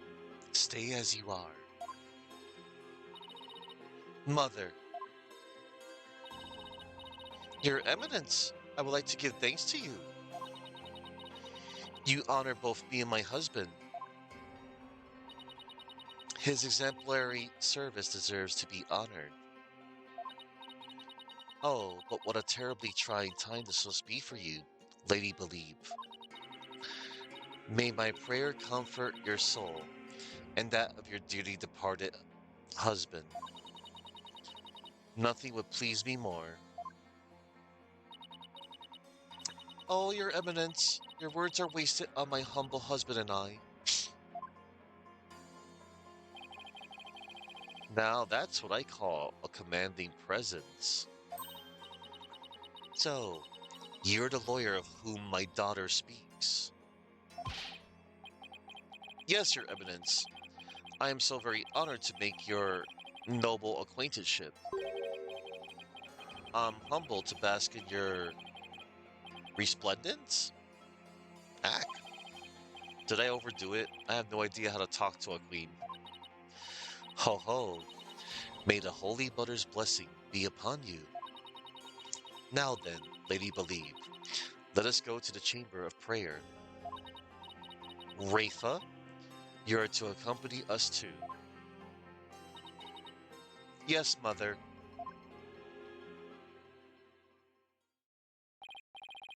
Wow, the Queen is seriously something else. Huh, the prayer of lament, huh? Don't see how that'll do any good. It's Justice Minister Inga. Who are you, buddy? Nice to see you again, Minister Inga. Again? Have we met? I'm Phoenix Wright. We met in the accused lobby the other day. Oh, right, blue suit, jagged hair. You're that lawyer who brought my daughter down a peg or two. Your daughter? Yeah, Rafa. He's Princess Rafa's father? So he's Queen Garen's husband?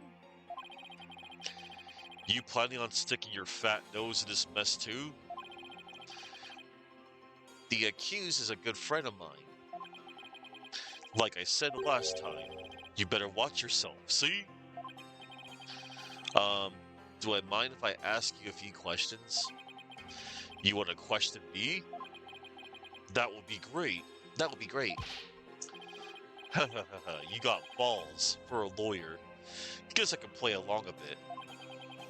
But I got things to do, see? So we'll have to talk while I work. Oh boy. Let's present stuff. Where do you get off sticking that thing in my face? You forget who you're dealing with? Don't poke your nose where it don't belong. Or do you want a spot on my execution list? No, I'm good. I better end this conversation now before I really rub him the wrong way. Alright. Let's look for flavor text first.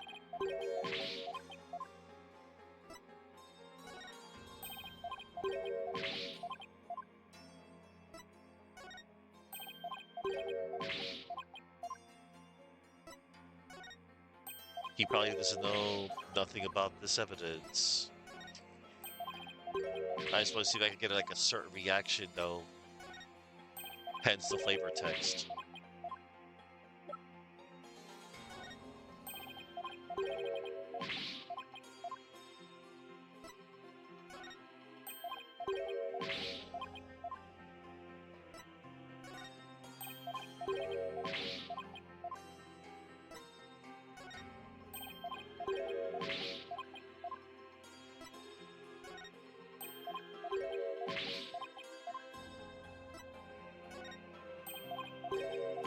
Alright, before I talk to this guy.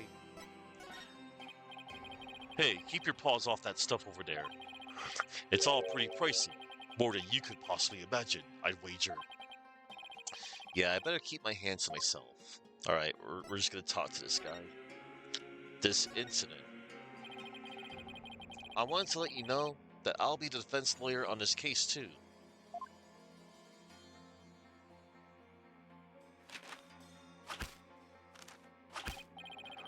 Well, don't say I didn't warn you. You only won last time because that idiotic prosecutor filed false charges. That'll be gasp in pain.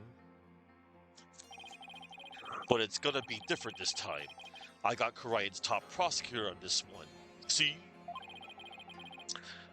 I don't care who I go up against. I'm going to prove my client innocent. You haven't forgotten that little thing called the Defense Culpability Act, have you? Blow this one, you'll suffer the same fate as the accused. How could I forget? You lawyers are all the same. You strut your stuff till the DC Act comes down hard. Then you start begging and pleading for your lives. It's really hard to watch, I tell you. Well, I don't plan on letting it come to that. Defense Culpability Act. Were you the one who wrote the Defense Culpability Act? Heh, maybe I did, maybe I didn't. What's it to you? Either way, as Justice Minister, I'm gonna enforce the thing. It started as a way to counter the dirty tricks of your trade, like falsified evidence. But it turned out to be quite handy. Efficient, even. Handy? Efficient? Yeah, made my job real easy. Any goons who cross me or the Garan administration are gonna get just what they deserve. Especially those rebel scum. You can get away with that here? Better watch your mouth, lawyer. I enforce the law in Kuranin. See? And being that I'm the queen's husband, that makes me king. No. I'm pretty sure the queen is the boss around here. Go on. Say what you're thinking so I can charge you with less majesty. I can't get myself arrested now.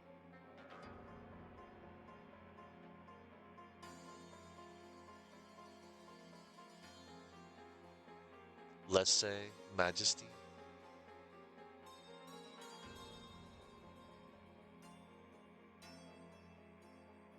Lays majesty. Lays, okay.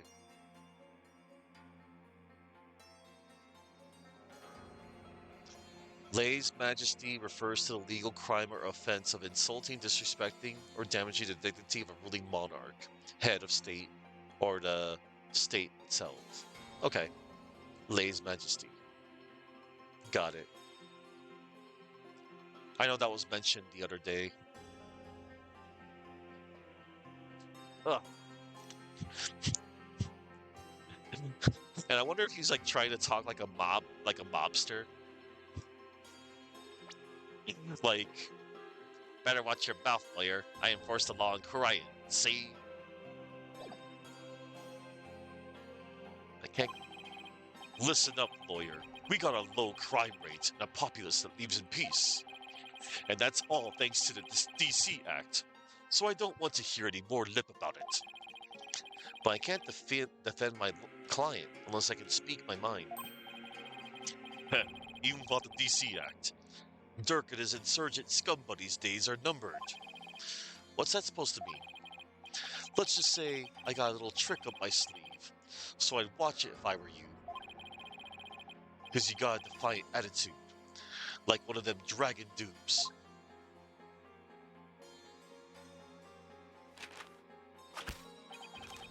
Say, White, you know what these are? No, what? Orders of execution. I like how he's like not even looking at the orders of execution. And he's just putting his stamp on. I also like that this could never end. If I let this text box on. Orders of execution. They really pile up if I start slacking off. What?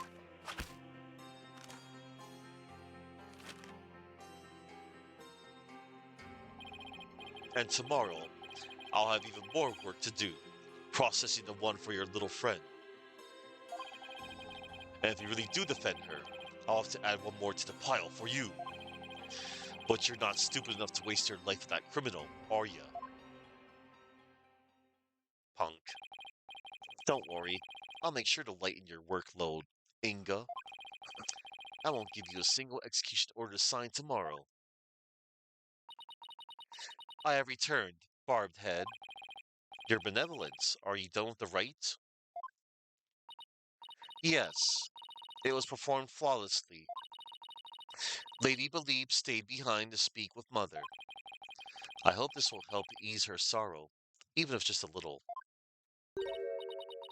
So, you have been speaking with my father? Yes, you could say that. My father is a great man. He works tirelessly to keep the peace in our kingdom. Kurion, as it stands today, owes everything to the efforts of my mother and my father. You should feel deeply honored. Under normal circumstances, they would have never spoken so readily with a lawyer. Yes, of course. It seems Rafa doesn't know what her father is really like. Well, now that we're done here, let's go see if I can talk to Maya now.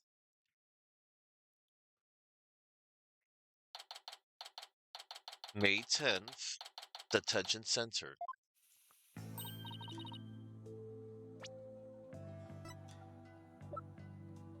Believe in me. Oh, it's you, Nick. Maya, are you okay? The questioning wasn't too harsh, was it? No, I'm all right. How about you? Make any progress? Well, I haven't found any conclusive evidence that could prove your innocence, but I have a small lead. Really? But for right now, I'd like to ask you about the High Priest. Sure, ask away. By the way, what's the princess doing with you still, Nick? Doesn't she have anything better to do? Doesn't seem like it. I heard that. How rude. Of course I have many other things I could be doing. Oopsie doodle.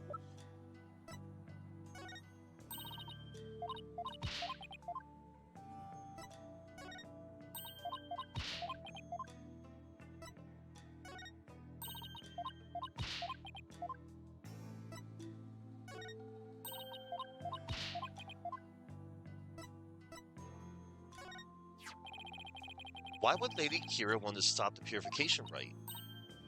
Oh, I know. You do? Yeah, because she's only got the one outfit and nothing to change into. You'd think she'd have normal clothes for when she's not busy rebel hunting, Maya. That's kind of funny to wonder.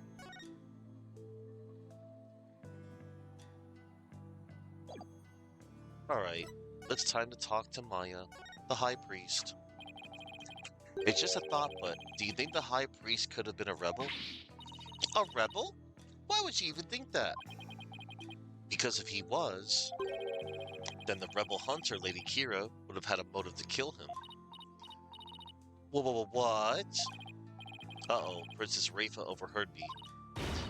What idiocy is this? Abbot in me? A rebel? It is beyond the pale. My mother has offered a prayer of lament to his soul. That is the sort of person he was. All right. I was just raising the possibility. I will not listen to such tomfoolery. She stormed out. Oh well, nothing we can do about that. Do you recall the High Priest doing anything suspicious? Come to think of it, he seemed unusually restless during the rite. He kept glancing up at the sky, though I have no idea why. He was restless and kept looking up at the sky? That doesn't really tell us much, does it? Anything else come to mind? Sorry, that's about it. Guess this is all I'm going to learn about the High Priest right now. Oh, but there is one thing I should follow up on. I wanted to keep my spirit channeling ability a secret while I'm here, Nick. What? Why? I'll explain later. With Princess Rafa gone, this might be my only chance. Channeling. Maya, about what you said earlier. Why can't you tell anyone you're able to channel spirits? Oh, that. You know how all the queens are also spirit mediums here? I heard. It was kind of a shock at first, though. In Kurainism, spirit channeling is a secret art that can only be performed by the queen. No one else is supposed to be able to do that, to do it. I see. So spirit channeling is a symbol of power or authority. Then in that sense, I can see why it would look bad if a nobody from another country were able to do it too. A nobody. Spirit channeling in the Korean tradition was developed from a Koreanist style that was brought to the US via Japan. But it seems like my clan's spiritual power is greater than that of the average Koreanese. It may be a quirk due to how our styles diverged, but I don't really know. So spirit channeling is a power possessed only by the queens of Korea, and it's a power that somehow made its way down the line to Maya. Then I guess that makes Queen Garen and Princess Rafa distant relatives of Maya's? I always felt like Rafa and Maya did like a little similar. I always felt like she's like the anti-Maya. Nah, but Rafa, again, I mentioned this before, everybody. Rafa, she grows on you like a fungus. She really is she gets better, everybody. Anyway, it's not like that there's some kind of rule about it. It's just, I'd rather not have it become an issue or anything. That's why mediums who come here to train hide the fact that they can channel spirits. I see. I had no idea it was so complicated. Either way, training here is a must to fulfill the qualification needed to become the master. And what is this qualification to become the master? To be able to channel spirits of one's own volition and without fail every time. Like, remember how my spirit channeling was always hit or miss? I only ever succeeded about 30% of the time. Yeah, and it was more like spirits possessed her, as opposed to her channeling them. Yep. So you can do it every single time now, whenever you want? Yep. At least, I think. You think? Well, I haven't actually tried channeling anyone since I completed my training here. But once I get back home, I plan on taking the final spirit medium test. I'll have to try channeling one spirit after another in a marathon channeling session. Only those who pass the test are worthy of becoming the master, huh? Yeah, but I know I can do it. I'm gonna ace that test to become the next master. After all, I can't let my clan and the other villagers down. Right. Maya's the next big hope of Korean village. That's gotta be a lot of pressure. So speaking of similarities, I've noticed another similarity between our countries besides spirit channeling. I saw a show on TV earlier that reminded me of the Steel Samurai. Oh, you must mean the Plume Punisher, warrior of Dio Twilight Realm. The Plumed Punisher. So you've already seen the Plumed Punisher? You really don't miss a beat. Actually, it was her benevolence who told me all about it. There is not a single person in Korean who does not know of it. Oh, your benevolence, you're back. As the royal priestess, I am charged with monitoring your movements. So I have changed my mind. For in order to fulfill my duty, I must not avert my ears, not even from your blasphemous theories. Her sense of duty is commendable, but I wouldn't mind if she backed off a bit. Great timing, your benevolence. There's actually something I wanted to show off to the both of you. Show off? Maya sure seems excited all of a sudden. Yep, ta-da! What's that? It's an ultra rare Plume Punisher strap. There's only one of them in the whole world. It was specifically made to promote the TV show.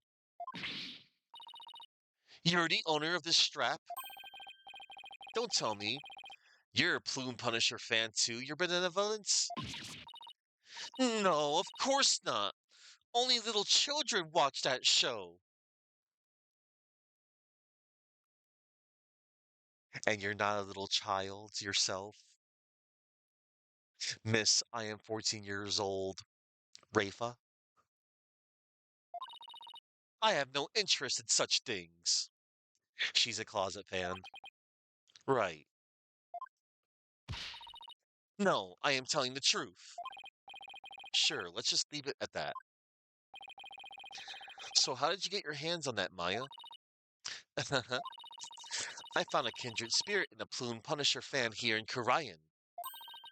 It resulted in an exchange of cultures transcending national borders. And by cultural exchange, you mean you swapped TV show promo merchandise? You bet. I traded my Steel Samurai watch for this strap. It's a super rare watch that plays the Steel Samurai theme song when the alarm goes off. My newfound Karainese friend was so happy, I got this one-of-a-kind strap in return. I guess there are people like that wherever you go, even here in Karayan. Watch this. When you press the Magatama on her belt, it plays the show's theme song. That sounds just like the Steel Samurai theme song. What are you talking about? Can't you hear the folk instruments in the intro? And the exotic tones throughout? Plus, the Steel Samurai has Japanese taiko drums that go dun dun dun in the intro.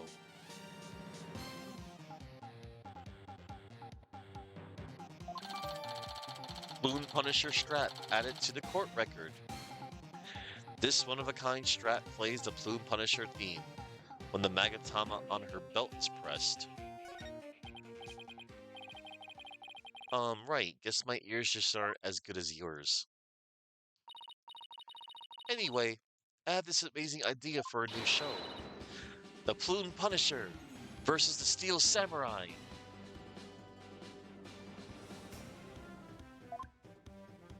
Oh no. I'm going to totally go pitch it to some TV stations when I get back home. It's going to be a huge hit. Right, your benevolence? I have no interest in such things. Well, if nothing else.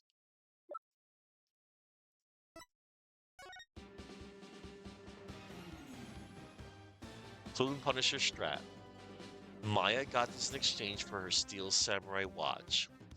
Pressing the Magatama on the belt plays the Plume Punisher theme song, which begins with some traditional Karainese instruments. Maya says its exotic sound makes it totally different, but it sounds exactly like the Steel Samurai theme song to me.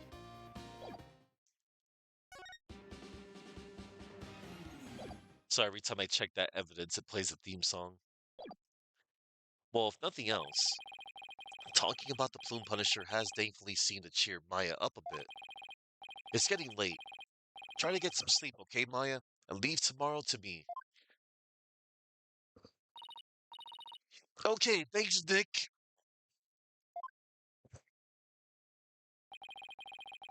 Okay, thanks, Nick. I think I've covered just about everything. Time to head back to the temple and go over everything I've learned so far. Any ideas? My father is a great man with a gentle soul. Is he not? No. Yes, well, are we talking about the same person here? You, too, could become a man of upstanding character if you learned from his example.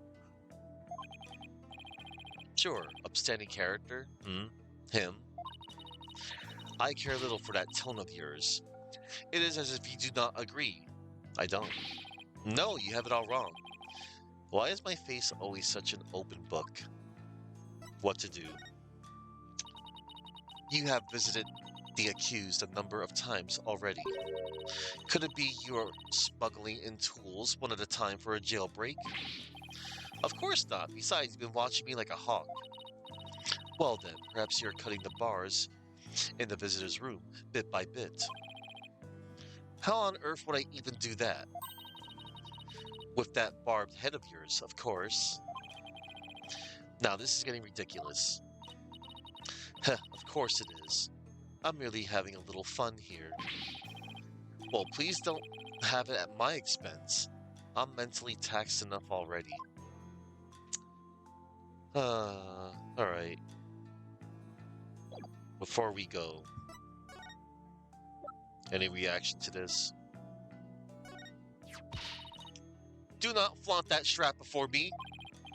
You know, I get the feeling you really want this for yourself, your benevolence. You nincompoop, you know not of what you speak. I desired it so dearly that I had all of our retainers dispatch multiple postcards for it. All right then. It seems really want was an understatement. Haha, Shiloh did it. Ah, the escaped prisoner. He has the very face of evil. It actually reminds me of you, lawyer. I hardly think I'd look that scary. Do not doubt my all-seeing eye in such matters, barbed head. It is the appearance of your Mitama that reminds me of his evil face. Well, if we're talking about my soul, I guess I just have to trust your professional opinion. If it wasn't for the express purpose of making me out to be a criminal, that is.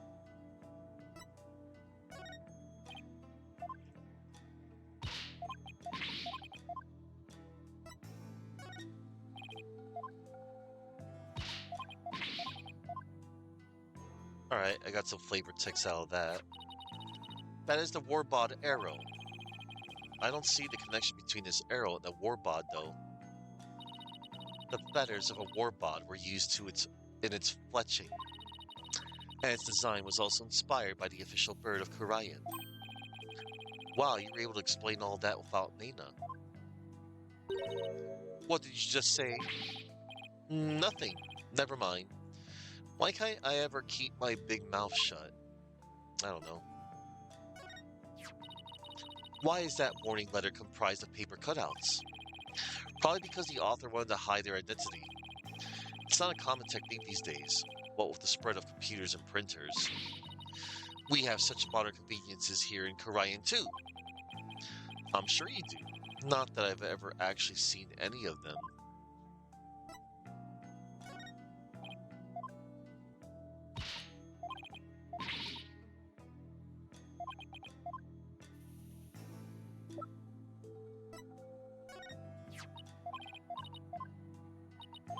Alright, yeah, I already showed her all this other evidence here.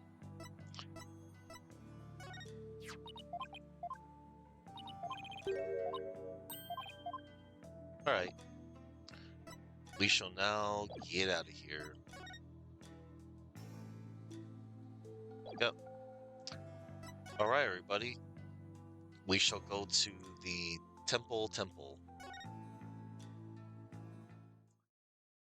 And then it's on our ways. We're getting closer, everybody. Temple. It's getting late. Won't be long till sundown. Mr. Wright, your benevolence. Are you done with your investigation for today? Pretty much. I thought I'd go over what I've learned so far. Care to join me?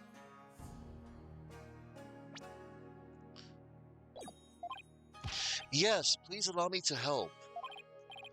Okay, first we know that the High Priest received a warning 3 days ago. It was from someone claiming to be Lady Kira, and it told him not to perform the rite. That's right, it was that rebel hunter. But what of it? That's what I'm not sure of yet. Why would Lady Kira want to stop the rite? If you could solve that mystery, right, I could figure out her motive for threatening the High Priest. It might be the break I need, but I just don't know enough right now to act on that lead. How unfortunate for you, barbed head. Your only hope is pure speculation. That shall not stand up in the hall of justice. You have no actual proof of Lady Kira's involvement in this crime after all.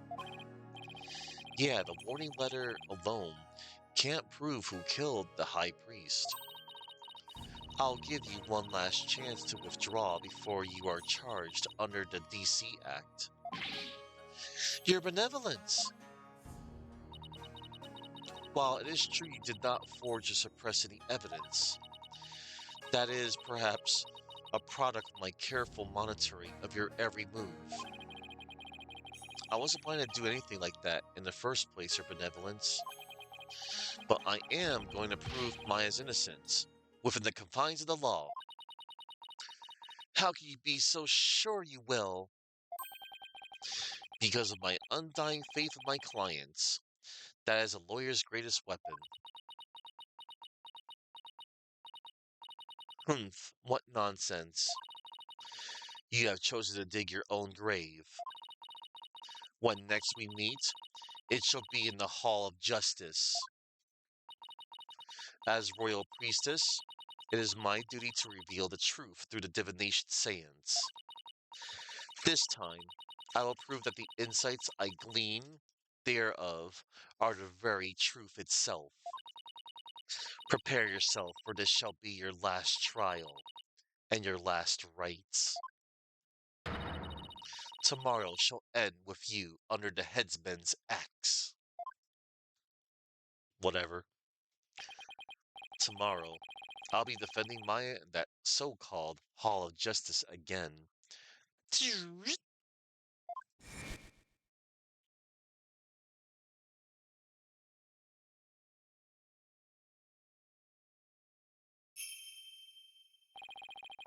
That whole seance thing makes trials here completely different from those back home.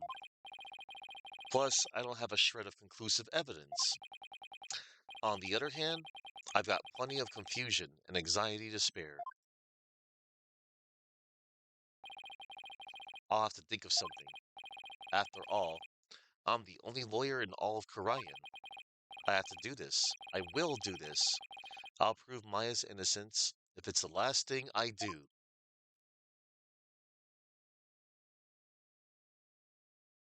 To be continued. Oh boy, everybody, finally, we get to the fun part. The courtroom.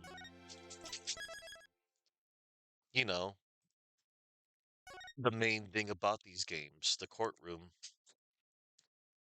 Like I said, I do like the investigation phases, but the real dealio is in the courtroom. Hmm, I'm gonna take a little look at something else, everybody.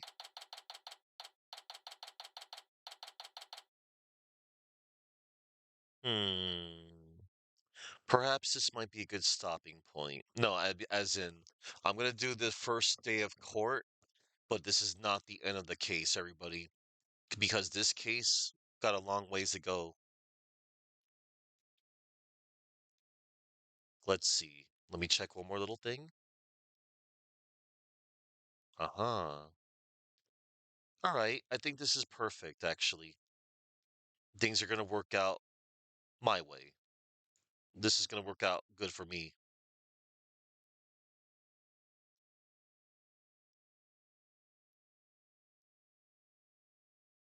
All right. Yeah. Okay. I'll just double checking everybody because I want to make sure, this goes well. It will go well. I'm just saying, like, for my sake, and more importantly, my voice. All right. I'm just checking something else on my phone real quick. Something of importance.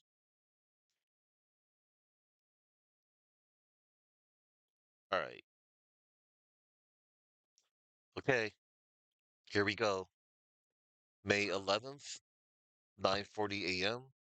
High Court of Karayan, accused lobby.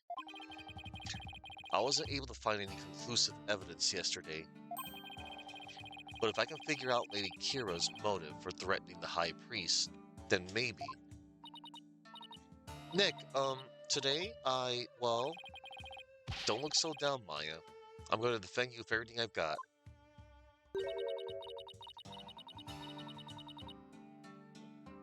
You would do well to cease this insanity while you still can. As I said yesterday, I'm going to defend my client in court. Well, know this.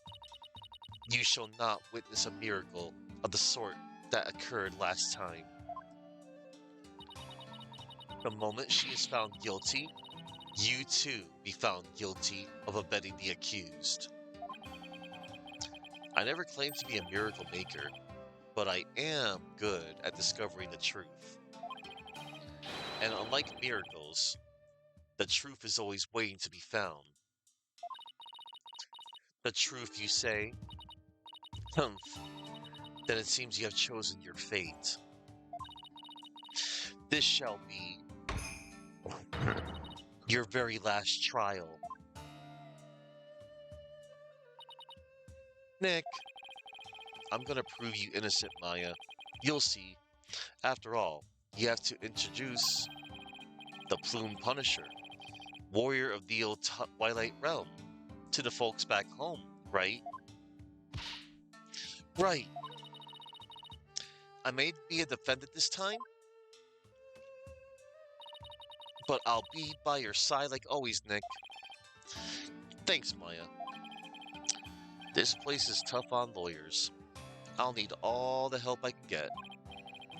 Plus, it's always good to have you on the team. Well, it's time. Let's go.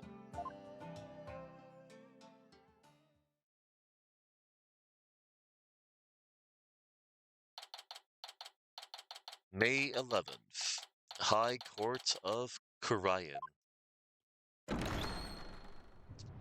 Okay, we're back here. Day 1, court is now in session, all rise. Let the trial of Maya Fey begin. The defense is ready, Your Majesty.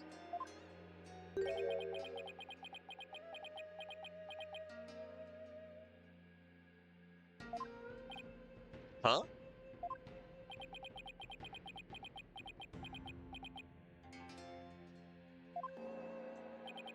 Um... Quiet. Can't you see Prosecutor Samadi is absorbed in silent prayer? Great. The trial's barely started, and the judge is already mad at me. He's very devout for a prosecutor. Why is the accused standing over there? Oh, well? Your Majesty. In addition to being the accused, she is also my assistant. The accused is your assistant, you say? Very well. Then, a criminal does indeed make a fitting partner to a lawyer with a defiled soul. That wasn't very nice. Yeah, well, bad-mouthing lawyers seems to be a custom of sorts here in Kurayan. I must say, I am surprised to see you still here in Kurayan, Mr. Wright. And even more so to find you in the Hall of Justice once more.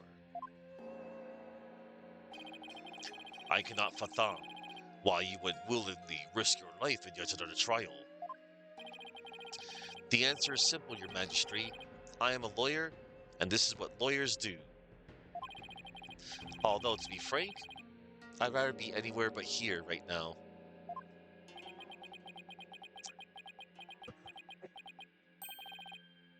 Such foolishness. Ah, Prosecutor Samadi, are you ready to begin now? Yes, Your Majesty. The prosecution is ready. Let us begin without further delay. See, look. He has a different butterfly, like I mentioned yesterday. He's got different butterflies depending on which country he's in.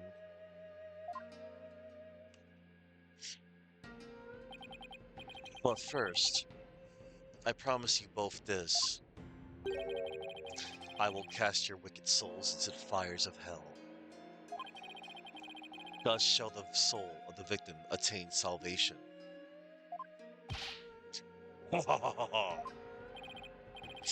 Splendid. I would expect nothing less of you, Prosecutor Sunbody. Please save the victim's soul, Prosecutor Sunbody. Punish the wicked lawyer who dares to stop these last rites. I think I'll pass on that whole fire and brimstone deal. But I'm not surprised by your words or stance, considering what Apollo's told me about you.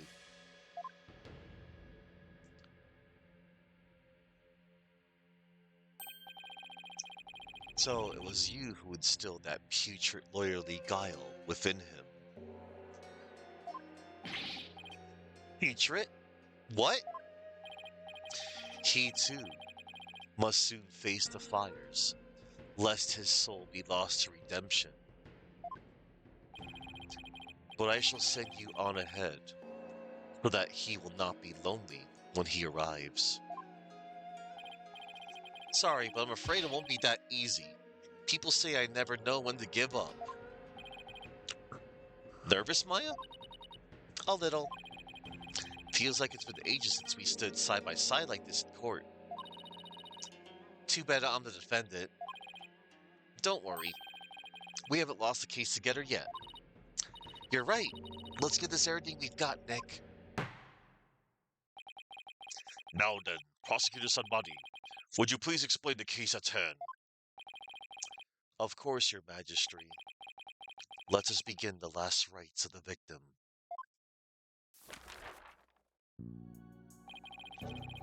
Maya Fey has been charged with the crime of murder. The victim of her heinous crime was High Priest Tarustin. He was conducting the purification rite when he was brutally slain. And the cause of death? Let us review the victim's autopsy report and the crime scene photo, shall we? The cause of death was blood loss from a stab wound delivered to the abdomen. The murder weapon was likely the Warbod dagger, which was used in the rite. However, the weapon has yet to be found, though the scene was thoroughly searched. A sacred relic used as a tool of murder, the Holy Mother's wrath shall be most severe. The murder itself took place at the height of the purification rite. The accused had donned Lady Kira's sacred robes, and the victim was there to offer prayers as a high priest of Kuraidism. During the rite, the victim and accused were the only two at the inner sanctum.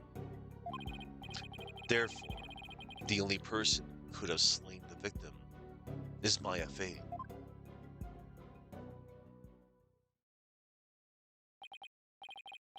I must say, that does cast a great deal of suspicion upon the accused. Indeed. Now then, allow me to submit this diagram of the crime scene as evidence in this case. Inner sanctum diagram added to the court record. A diagram of the scene of the high priest's murder. It shows where the lanterns and the Warbod statue are. In Kuraidism, slaying a priest is a sin most grave and dreadful. As such, Maya Fey's soul shall be plunged into the lowest level of hell, the hell of tickling.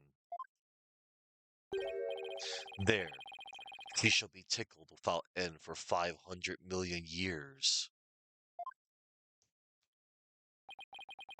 That is a terrible fate indeed. Would the defense care to respond? And here I thought the lowest level of hell was the hell of back pain. I don't remember killing anyone. And I don't have that dagger or anything like it. As my client stated, she has no memory of the event as described by the prosecution. But more importantly, she had no motive to kill the high priest in the first place. Objection!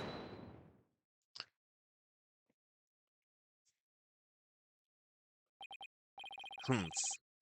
I thought you might say that. Nevertheless, the meaningless prattle of lawyers is utterly ineffectual here in the Hall of Justice. For all will be made clear by her benevolence Rafa Padma Kurayan's insights. So it is, and so it shall be. The divination seance reveals the truth for all to see. Here we go again. Yep. Bailiff, please show in the royal priestess.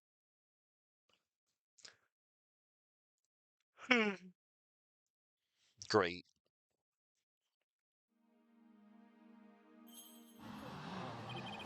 It's Princess Rafa. Oh, how beautiful her benevolence looks again today. Glory to the Holy Mother for this blessed day. As popular as ever, I see. Rest assured, good people of Kurayan, I will defeat this murderer and her abettor. They shall not escape on their freedom express today.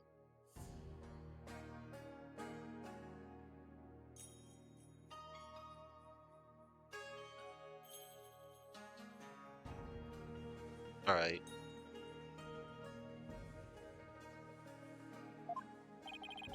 What a joy it is to have the royal priestess back in the Hall of Justice.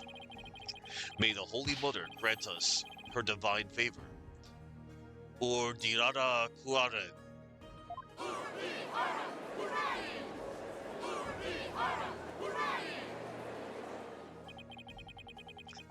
She sure looks pleased with herself. Especially for someone who didn't know what a Freedom Express was until yesterday. Is there something stuck to my face, barbed head? No, nothing, your benevolence. Now then, your benevolence, divination seance, if you please. Very well. Nana, my robe!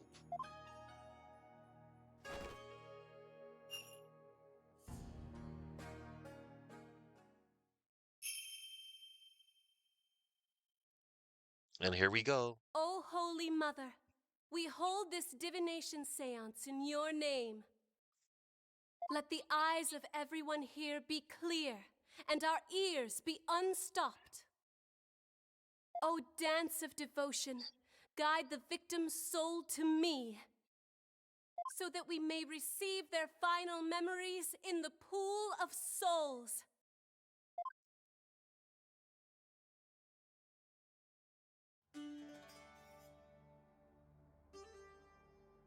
We dance.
Oh boy,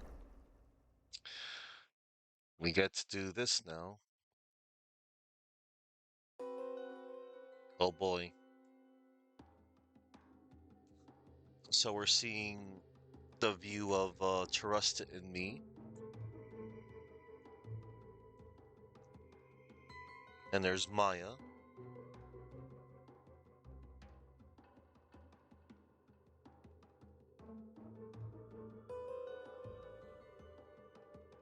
Oh snap. Win. And there's footsteps, incense, pain. There's Lady Kira. Maya was there, but then there's Lady Kira. That's crazy. The victim's Mitama has spoken. The divination science is complete. Great. Another clearly incriminating science vision. It could not be any clearer, O foul defense.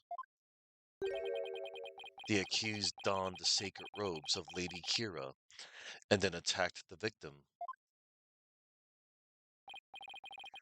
Oh, how very terrible it must have been. The figure of Lady Kira lit against the dim lantern, light. The scent of incense growing ever more potent as she drew near. One can almost sense the horror Abbot in me must have felt.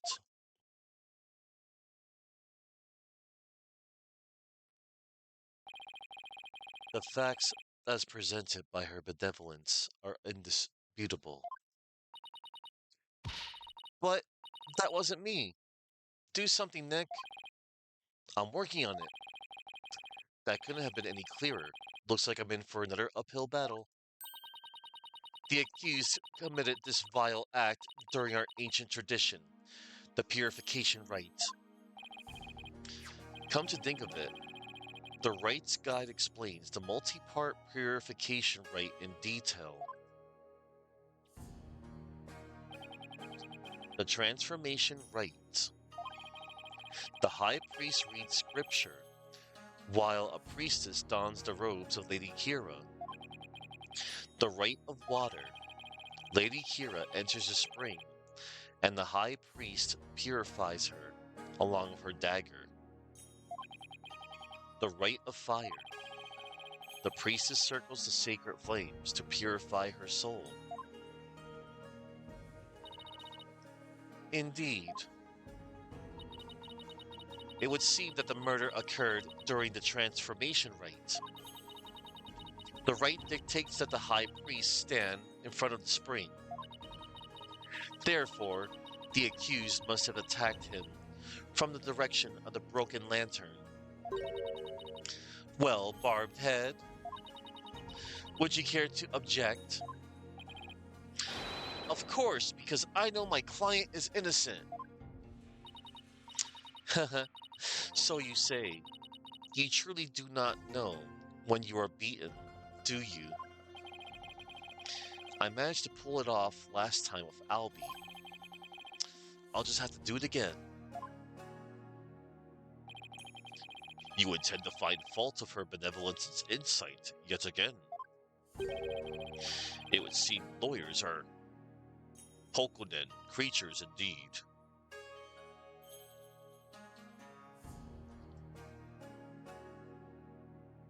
Hang on. Oh, okay. Just checking something, everybody. Look at that Pokonen.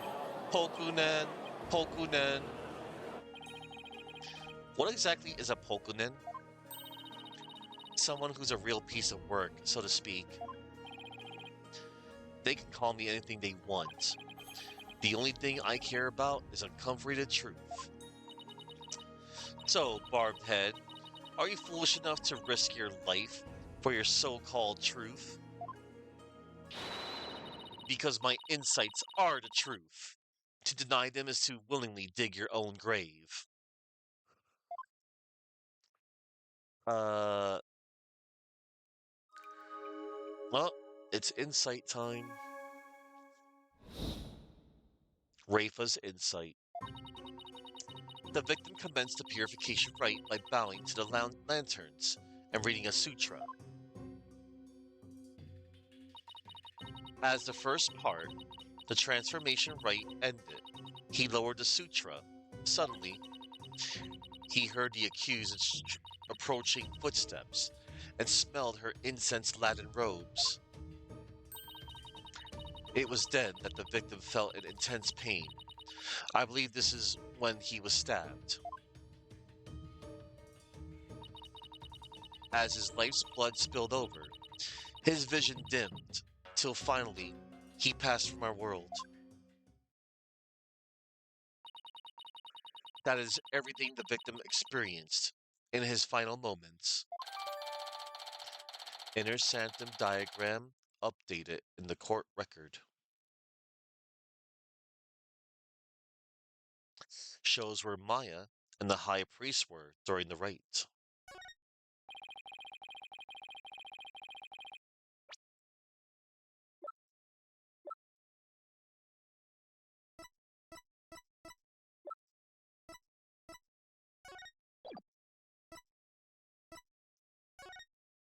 Yep.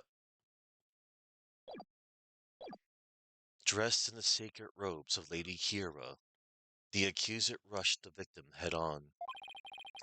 The brutal stabbing she perpetrated could not have been any clearer. Yes, it is plain for all to see. No, it wasn't me. A sudden drowsiness came over me during the transformation rite. I didn't even get a chance to put on Lady Kira's robes.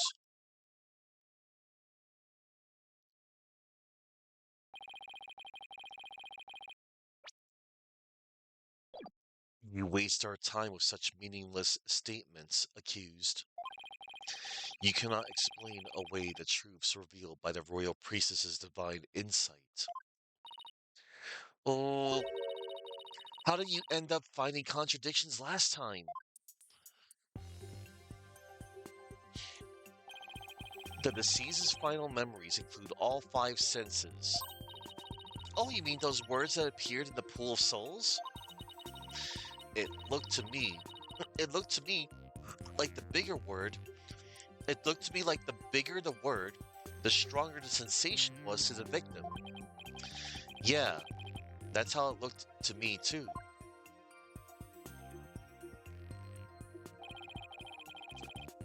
The sensations themselves are never wrong, only the sensations themselves are never wrong, only their interpretations. That's why I try to point out mistakes in Rafa's insights the last time.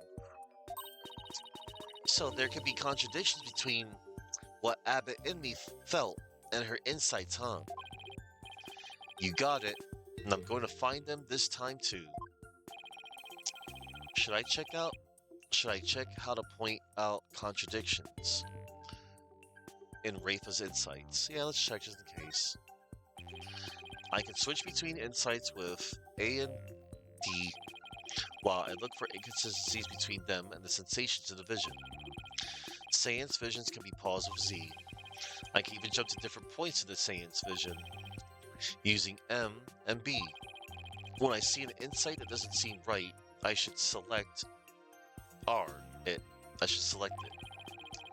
Then all I have to do is point out the sensation that contradicts with the insight. The sensations this time seem to fluctuate more than the ones from Albie's trial. In which case, I better keep an eye on changes in their intensity too.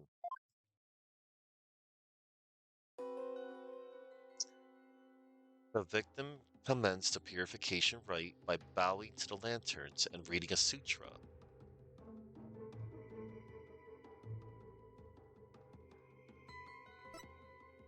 As the first part, the transformation rite, ended, he lowered the sutra.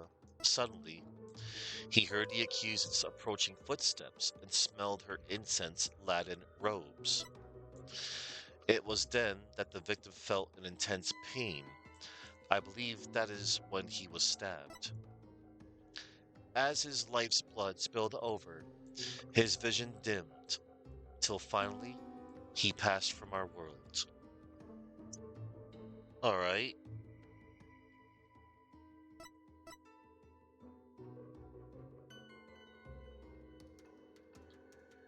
Let's see.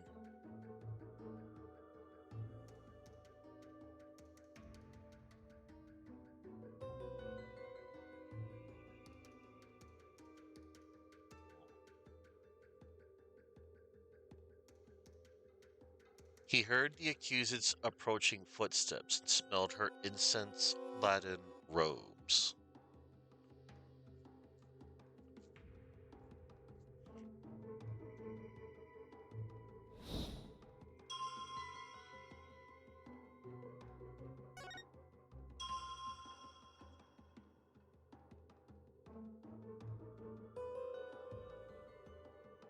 Let's see that again.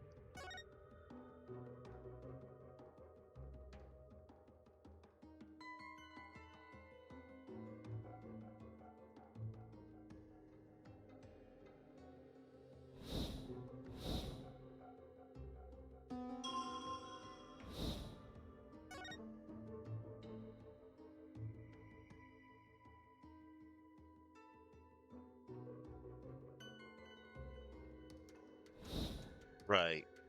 Okay. We select the footsteps. Objection! On that statement. The victim supposedly heard the accused's approaching footsteps. But did he really? What nonsense is this? Is it not abundantly clear? No, it's not, because there is something strange about those footsteps. Strange? Explain yourself, barbed head. The footsteps are strange because they don't get louder.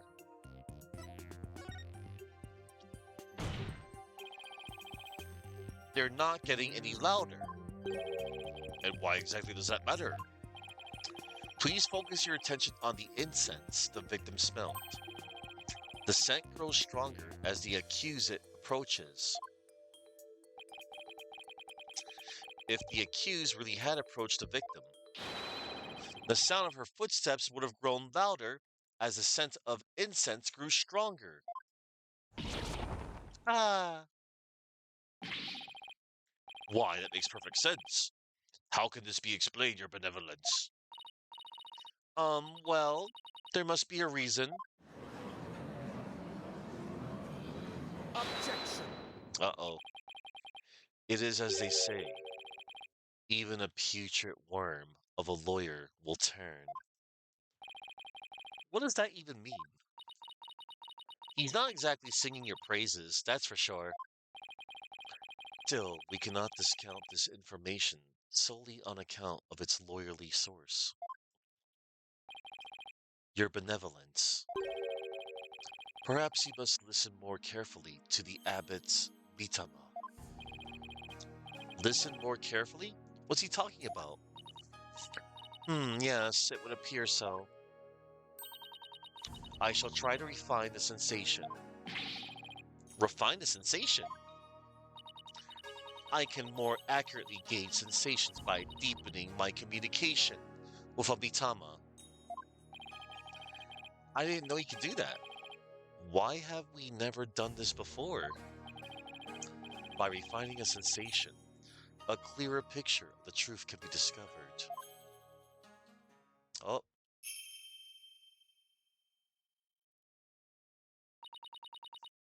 oh, blessed Bitama, I beseech you, hear me now and respond to my call. Oh, bells. Footsteps changed into bells? What could this mean? Bells, but the only bells at the scene of the crime were... Ah, that jingling must have come from Abbott and me's bells. You mean those big things he had on his ankles? Well, there you have it. The sound of bells was from the high priest's own footsteps. Then that means if the footsteps belonged to the victim himself, it means it was the victim who was moving, not the accused. The victim was the one who went running toward the broken lantern from the spring. A far cry from what her benevolence's insight would have us believe. Yeah. Intersection diagram updated in the court record. Goes where Maya and the high priest were during the rite.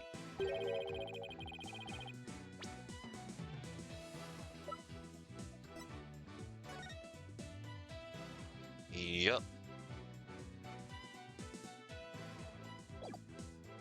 But why would the victim have approached the accused? Maybe he was trying to defend himself. Please explain. He could have felt threatened by Lady Kira standing there with a dagger. If so, he might have thought to overpower her before she attacked.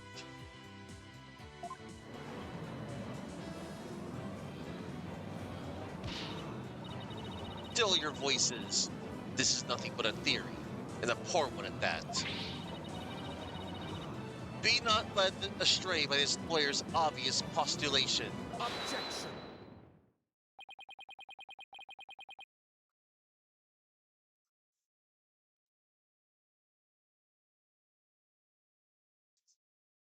The act of assuming, asserting, or claiming something as true, self-evident, or necessary as a starting point or reasoning, argument, or belief. Yeah, that's what postulation means. Okay. While his insolence is inexcusable, I would ask that you calm yourself, your benevolence. Is there something you would care to say, Prosecutor Sanmari? Even if it was Abbot in me who moved, it does not negate the accused's crime. What do you mean? The accused was likely waiting for the high priest to approach. Ah, and as he neared, she plunged a dagger into him. It is as simple as that. Oh, right. It really doesn't change much, does it? Yes, it is as the prosecutor has said. In fact, it is as I meant to say all along as well. Right, and that's why you were so shocked when you first heard it. Understand now, lawyer? That contradiction you had conjured up has come to naught. Once I hone my insights, it will vanish like the dying rays of the sun. Insight revised. Oh boy. He rushed the accused and tried to fight her off by the broken lantern. As his life's blood spilled over, his vision dimmed, till finally he passed from our world. See, the fact that it was Abbott in me who moved changes nothing. Come on, Phoenix, you gotta keep your cool. That contradiction I pointed out must mean something. That one sensation changed after Princess Rafa refined her vision. It stands to reason that something else might have changed too because of the refinement. I should focus on any sensations that have changed, while searching for more contradictions between them and her insights.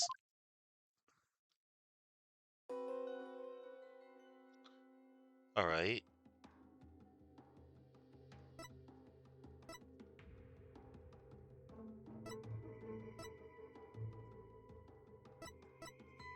Excuse me.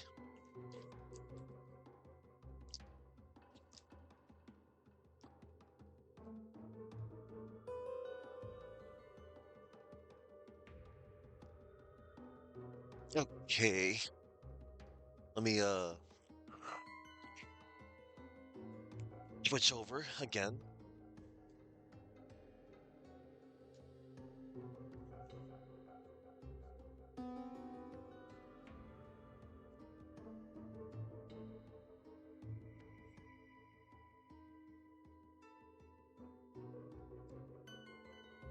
One moment, everybody.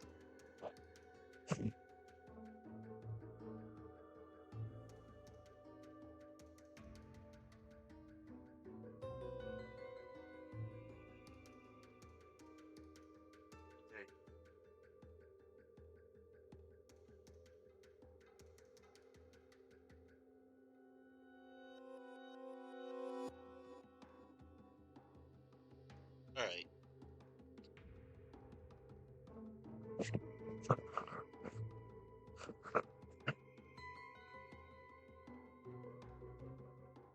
So, I believe we check out the new statement that was right there. All right.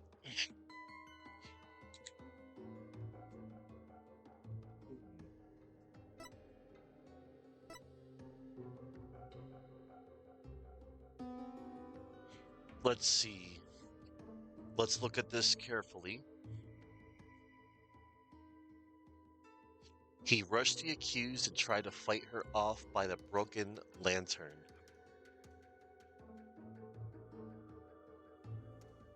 Hmm.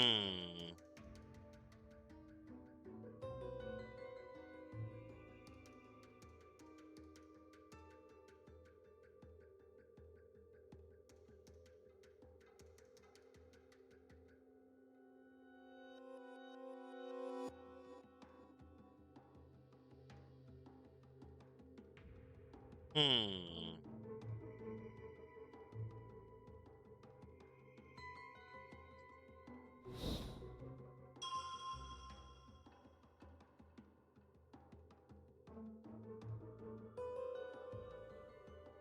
Select.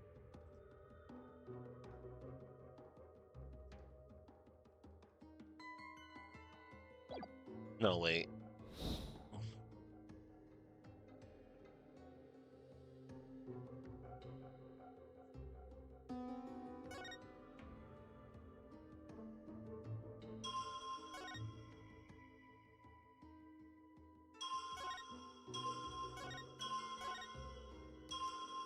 Ah, that was tricky. The bells switched to water. He rushed the accused and tried to fight her. Okay. Water. Objection!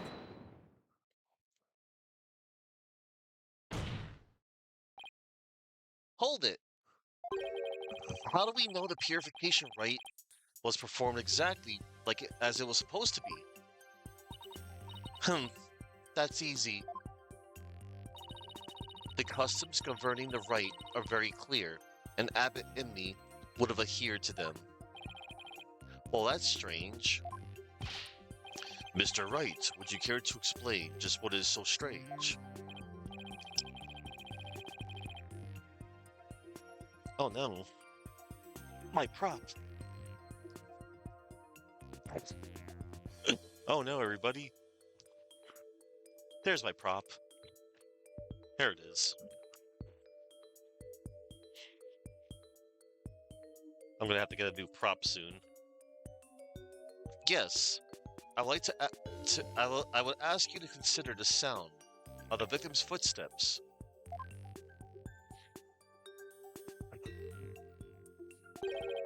The sound of bells changes to the sound of water at one point. What's this? It's simple. The victim must have stepped in some water. Oh. Yes, and the only source of water in the inner sanctum is the spring. And therein lies the contradiction. What contradiction? I believe the rite started out as it should have. The victim stove his back to the spring, and the accused stood right in front of him. But we now know that the victim then moved into the spring.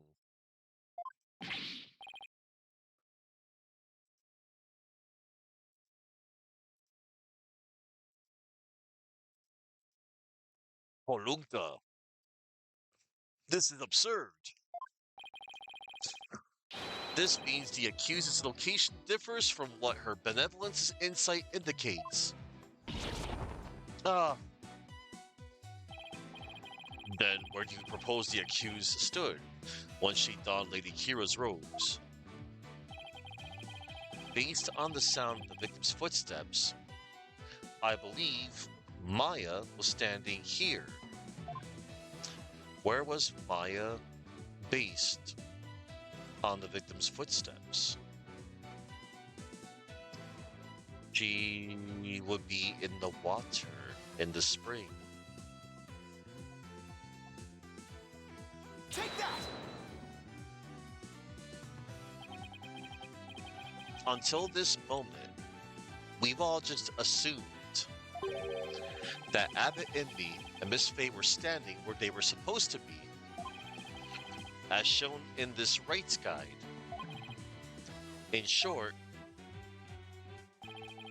the victim should have been standing with his back to the spring and the accused in the front.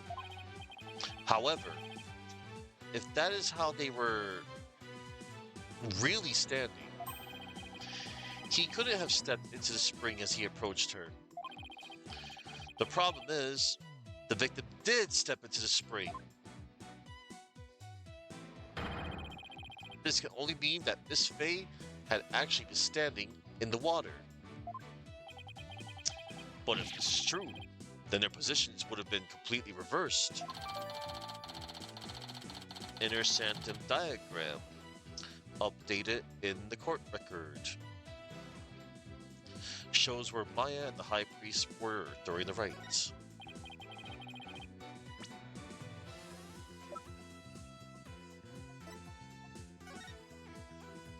Maya in the spring. What is going on here, Miss Faye? Were you really standing in the spring? I'm sorry, but I barely remember anything about the rite. The high priest would never make such an obvious blunder during a rite. What on earth is that even possible? That's enough! That's enough.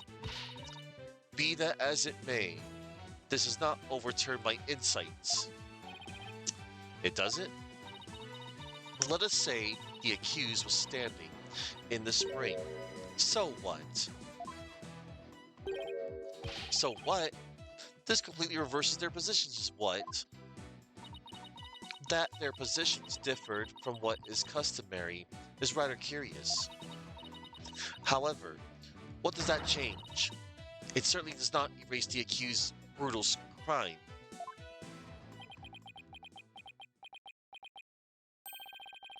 I guess you have a point there.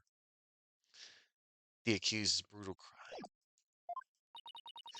You lawyers are an absurd breed. Never thinking ahead, you cling to the first incitement.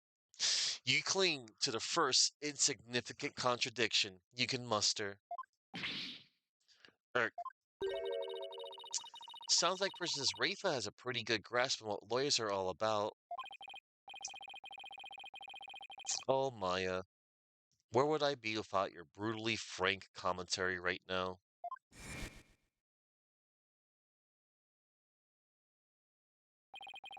Is this contradiction really meaningless? But something really doesn't feel right. Did I take a wrong turn somewhere? Humph. I will now amend my insight to account for this new truth. Insight revised. He rushed the accused and tried to fight her off by the poolside lantern.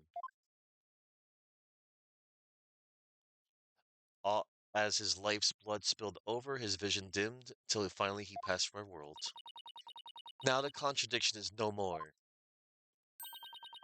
But the truth of the matter still stands, no matter how stubbornly you deny it. What do you have to say for yourself now, Mr. Wright?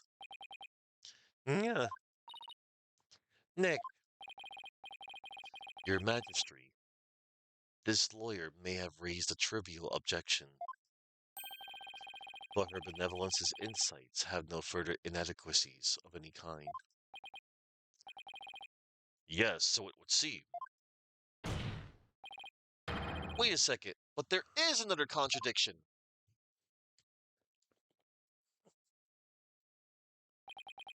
Still you flounder about, wretched beast.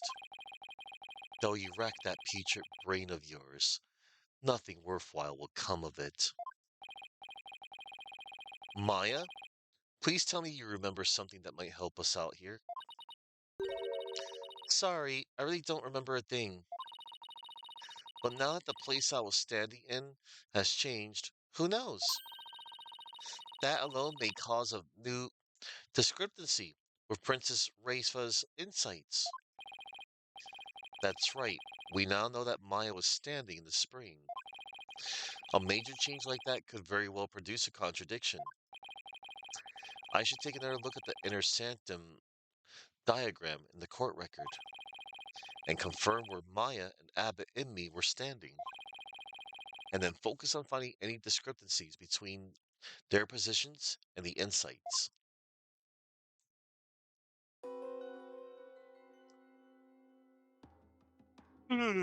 So, he rushed the accused and tried to fight her off by the poolside lantern.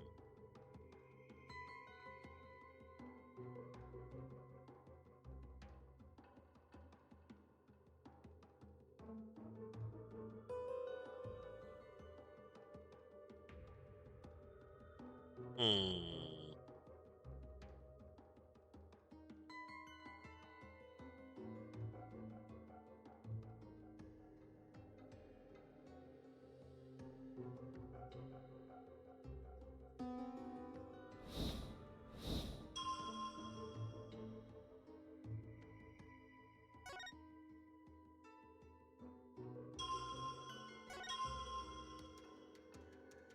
The win.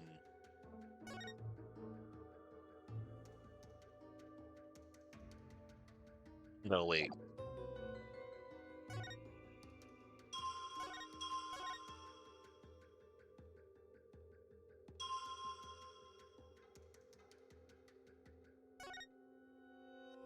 No, wait. Let me look at the lantern again.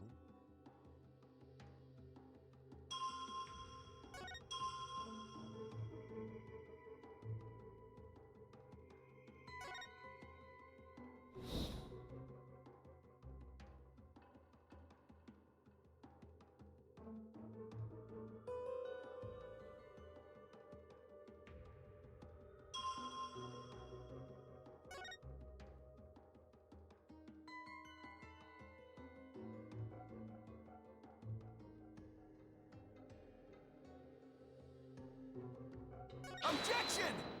Point to the lantern. Your benevolence, I found a new contradiction. You did? Humph, no doubt it is but another of your vile attempts to slander my insights. Nope, take a good look at what the victim saw. It just might change your mind. The lantern flame behind the accused was flickering. Yeah, the wind. There is nothing unusual about that, especially as the wind had stirred. No, that's where you're wrong. If the accused had been standing in the spring,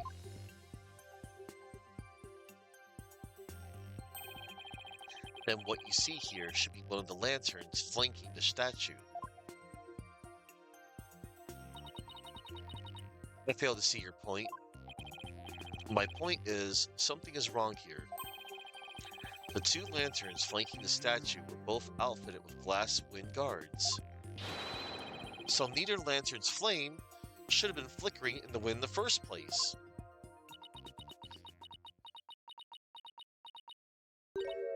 Heh. She seems pretty tickled, Nick. I don't remember her saying anything funny. I fail to see what you wish to prove here, but very well. I shall refine the vision and reveal the truth for all to see.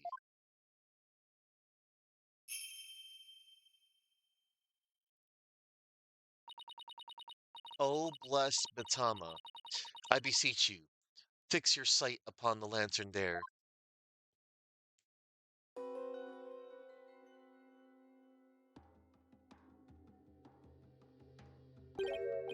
Huh? That lantern doesn't have a wind guard on it. And rightly so. For the wind guard was removed to reveal the sacred flame within for the rite of fire. Therefore, there is nothing odd about the flame flickering. Say what? But when we searched the crime scene, those lanterns had their wind guards on. That's because the police put them back on. The sacred flames have burned uninterrupted for hundreds of years, Defense. We could not risk them being extinguished, even during an investigation. That would never fly back home. Well, Barbed Head, are you done quibbling? If so, then it is time to bow down before this testimony of the Batama. Urgh. Nick, don't worry, Maya. I'm just getting started. Alright, let's go over everything we know so far. Maya was wearing Lady Kira's robes and standing in the spring. The High Priest is thought to have been moving toward her, so I should look for sensations that stand in contradiction to this arrangement. I won't give up. I'm going to find a contradiction that will undermine the accusation against Maya.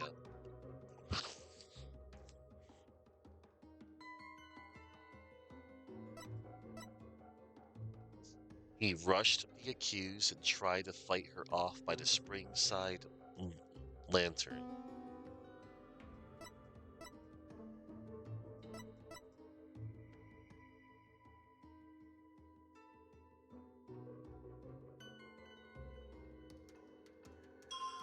Oh, there it is.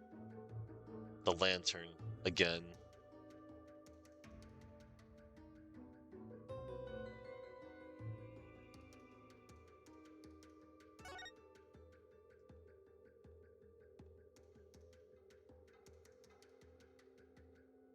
Objection!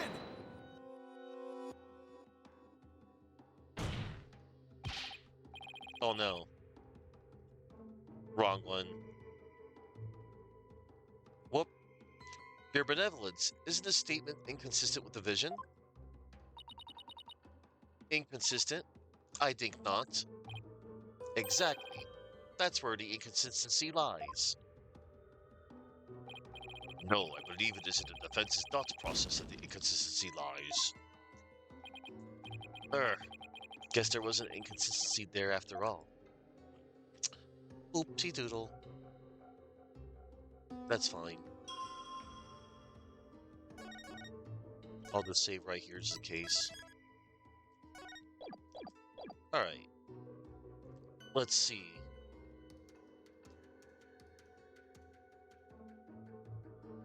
Oh, wait a minute.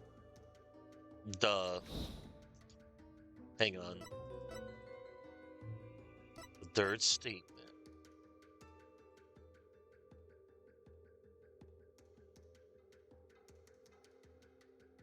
Ah, and the wind was blowing on the...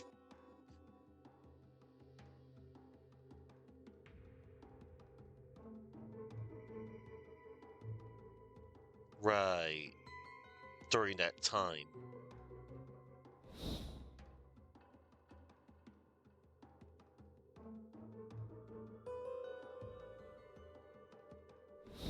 Yeah, yeah.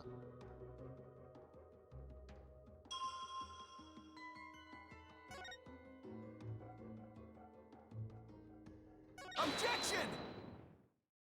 There it is. Yeah. It was the wrong panel. What could this possibly mean? That lantern clearly contradicts the insight. But this contradiction will overturn the entire case I've been building. Are you alright, Mr. Wright? 1 minute you shout out, and in the next you fall silent. Perhaps it is like the bellow of one who is barreling down a hill with no way of stopping. Is that not right, Prosecutor Sanmati?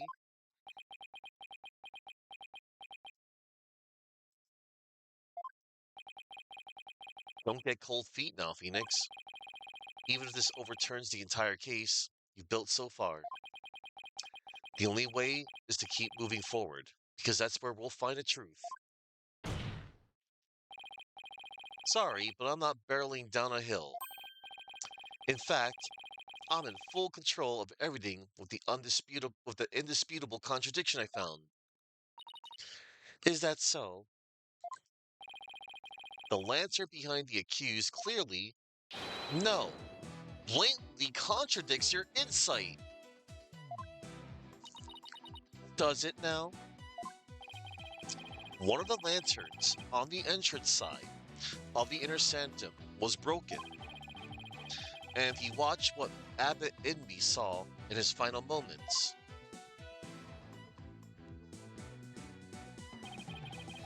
you will notice that the lantern behind the praying form of Miss Fey is broken. The lantern behind Lady Kira, however, is still intact.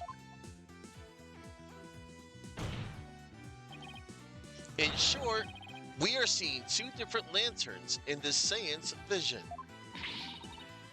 How could this be? And even if it were so, how would that contradict my insights?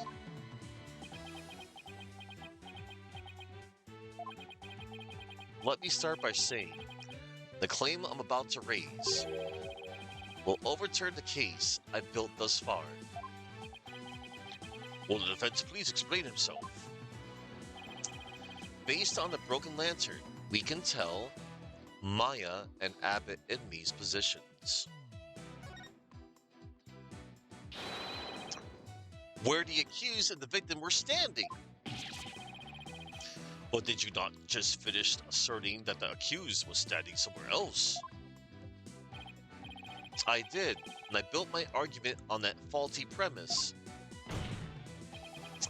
But thankfully, it has led us here, to the actual spot where Maya Fey was standing.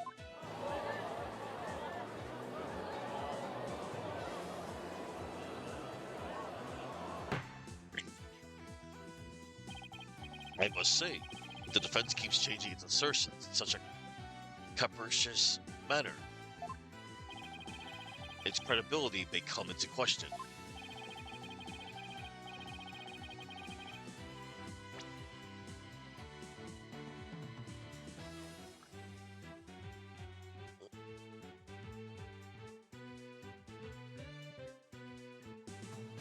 Capricious. A person, action, or thing characterized by sudden, unpredictable changes in mood, behavior, or opinion, often driven by a whim of impulse. Alright. Capricious.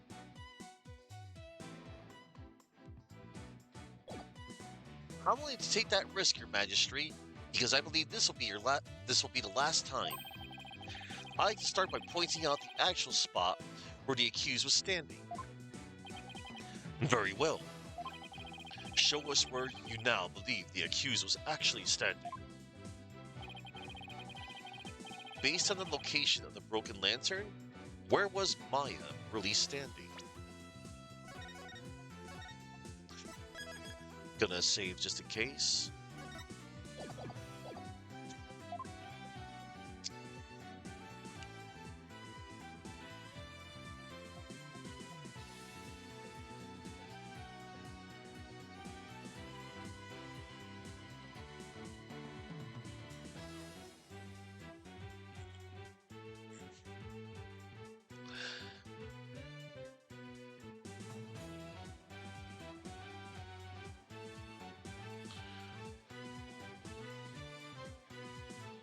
I believe she was standing right here.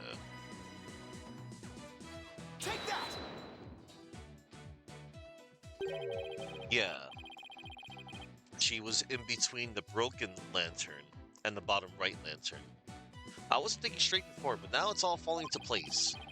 We know the victim had stepped into the spring.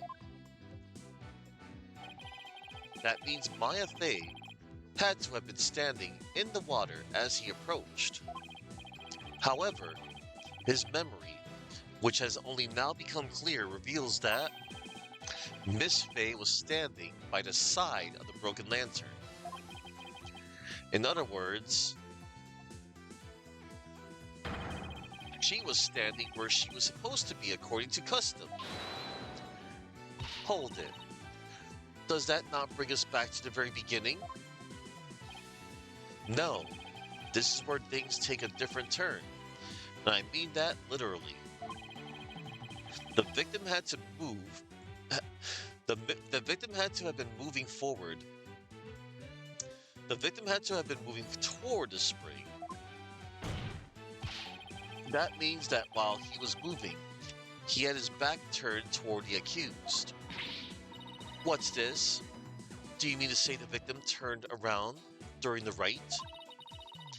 But such an image appears nowhere in the seance vision. Actually, it does appear. It's just that no one noticed until now. No one noticed? How could no one have noticed something so big?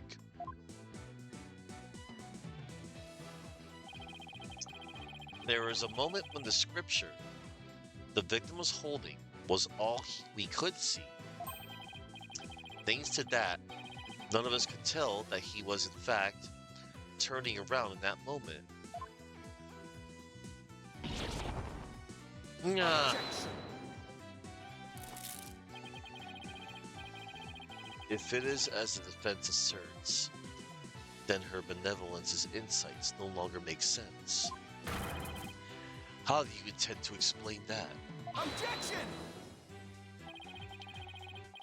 I don't need to explain anything because it's just as you said, Prosecutor Samadi. Her benevolence's insights don't make any sense because they contain a huge error. Such insolence.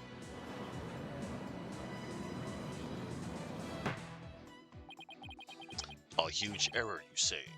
Do explain. The huge error is the number of people there. I believe this is what happened at the scene of the crime. The victim was reading a sutra when suddenly he sensed someone behind him. He immediately looked back to see someone dressed as Lady Kira standing there. Wishing to see who it was, he approached the robed figure. That's when he was stabbed. This cannot be. Oh, but it can. And it is. The insight stating the accused stabbed the victim is wrong.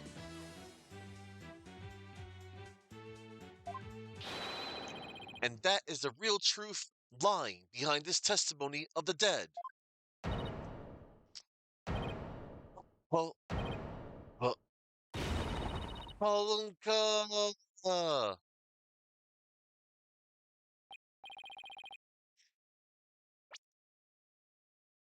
Polkunta. Are you suggesting that there was someone else at the scene of the crime? Huh. Have I misunderstood the voice of the Bitama yet again? Yes. This cannot be. Woo! That was a close one. But I managed to divine the true meaning behind the seance vision somehow. I should add these new facts to the court record. Inner sanctum diagram has been updated in the court record. Shows where Mayan high priests were during the site. Right.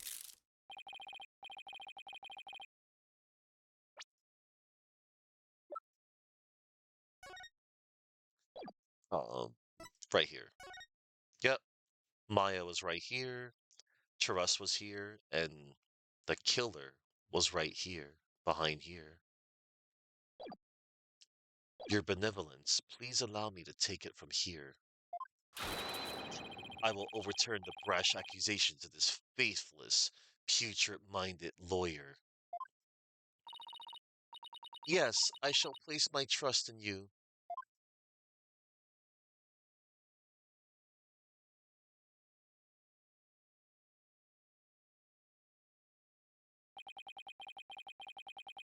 Are you sure about this?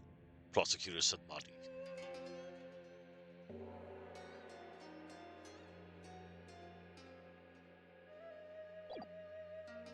Are you sure about this, Prosecutor Samadi?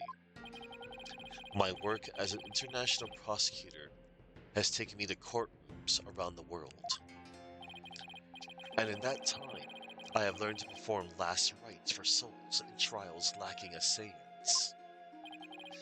Yes, of course, forgive my ludicrous inquiry. Moreover, I have with me a forensic investigator from overseas. I will show you all the most magnificent last rites ever seen. I guess he really does think highly of Emma and her forensic expertise. I'm impressed that he's come to understand their value. Then again, he is an international prosecutor who solved tough cases around the world. Time to hunker down, then. Time to hunker down, huh? Now then, let us continue with today's proceedings. Could the defense please tell us who the third party dressed as Lady Kira was?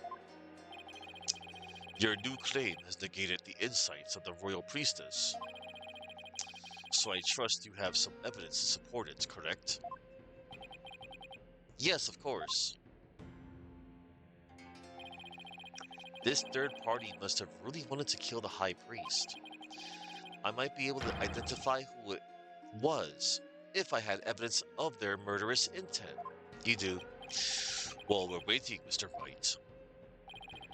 The evidence that can reveal the identity of the third party is this. Lady Kira's warning. Take that! 3 days before the purification rite, the victim received a warning letter from an unidentified individual.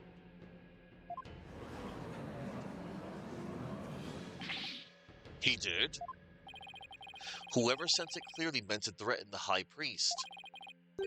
The letter said, do not perform the rite. But the rite went on as scheduled. I believe this is why the high priest was murdered. Who do you suppose sent that letter? A person with something to hide. The rebel hunter disguised as Lady Kira herself.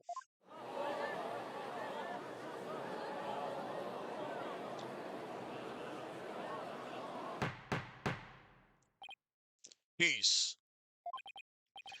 I don't understand. I had heard that Lady Kira, that has been in the news of late, only hinted rebels. If so, why would she have killed the high priest? Excellent question. Maybe it would help to think of it this way. What if the high priest had secretly been a rebel? The high priest, he couldn't possibly have been a rebel. The high priest, a devout follower of Wrightism, a rebel? Do you even comprehend the blasphemy of which you speak? Well, do you? I too found it hard to believe at first. But as I continued my investigation, it started to become more and more plausible. Objection! The third party was the rebel hunting Lady Kira, and the high priest was a rebel? Your mockery of Wrightism. No. Of the kingdom of Wright itself knows no bounds. Whoops. That shameless Pokeland lawyer, he's making a mockery of our religion. As a faithful Wrightist, I take issues with these claims. And I am loath to admit them into today's proceedings. I don't like where this is going. The defense's claims are but vile blasphemy tantamount to spitting on the holy mother.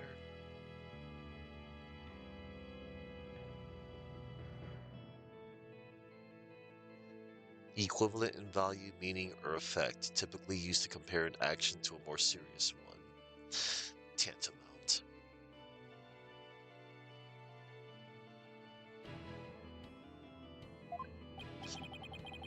Is it really that big of a deal, Maya? Abba Inmei was a distinguished monk, and very well respected too, so yeah. Ugh, please don't let this turn into an international incident. Oh no. But fear not, good people of Korayan. The rantings of this putrid-brained lawyer who seeks to sully the soul of the deceased shall come to no avail once I conclude these last rites. The prosecution's assertion that the accused killed the victim remains unchanged. But the victim was stabbed in his abdomen. How is that possible when he had his back turned toward Miss Fay? Someone must have. Someone else must have killed him. Objection! Are you sure about that?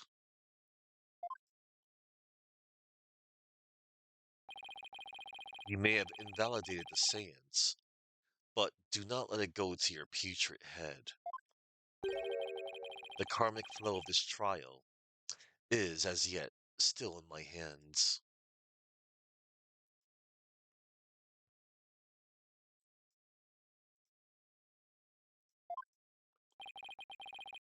How can he be so confident? Something has occurred to me, you see, and your allegations of a third party are but a deluded fantasy, and I shall prove that by calling a new witness by the stand. And I shall prove that by calling a new witness to the stand. An eyewitness who will deliver a definitive answer that will dispel the defense's doubts. An eyewitness? Very well, let us call this eyewitness to the stand. Oh boy. This guy.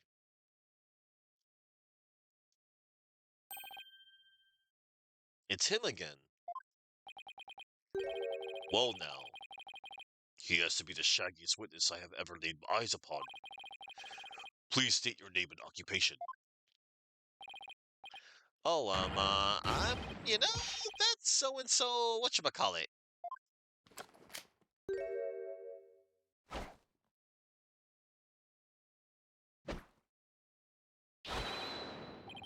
Anonymous, TBD. At least that's what they've been calling me. Anonymous, TBD, to be determined. Yeah. Anonymous. TBD, as in to be determined. Can't you just tell us your real name? The witness has suffered a blow to the head, rendering him amnesiac. Therefore, I named him Anonymous, TBD, in my report, but he thinks TBD is part of his name. Objection! You're letting an amnesiac testify? Have no fear. I have already questioned him at length. While it is true he has utterly forgotten his name and past, his memory of what he witnessed is still very much intact. Considering the dearth of information, any new knowledge may be of help.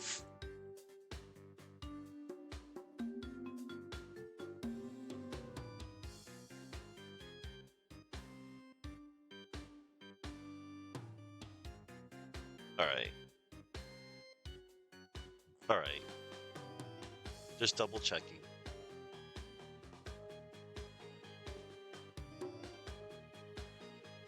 Considering the dearth of information, any new knowledge may be of help. Therefore, I will permit his testimony. Now, Mr. Innes, please tell us what you saw.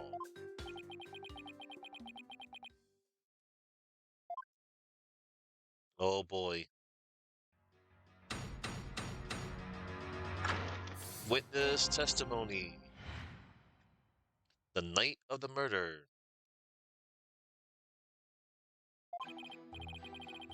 That night, I was up at the top of Mount Pony Pony, the mountain next to the inner sanctum. I hate crowds, so I climbed up there to pray in peace.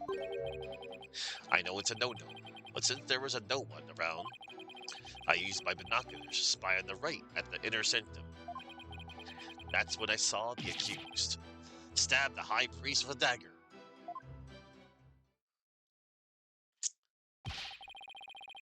There's no way you saw Miss Faye stab the victim with a dagger. I swear I don't know what he's talking about, or I don't remember at any rate. Mount Pony Pony, the beautiful mountain that is also known as the Little Sanctum. They must be talking about that smaller mountain from the poster.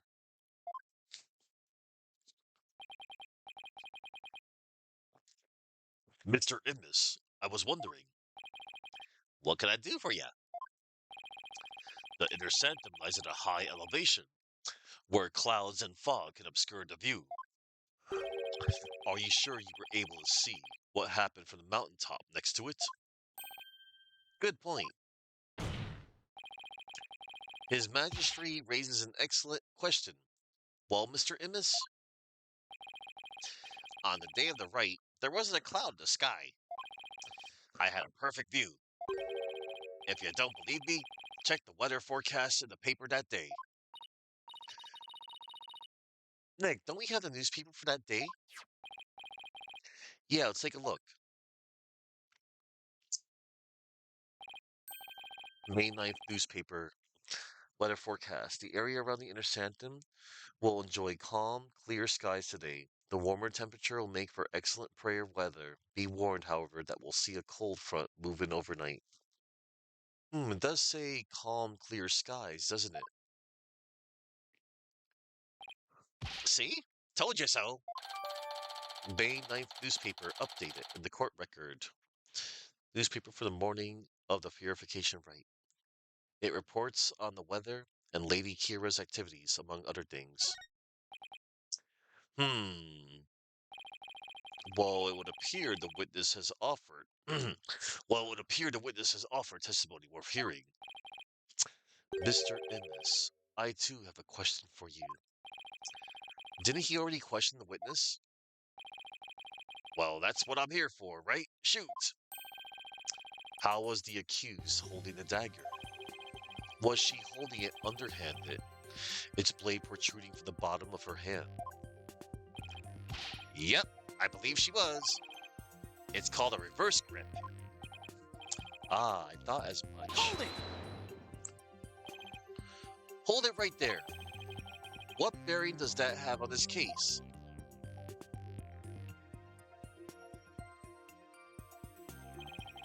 Cease your interruptions, you putrid-headed lawyer. Do you not see the insignificance in how the blade was held?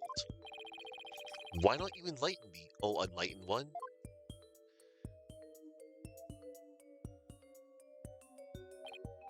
Seth, I knew you were a fool. I can already picture you in your next life. Next life? Yes, after your soul rides for centuries in the pits of hell. You shall be reborn as a witless sea urchin, with barbs limited to your posterior. You shall live a short, inconsequential life, only to be brutally devoured by a sea otter. That was a bit excessive. I simply asked what the dagger grip had to do with the case. Now pay attention. How the accused held the dagger is of vital importance. With such information, we can infer exactly what action she took. You were saying that the victim was killed while he had his back to the accused. Is that correct? Yes. As such, the accused's dagger grip tells us something very important. The accused approached the victim from behind, swung her arms around him, and plunged the dagger deep into his abdomen using a reverse grip. Oof. What? Thus, Mr. Inmus's testimony clears up any doubts that might remain. Ha ha ha. And it coincides with her benevolence's insights as well. This is a disaster. I thought I'd blown those insights out of the water, but now they're back to haunt me. Now then, the defense may cross-examine the witness. Okay. Cross-examination time. The night of the murder. Before I cross-examine, though, hang on. Be right back, everybody. Gotta use the restroom.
Right.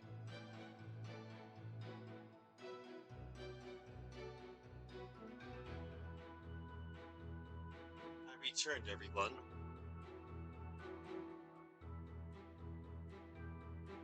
And to anyone that's... Excuse me, I'm sorry. I returned.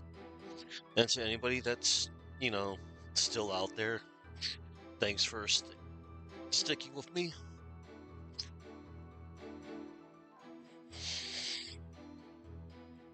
Alright.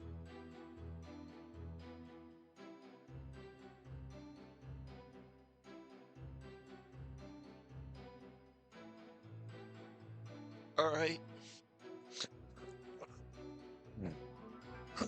We're gonna press this witness.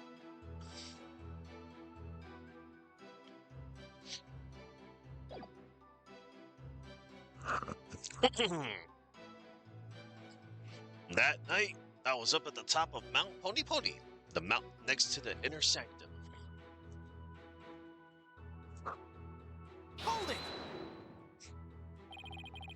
Are you sure you're not mistaken, Mr. Immus? Was it really Mount Pony Pony that you climbed? Oh, I'm sure of it. It was a really pony-ish mountain. What does that even mean? Now that I think about it, it was a mighty fine view. I hate crowds, so I climbed up there to pray in peace. Hold it!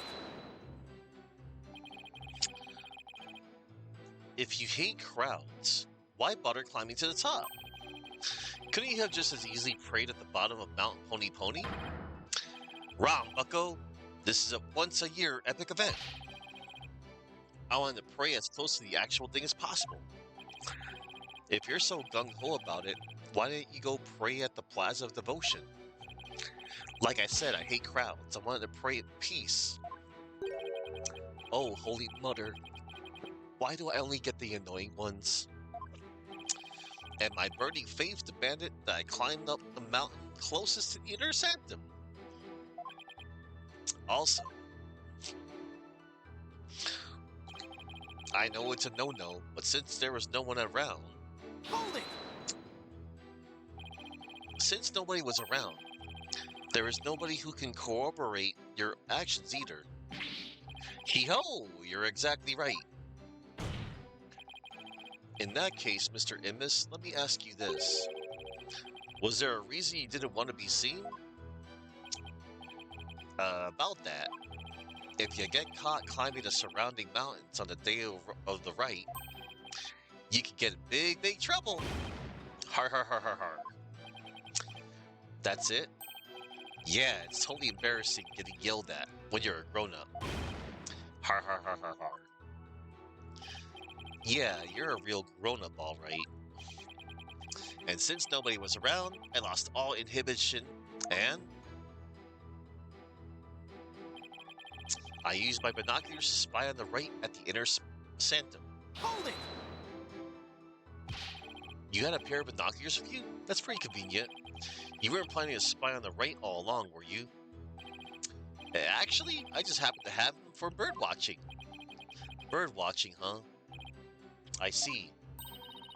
You're not going to keep pressing him on this? He's sketchy as heck, but I don't really have anything I can really sink my teeth into yet. Oh, okay then. Har har har har har har. I love the great outdoors. That's just the kind of guy I am. A guy called Anonymous TBD.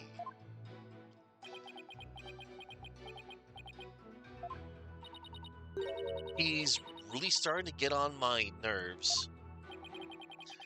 As I looked through my binoculars, I couldn't believe that was unfolding before me. That's when I saw the accused stab the high priest with a dagger. Hold it!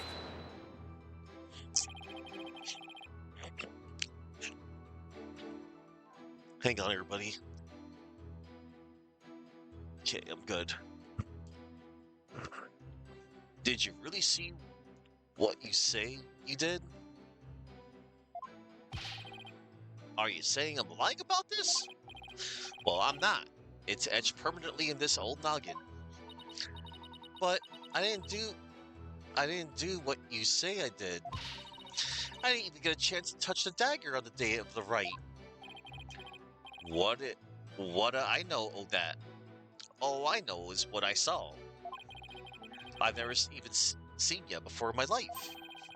What possible reason could I have to lie? I didn't expect there to be any witnesses way up there. But I don't remember doing that at all. I know, I have a feeling the witness is lying. There has to be an inconsistency somewhere in his testimony. I should take another look at the court record. Alright. I used my binoculars to spy on the right at the inner sanctum. Impossible. You couldn't do that because of the ritual curtain. A curtain around the perimeter of the sanctum, isolating it from the outside world. The entrance was shut during the rite. Objection! Your Majesty, I have my doubts about this bushy-bearded witness, but now I know we can't trust him. What? You ain't just judging me solely on my bodacious beard, are ya? Not at all, Mr. Immis. It's much more than your sketchy appearance. It's your sketchy testimony. His testimony, you say? Yes, recall how the inner sanctum was that day. Specifically, that it was completely enclosed by the ritual curtain. Why, yes, I believe you're right. The curtain would have completely blocked the witness's view from Mount Pony Pony. Therefore, he couldn't possibly have seen the murder happen. Hoo-ha! Mr. Immis, have you been knowingly making false statements to this court? Hey, you got me! The witness will lower his voice. I didn't actually see the accused herself. He didn't actually see the accused herself? What's that supposed to mean? Let me set the record straight, I beg ya. Alright. Setting the record straight. The witness testimony. The night of the murder amended. I saw their shadowy silhouettes projected against the ritual curtain. The figures were created by the light of the full moon on that clear and still night. She was just a shadow, but I could tell it was the accused reverse gripping that dagger. Shadows? That's what you saw? That's right. I could see what was going on by the shadows projected onto the ritual curtain. In the future, Mr. Ibis, I would rather you offer up accurate testimony for the start. Forgive me, my main man, Mr. Magistrate. Chalk it up to my fuzzy memory. Though he saw but shadows, it is still valuable testimony. You have to be kidding me. What are we going to do now, Nick? All I can think of is to look for inconsistencies between the actual Wright and what Mr. Immis says he saw. Now then, the defense may cross-examine the witness once more. All right, we will.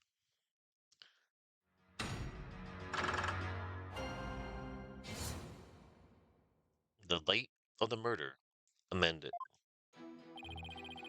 I saw their shadowy silhouettes projected against the ritual curtains. Hold it! So what you saw were simply shadows? That's right. No shadow figures on that bright white curtain. They showed through plain as day. I could see everything that happened.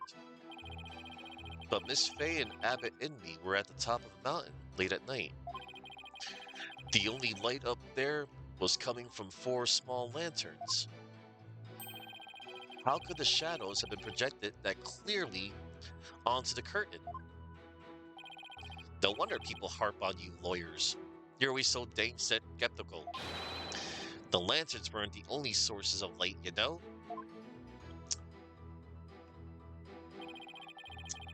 The figures were created by the light of the full moon on that clear and still night. Hold it! You claim to have seen shadowy figures that were projected onto the ritual curtain. But did you really see them, Mr. Immis? Of course I did. The bright moonlight projected them onto that curtain, clear as day. It was like watching a scene out of a horror movie from my front row seat on Mount Pony Pony. I guess the moon does shine a bit brighter when you're way up there. Maya, do you recall how bright the moon was that night?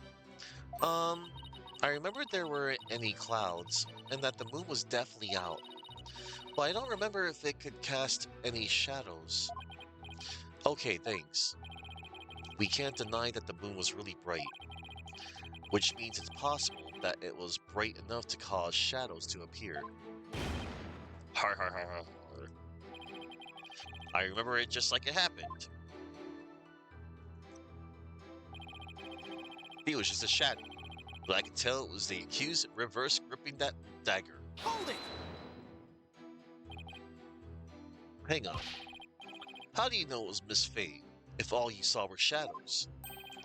It was that little bun on top of her head. Didn't need to see her face. That distinctive bob's a dead giveaway.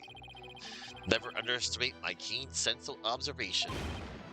Har har har har har. Now that's one funny haircut. It's not nice to make fun of a girl's hairstyle. I like my hair this way. Besides, you're one to talk, you Sasquatch. You're not into this wild, manly look I'm sporting? Shows what you know, little girl. Har har har har har. Nick, isn't there some kind of a crime you can charge him with? I'm afraid it doesn't work that way. Now he claims he only saw shadows. His testimony has sketchy written all over it. Then there must be an inconsistency in there somewhere. Yep. Was he really watching everything from Mount Pony Pony? If so, then I should see how his testimony lines up with the conditions of the Rite. Yeah, the Rite.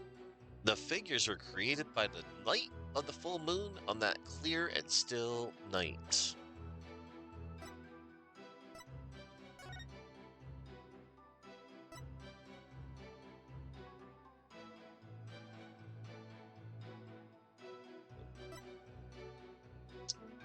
Yep.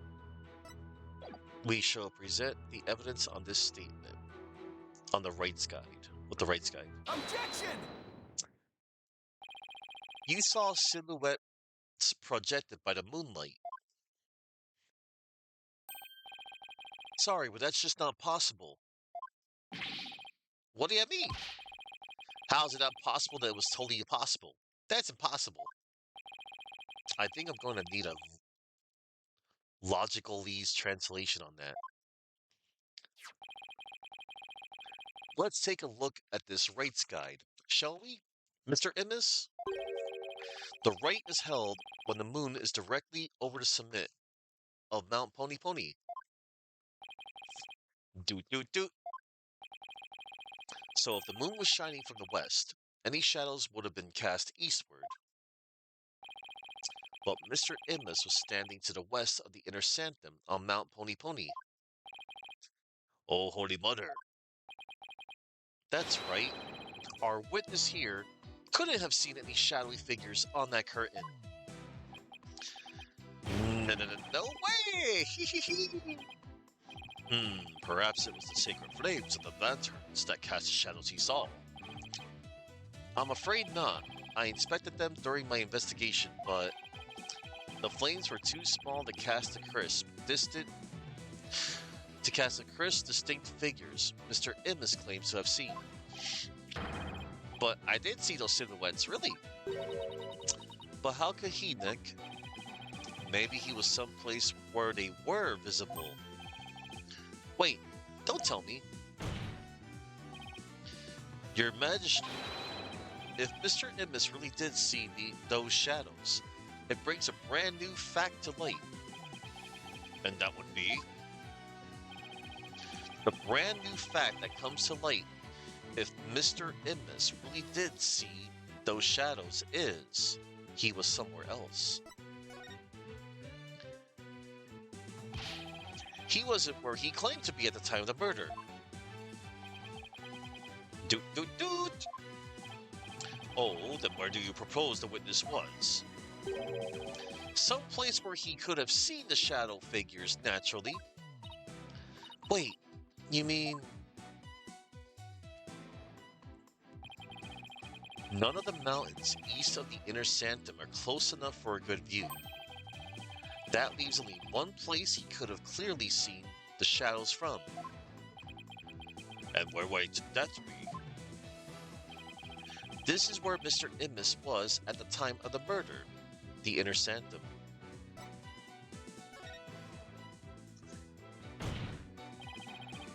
Mr. Immis was at the inner sanctum, just outside the curtain on the east side. Who let Figaro Tigre out of jail? I did. I did, action Dan. Because Figaro Tigre was too good of a character to be wasted on one case. So I made him the star of the game. Anyway. Hi. Mr. Immis was at the inner sanctum, just outside the curtain on the east side. That's the only place from which he could have seen the shadowy figures. Hoo-ha! No. Really? Wow. I didn't even think of that. Better main character than Apollo at least? Oh, come on. That's a low blow. That's a low blow, man.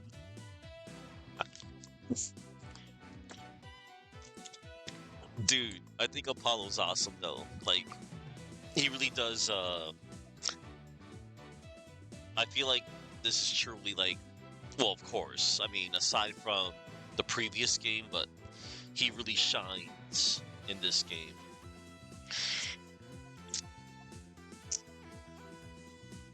I mean, we're gonna see that real soon. 2 cases away. Anywho. Really? Wow, I didn't even think of that. But wasn't the inner sanctum off limits to all but the victim and the accused? And the third party who was there, you mean? I get the feeling that's a subject Prosecutor Sabati would rather not touch right now.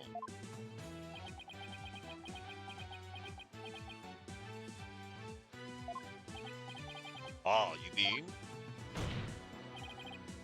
That's right. This witness was at the scene of the crime, which means he is the mysterious third party we saw during the divination seance. He could be the one who dressed as Lady Kira and killed the High Priest. Yeesh! What? Objection! No one but the two participants were allowed anywhere near the inner sanctum.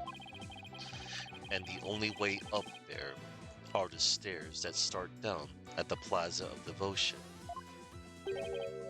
So tell me, how do you propose the witness enter the sacred space? How do you propose the witness enter that sacred space?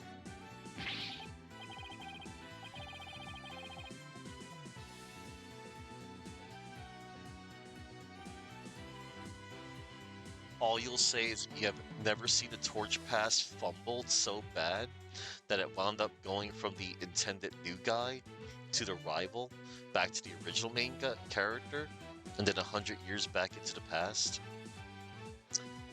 Blank stare.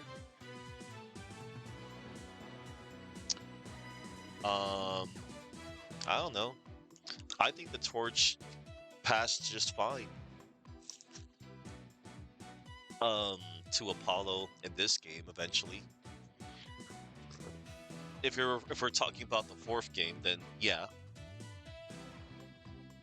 In Apollo Justice Ace Attorney, I've already said my piece on how he was just, I'm just an avatar. Hey, I still exist. But there was other characters, in there. Phoenix was still there. Yeah. Yeah, look, Apollo Justice. I already said how, how that game almost quote unquote killed the series. The series went dormant for a while, and I felt Miles Edgeworth Ace Attorney Investigations was damage control, and then in between. I forget. Was Great Ace Attorney before Dual Destinies? I'm thinking Japanese-wise.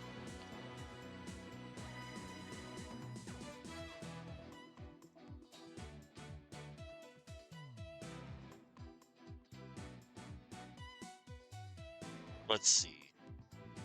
Great Ace Attorney, the first game, was 2015 in Japan. And then Dual Destinies. I'm looking at Japanese release only.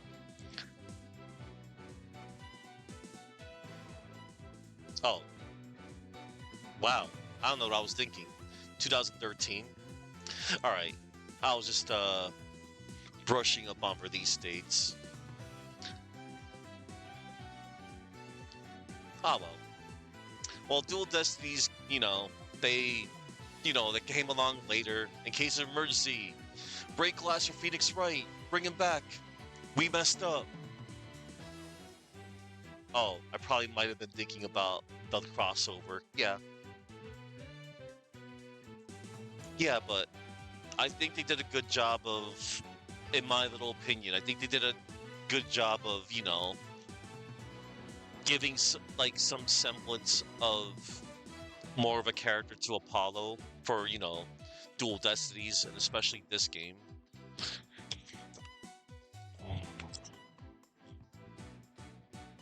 But yeah.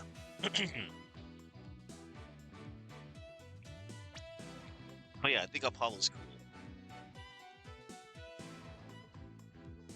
Let's see. No one but the two participants were allowed anywhere near the inner sanctum, and the only way up there are the stairs that start down at the Plaza of Devotion. So tell me, how do you propose the witness enter that sacred space? Oh, he must have, I haven't thought that far ahead. The sanctum has sheer cliffs on three sides, and a steep towering rock face on the other. No one could have made it there by climbing the faces of those cliffs. His Majesty speaks true. To say Mr. Innes was at such an inaccessible location is but a bit to tarnish his credibility. Is that not right? Right. I wasn't at the Inner Sanctum. No, sir, no how. At least I'm pretty sure I wasn't. Hold it! Then what about those silhouettes that you claim to have seen? I'm starting to think I've been imagining things. What? This is insane! I knew we couldn't trust that lawyer. He's trying to frame the witness. Peace, peace, I say. This is impossible. Unless I can show how he got to the Inner Sanctum. It just looks like I'm trying to slander Mr. Immis. I believe in you, Nick. Rah, rah, sis boom ba. Fight, fight, Phoenix Wright. Oh, just look at the accused. Has she no shame? What's your problem, lady? Phoenix Wright is very trustworthy. I'll have you know. She's got some nerve for a criminal. I bet that lawyer poisoned her mind. Please, Maya, you're only making it worse. I appreciate the vote of confidence, but it's probably best to keep it to yourself for now. I would advise the defense to think carefully before making any more sudden outbursts. Yes, Your Majesty. If I wasn't the bad guy before, I definitely am now. Now, Mr. Immis, I would like you to think back carefully before you testify next about where you were that night. Okay. Yeah, I'm glad I made a good decision to split this into two parts. I knew I was gonna beat this in like one day. This case. This is a long one. I wasn't at the Inner Sanctum. I was never at the Inner Sanctum, I tell ya. That much I'm sure of, even with the fuzzy memory. Besides, it would have been impossible to get there in the first place. Boy, you lawyers sure are scary. I guess it might have been impossible for him to get to the Inner Sanctum like he claims, but... Now will you desist in trying to frame this innocent witness? Yeah, I'd like to see you explain how he got up there. Mr. Wright, is it not time to end these cross-examinations?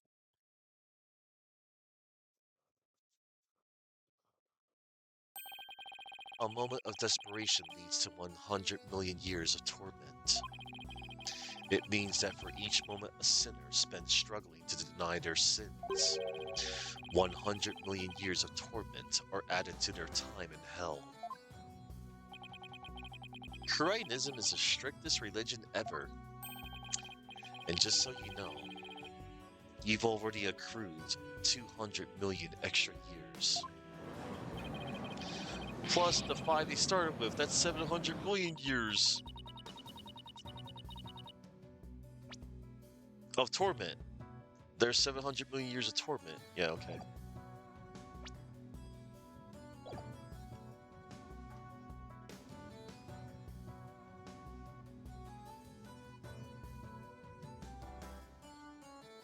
Accumulation of financial... Alright. Costs incurred but not yet paid. Sure. What's there 200 million, give or take? Well, it's a big deal to me. I can't keep saying that the witness was there at the Inner Sanctum if I can't prove it. The problem is, how am I going to do that? Okay. Cross-examination. I wasn't at the Inner Sanctum. I was never at the Inner Sanctum, I tell ya. Hold it! Are you sure you weren't there? All I'm sure of is that you're deeply skeptical. Hey, Mr. Prosecutor, are all lawyers always like this? Most certainly. They always try to pin crimes on innocent witnesses, without any proof whatsoever. They are no better than bacteria or viruses. Yikes! You mean he's contagious? He's gonna give me lawyer-itis. Okay, this is getting ridiculous. Woo! That was a close one. He almost put me there at the scene of the crime when I wasn't even there.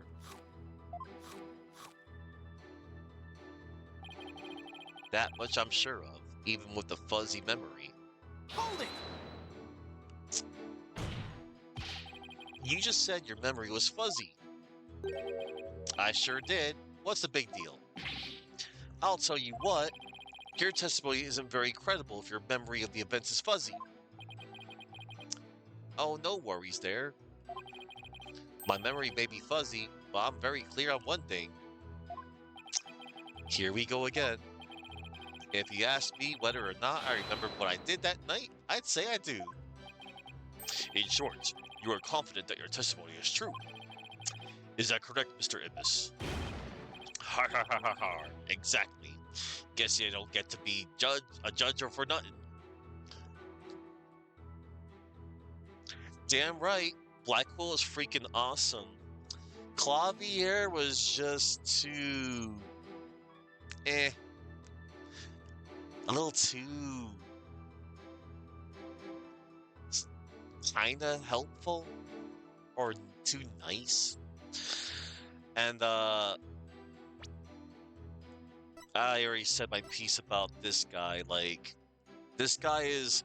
He was just at his most entertaining in the second case, where he started getting used to, like, the customs of America. Like, what's crackin' a lackin', my homie? And I tried this really delicious burger at the Burger Barn. It was well worth the wait for an hour, or something like that. He is devoid of any, like, charisma. I don't know. I'm, like, indifferent to not too high on him. He's definitely, like, down there in my rankings of prosecutors. But Blackwell is freaking awesome.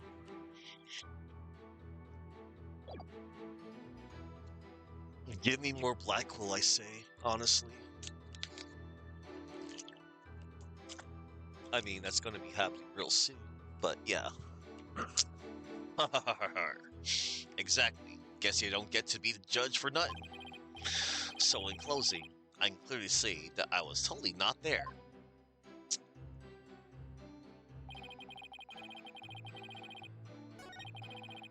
Boy, you lawyers sure are scary. Hold it!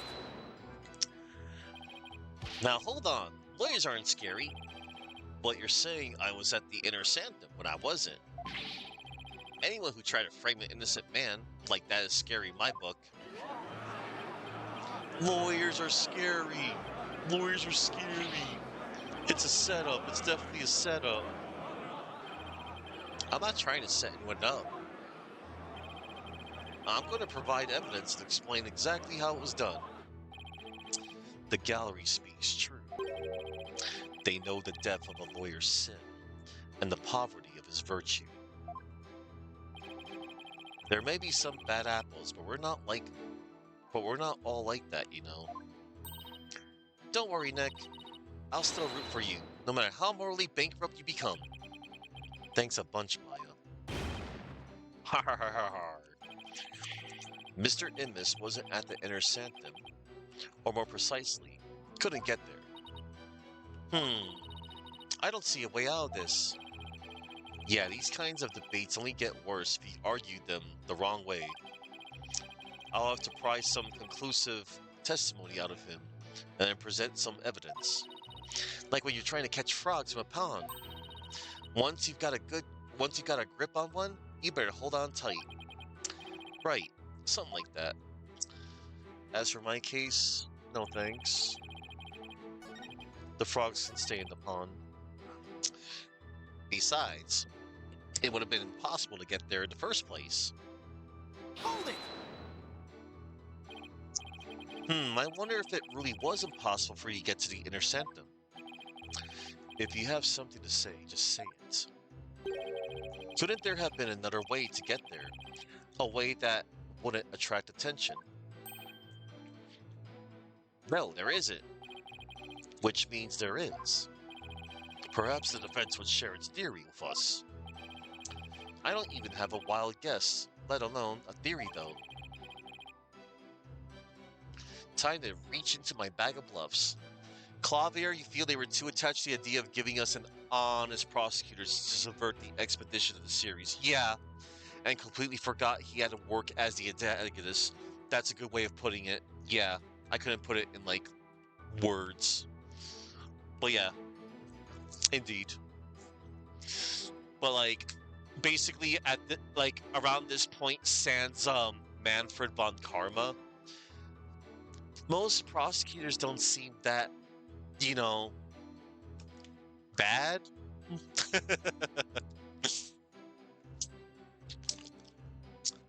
Like Edgeworth, he had his reasons. Franziska, you know, they all have their own, like, character arcs. Godot's story was great as a one and done in his case. Yeah, Clavier, yeah. The way they wrote Black Quill was really cool.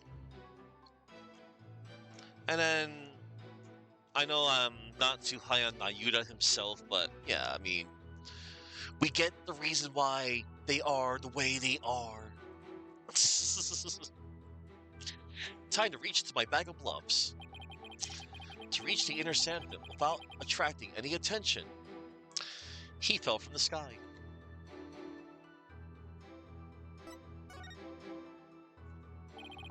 Maybe you fell from the sky?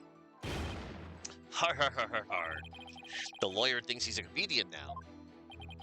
I was wondering what crazy theory he would propose next. Well, defense, let's hear it. Mr. Immis could have, parachuted down. We already know the weather was clear, and there was no wind to speak of. Perfect weather for skydiving, I'd say.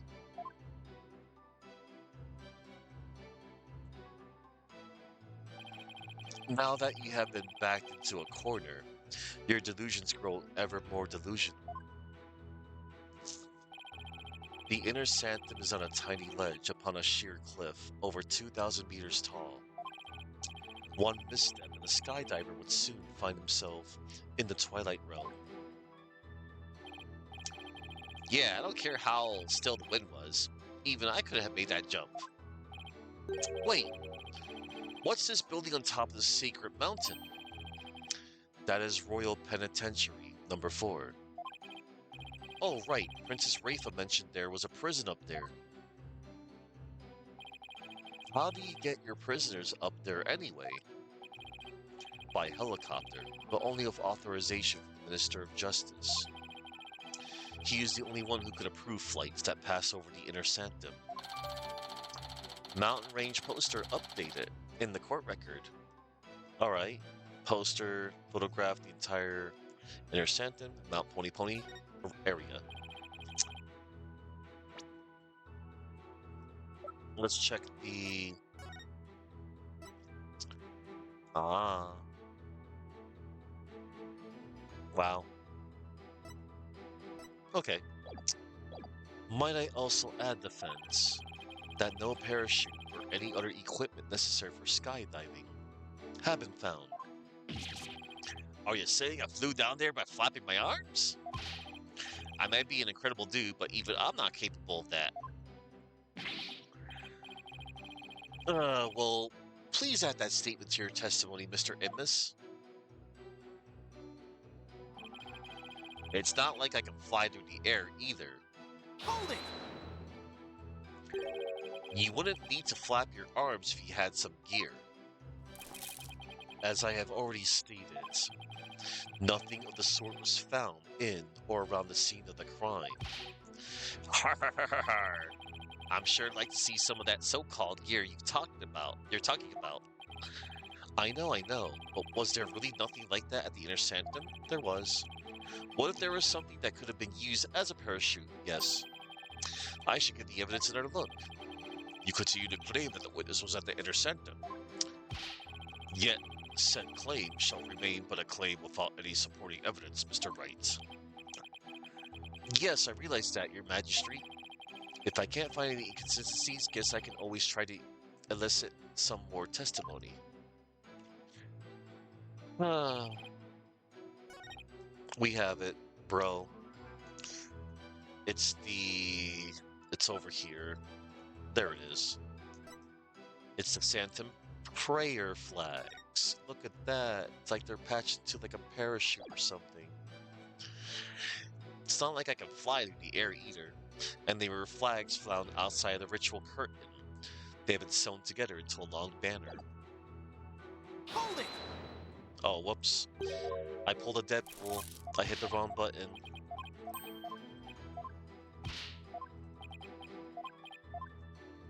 Alright. Present the Sanctum prayer flags. Objection! Yeah, there's the keyboard. Mr. Immis is right. He couldn't have skydived down there without any gear. Well now, finally come around, have ya? Now you see that I couldn't have possibly been there at the Inner Sanctum. Right.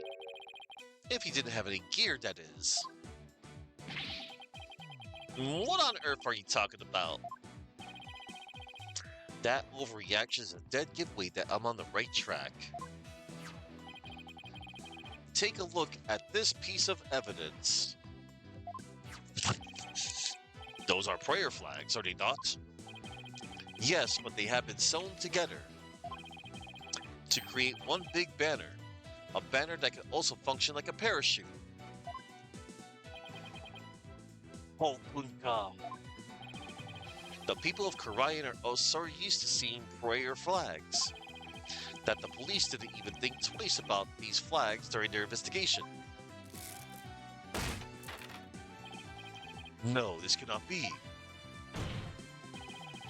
The witness landed at the Inner Sanctum by using these prayer flags as a parachute. Is that not right, Mr. Immis? There's no way out. I'm surrounded. Mr. Immis? All this talk's jogged my memory. I guess I was there at the inner. I guess I was there at the Inner Sanctum after all. Grr.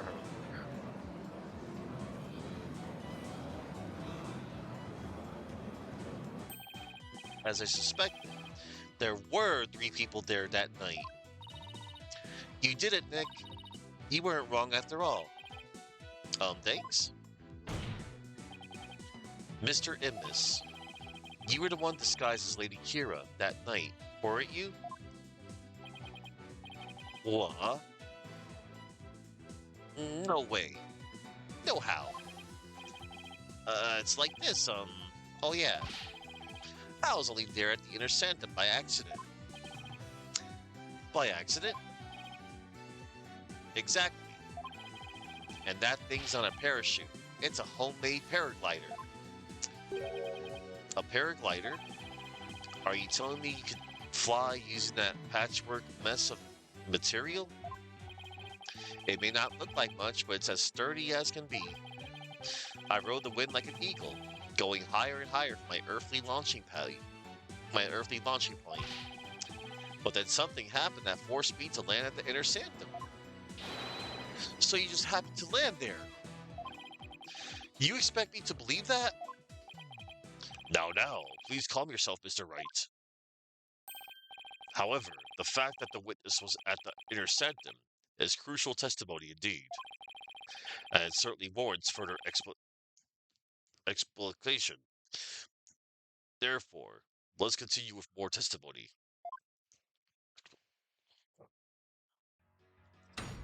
Alright, this is the final testimony right here, everybody. Why I was at the Inner Sanctum. That evening, I was enjoying a trek through the night sky with my homemade paraglider. But just as just as Mount Pony was drawing near, something terrible happened. An accident forced me to make an emergency landing at the inner sanctum. As I landed, I banged my head, causing me to lose my memory. So you see, I ended up at the inner sanctum purely by accident. Oh boy. Mr. Innes. Mr. Innes, you failed to mention any of this during your pre-trial questioning. Can't be helped. I mean, I'm just remembering it now. Continue such slipshod testimony, and you'll be cast into the hell of hangnails, where you shall have hangnails grown and ripped out for 800 million years. Jeez.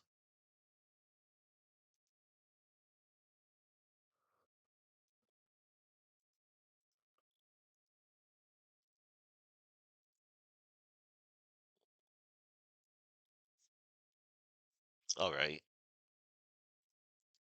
Okay. Hoo-ha! I think I'll pass on that. Looks like that caught Prosecutor Samadi off guard. This is my chance to rip his case to shreds. All right, here we go. Why I was at the inner sanctum. That evening, I was enjoying a trek through the night sky in my homemade paraglider. Hold it! You were enjoying a trek through the night sky of your homemade paraglider? You didn't go to pray? A devout Curanist like me can pray anywhere, even while flying through the sky. But I wouldn't recommend you try it. You're bound to end up dead. Ha ha ha ha ha. A paraglider? I didn't see anything like that. That's because of the ritual curtain. It blocked your view. You should have seen me, majestically soaring through between the mountains. Really? What do you think, Nick? Don't ask me. Har har har. I was really enjoying that flight. At first, anyway. But just as Mount Pony Pony was drawing near, something terrible happened. Hold it! Something terrible happened? Exactly. And when I say terrible, I mean terrible. What? Was there something unexpected near Mount Pony Pony? What was it again?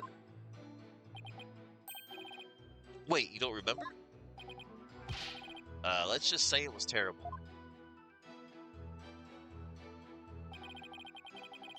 Okay. As I landed, I banged my head, causing me to lose my memory. Hold it!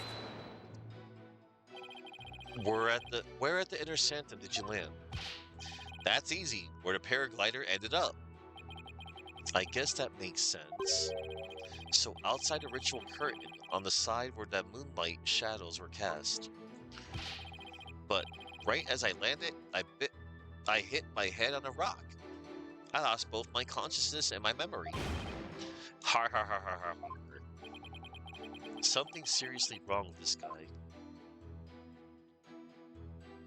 So you see, I ended up at the inner sanctum purely by accident. Hold it! You're lucky to be alive after an accident like that. Yeah, I'm just a lucky kind of guy. It's times like these that separate the men from the boys. Wow, I'd say you were incredibly lucky. Almost miraculously so. If you got something to say, just say it. Alright, Mr. Immus. It wasn't an accident, was it? You landed at the inner sanctum on purpose. What the? No, it was an accident. I'm telling you. You don't even have any proof, so stop making things up about me. His testimony's like a moving target. Okay, Nick.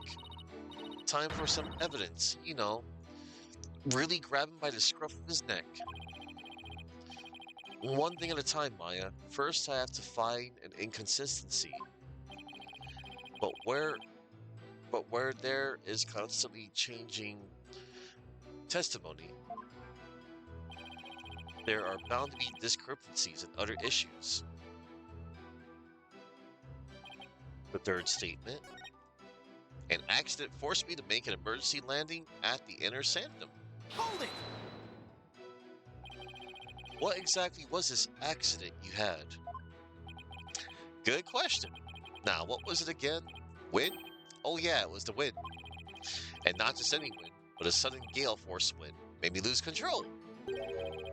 The wind was strong enough to make you lose control? You got that right. Okay then. Please add that to your testimony.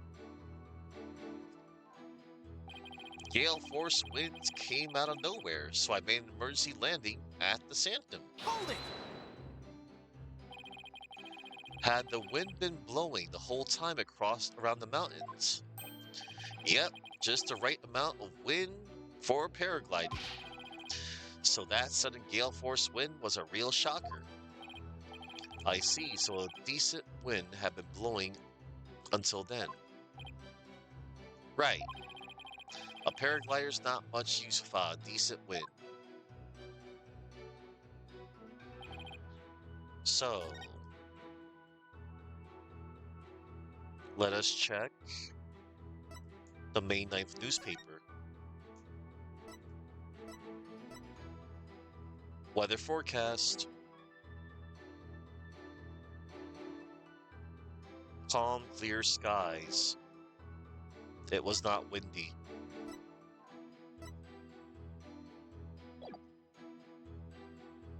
Objection! We have a saying in my country, Mr. Immis.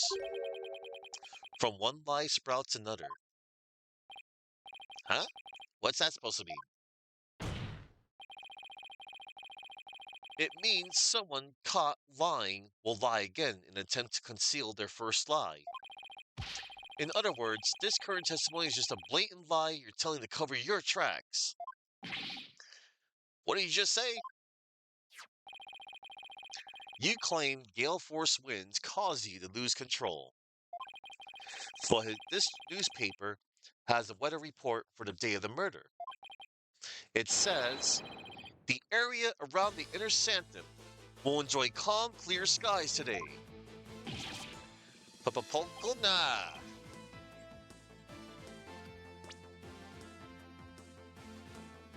Pokunka.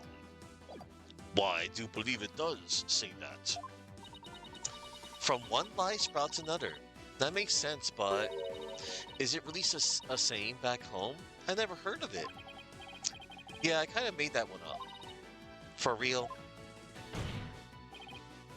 Your Majesty, the witness's testimony contains another flaw. One that's even more fatal to his cause. More fatal, you say? The defense will explain himself at once. Mr. Immis claims he was flying up around the inner sanctum with his power glider. But it would have been impossible to get all the way up there without any wind. Why, yes, I believe you're right. But we know the witness was at the inner sanctum. So, Mr. Immis, how did you get there? And from where?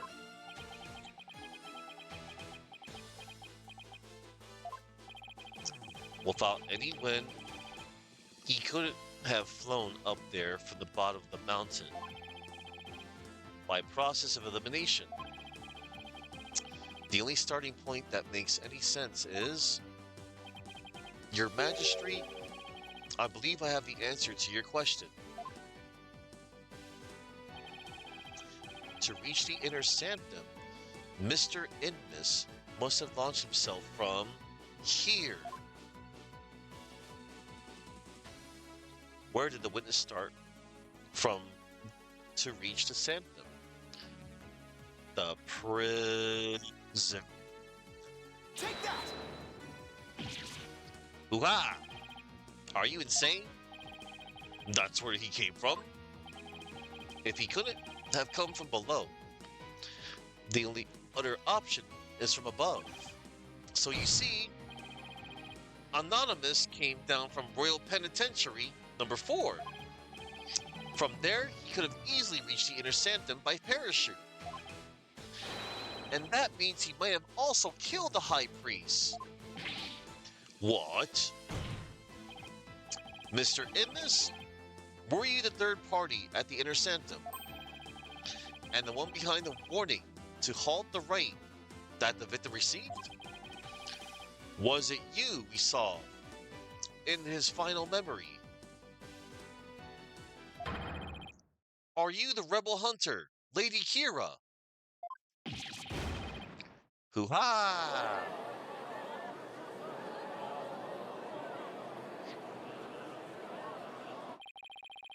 Hey, Mr. Prosecutor, sir, help me out here.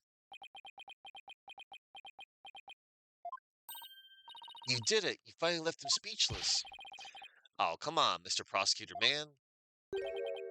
Quiet, you fool. You should use this time to prepare yourself for what is to come. For a fate far worse than hangnail hell awaits you now.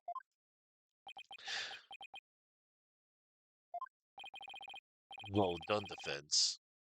I must concede this point to you. The witness did, in fact, descend to the inner sanctum from Royal Penitentiary number 4. Huh? He didn't even put up a fight this time. That's awfully generous of him. But if you are as perceptive as you seem, then surely you've already figured out the riddle. The riddle of Anonymous's true identity. Oh, his true identity? Not sure I know quite yet, but I guess I'll have to answer with something. It would seem I am the only one still in the dark here. Would the defense care to enlighten me? Who is this man we've been calling Anonymous? The witness's true identity is...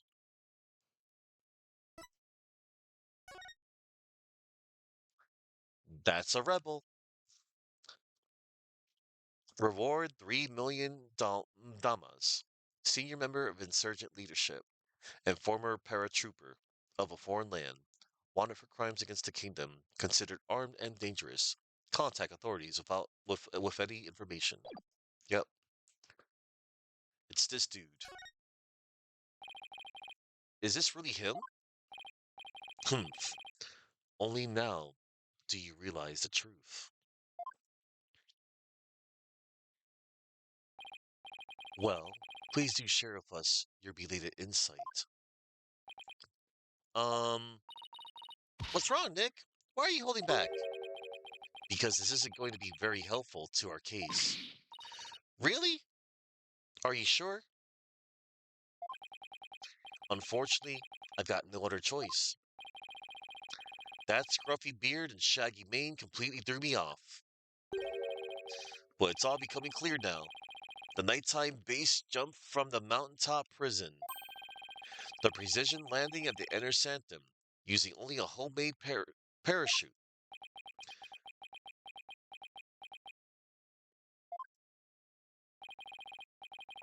Only a paratrooper, or more precisely, a former paratrooper, could have pulled that off. The witness is that's a rebel, prison escapee, and key member of Dirk's rebel group. What? Yeah.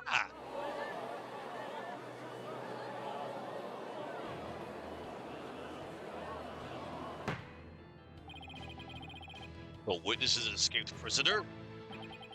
Precisely. The police have been scouring every corner of the city to no avail.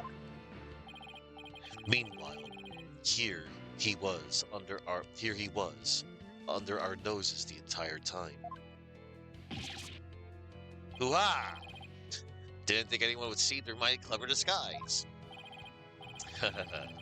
But the witness's charade is not all that has been shattered. Is it, defense? Boy, do I hate this guy. Same. Please recall the defense's own words. Whoever sent it clearly meant to threaten the high priest. The letter said, "Do not perform the rite." But the rite went on as scheduled. I believe that is why the high priest was murdered. Who do you suppose sent that letter? A person with something to hide. The rebel hunter disguises Lady Kira herself. Ooh. He claimed that the real killer was the rebel hunter disguises Lady Kira. Yeah, and what's your point? What of the witness's true identity? Only a paratrooper, or more precisely, a former paratrooper, could have pulled it off. This witness is that's a rebel, prison escapee, and key member of Dirk's rebel group.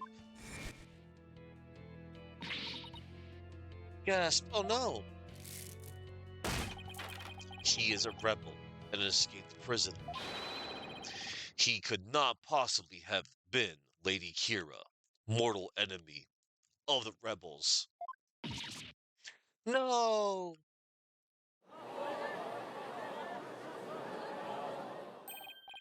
Now, perhaps the witness will enlighten us to the truth. After all, he has yet to refute any of this.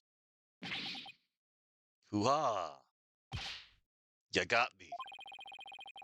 I'm the razor-sharp phase of the Defiant Dragons.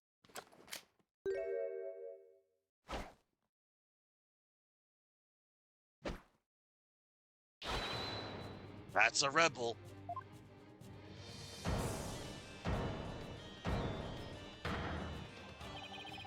When did you get your memory back? Oh, around the time you guys were talking about there being no win. But you gotta give me credit for making up all that testimony off the top of my head. Are you prepared to tell us the truth now? Well, it's true, I parachuted down to the inner sanctum. But I banged my head on impact and ended up unconscious outside a ritual curtain. In short, all my eyewitness testimony was a big fat lie. A big fat lie?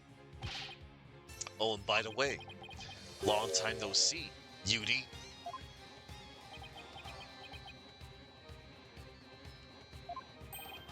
Wait, they know each other? Your Majesty, this filthy rebel belongs in a jail cell. Oh yes, of course. Bailiff, seize him at once. Seems you really have forgotten the will of the dragon, huh, Yudi? Uh-oh. He forgot the will of the dragon. But I have it, and no dogs in the Grand regime are gonna lay a finger on me. Alley-oop! Oh, there he goes.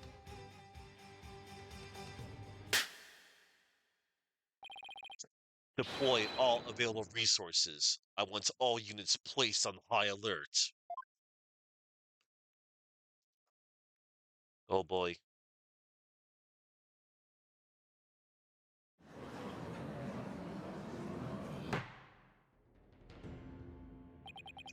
The escaped prisoner. Escaped again. The police force has been placed on high alert. He will be caught before long. An escaped prisoner who's escaped the law again after giving a ton of false testimony. Talk about a troublemaker. He really pulled a number on all of us. What was the point of all that anyway? Well, I can't help but feel that entire episode was an enormous waste of time. Your Majesty, perhaps it was not as great of a waste as you might believe. What makes you say that, Prosecutor Sunbody? That's a rebel dropped something as he made his escape from these halls.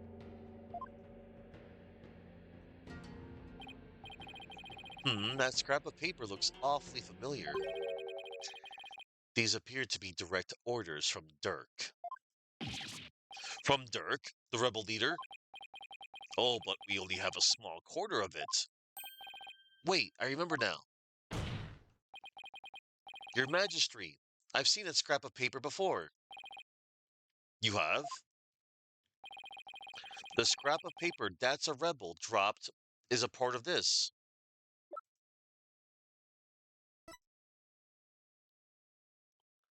Where is it? There it is. Bloodstained letter. A letter we found at the inner sanctum. A giant bloodstain makes it impossible to read in full. Take that! And this is? I found it at the scene of the crime. It appears to be a copy of the order that Mr. Rebel dropped. If we put the two together, we should be able to read what the order says. There it is. Oh my. And just what does it say, Mr. Wright? I can't read Kuranese. Ah, Prosecutor Samadi, if you please. The ignorant lawyer has not bothered to learn our language. Very well then.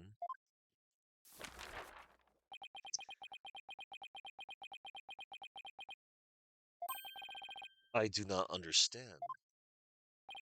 Well, what does it say? Using the lamplights as a landmark, he was to parachute down to the inner sanctum. Upon the rite's completion, he was to don Lady Kira's robes and make his escape. What? That is how he was to escape from prison? So if I were to assume that Mr. Rebel was the one who killed the high priest, then maybe it was because Abbot Inmate tried to thwart his escape plan? Oh, foul lawyer. I'm afraid that is simply ludicrous. Huh? Well, I didn't say anything. Did he just read my mind? I know how your putrid mind works. Unfortunately for you, however, now that the rebels' escape plan has been revealed, it is clear that that's a rebel is not the high priest's killer. How can you be so sure?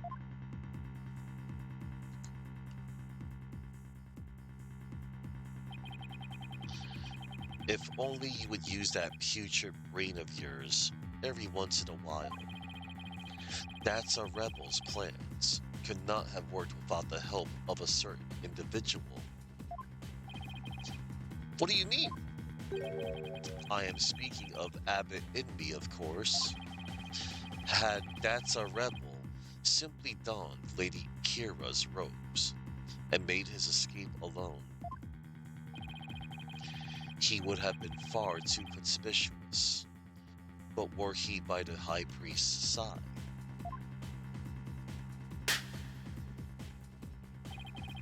The faithful citizens praying in the plaza would have had no cause to suspect anything.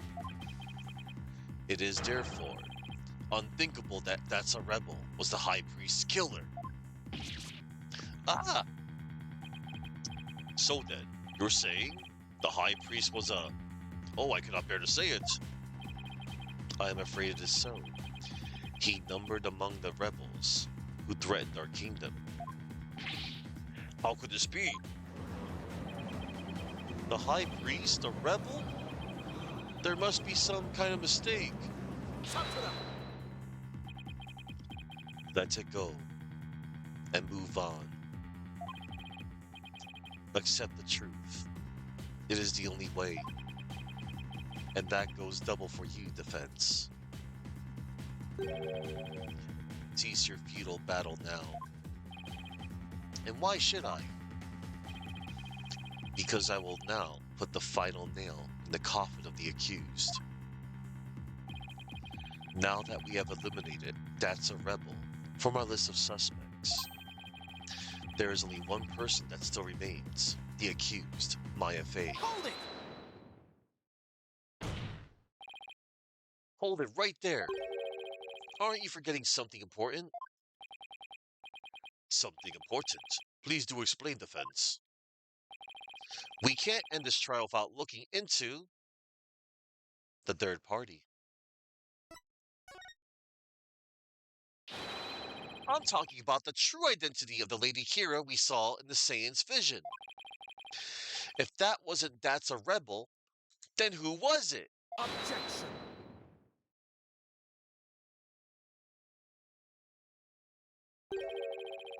That matter has already been resolved. It has? What's he talking about? It is as I have maintained from the start. There was no third party in the Saiyan's vision. Objection! But there was another Lady Kira there besides my Fei.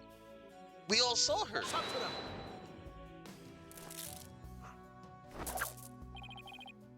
What? Oh no. I can't do my finger point. サトライマオマノのさましで足し抜けたれがせよそのか Huh. Ah.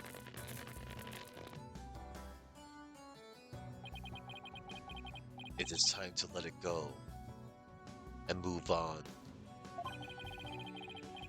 Your fate has already been sealed, much like your arm. This hardly seems fair. It is quite simple, once you consider where the victim and the accused were at the time. If the victim was near the spring with his back to the accused, what would he see ahead?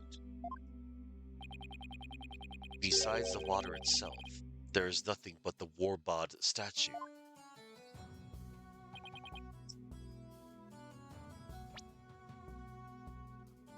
Besides the water itself, there's nothing but the Warbod statue. Precisely. The Lady Hero we saw in the Saiyans is the Warbod statue draped in her sacred robes. No way! The accused wanted the false Lady Hera to appear in the Saiyan's vision. Before she came from behind and stabbed the victim with a dagger in a reverse grip. No. But why would the accused want to do something like create a false Lady Hera? Show it to the victim as he was being slain. And what reason would the accused have to fool the victim she was about to kill? It was not the victim she was trying to fool. It was this very court itself. Come again? Suspicion would not fall on the accused if it looked as if another Lady Hero was there. And the defense was foolish enough to fall for it and claim it was a third party in disguise. Are you saying? I am. It was all a cleverly wicked scheme perpetrated by the accused. A scheme in which she sought to use the Saiyan's vision to mislead us.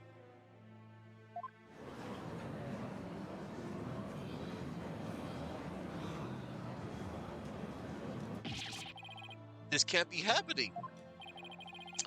What a face you are making, Defense. I am surprised you are taking this so hard. After all, did I not clearly state a while back that you were chasing after naught but a deluded fantasy? Something has occurred to me, you see, and your allegations of a third party are but a deluded fantasy. You're telling me he knew this is how it would turn out all the way back then? And that he was just waiting for the most effective moment to spring it on me? Do you understand now? I have had you dancing in the palm of my hand this entire time. It can't be! This is an outrage. You took our royal priestess's sacred divination science and used it to commit this most foul and despicable murder? No, I did nothing of the sort. Maya. Nick, it's not true. I didn't. Objection! Cease this ugly display. Your fate is sealed now that the facts have been exposed. Your Majesty, The time has come to convict this criminal who only seeks to taint the sacred whole. Indeed, it seems this trial is over. Hold it! Does the defense wish to offer up yet another counter argument or something? The accused is not the killer. And here's why. Now what do? I got nothing. It would appear that the defense has run out of arguments to make. I thought for sure that rebel was the killer. The only person with a possible motive, the one dressed as Lady Kira, has vanished. And I've got nothing to use against Prosecutor Samadi's argument. Damn it! I can't lose now, not like this. Very well then, I shall now render my verdict. Wait! Please wait, I'm begging you. It is time to let it go and move on. This trial need not to be drawn out any longer. The defense has failed to counter the charge filed by the prosecution. In accordance with the law, I invoke the Defense Culpability Act against the defense. Now then, this court finds the accused Maya Fey and the defense Phoenix Wright guilty. Ah! Oh no. Guilty. Oh man.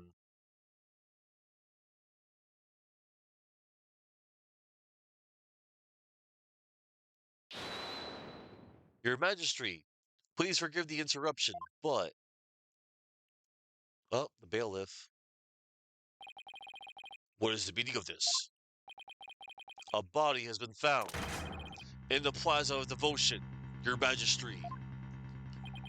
A body has been found. What's this? A body? What happened now? And we found this sticking out of the victim. Why, that's Lady Kira's war bond dagger. Lady Kira, she has returned to the Twilight Realm once more. She has come to defeat the rebels. Peace. Well, it would seem the dagger that was once lost has now been found. I have one more thing to report, Prosecutor Samadi. Yes. This dagger, it bears the fingerprints of Maya Fey on it. What? But why would Maya's prints be on it?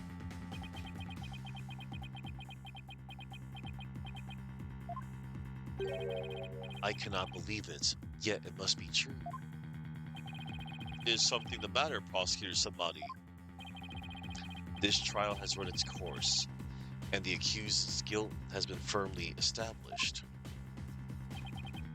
However, it would seem the defense was right about one thing. I was? You claimed that the murder at the Inner Sanctum had been carried out by the rebel hunter masquerading as Lady Kira. I did say something to that effect, but what of it? Prosecutor Samadi, are you suggesting what I think you are? I believe the true identity of the rebel hunter, who has been masquerading as Lady Kira, is none other than the accused, Miss Maya Fey. What? Me? What?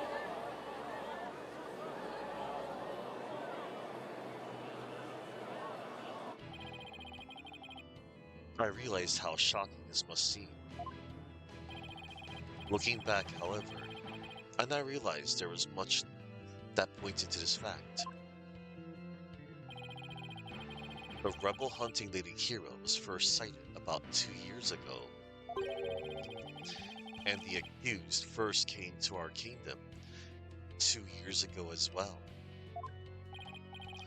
Why, the timing matches perfectly. But there is more. That warning letter was found in the High Priest's bedroom 3 days before the rite. despite his house being locked up tight that night. Objection! How does that prove anything? Objection!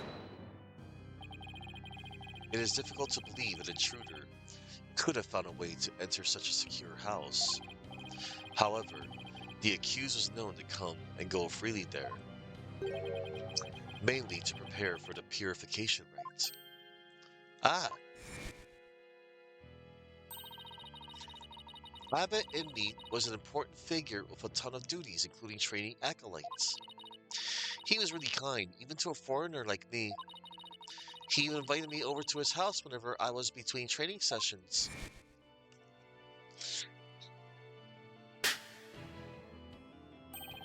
The accused could have easily left the house unlocked for herself without anyone noticing. No! Lady Kira's warning has been updated. A warning from the Lady Kira to Abbot Inmeet. Only someone capable of entering the priest's home could have delivered it. If we assume that the accused was Lady Kira,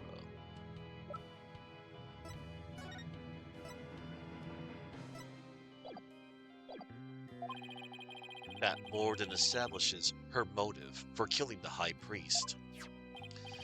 Yes, the victim was secretly an insurgent, bent on helping that rebel escape after all. Precisely, that made him a target of Lady Kira's wrath.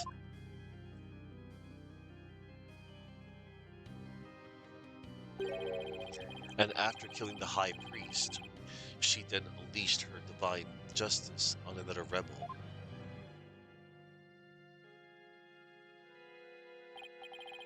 Though it seems the scope of this case has expanded, we now have two murders perpetrated by Miss Maya Fey, masquerading as Lady Kira.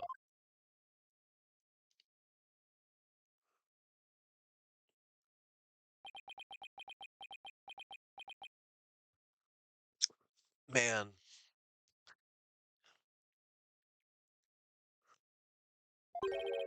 if Miss Fey is indeed a serial killer, it would affect the severity of her punishment.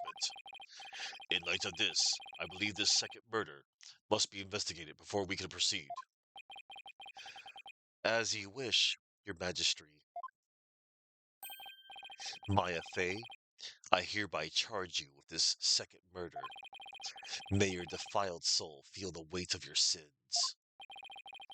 A new murder charge on top of a guilty verdict? It seems the defense will live to see one more day. Talk about hanging by a thread. Talk about hanging on by a thread. Come tomorrow, a far more terrible punishment awaits you. I hereby suspend these proceedings so that the second murder may be investigated. Until the conclusion of this new investigation, this court is adjourned.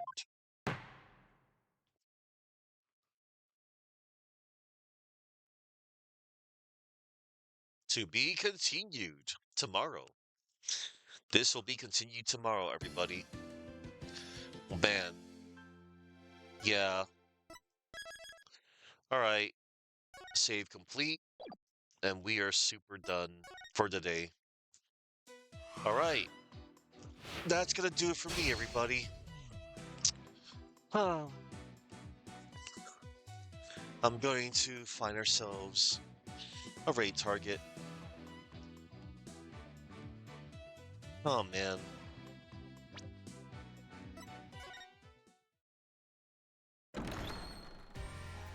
Alright.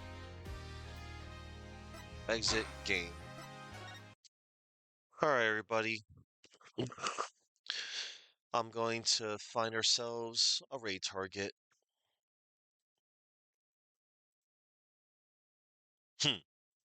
Interesting.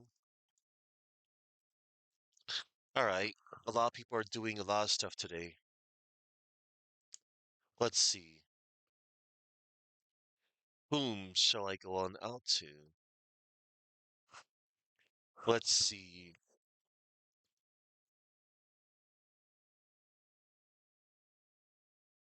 Oh no.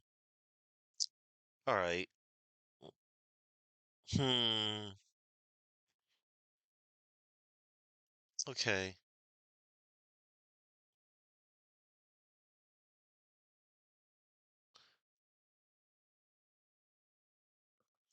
Okay.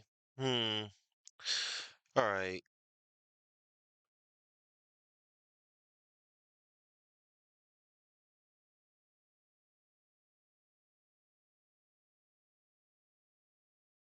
Oh, wow. Let's see. I think this might be good, perhaps.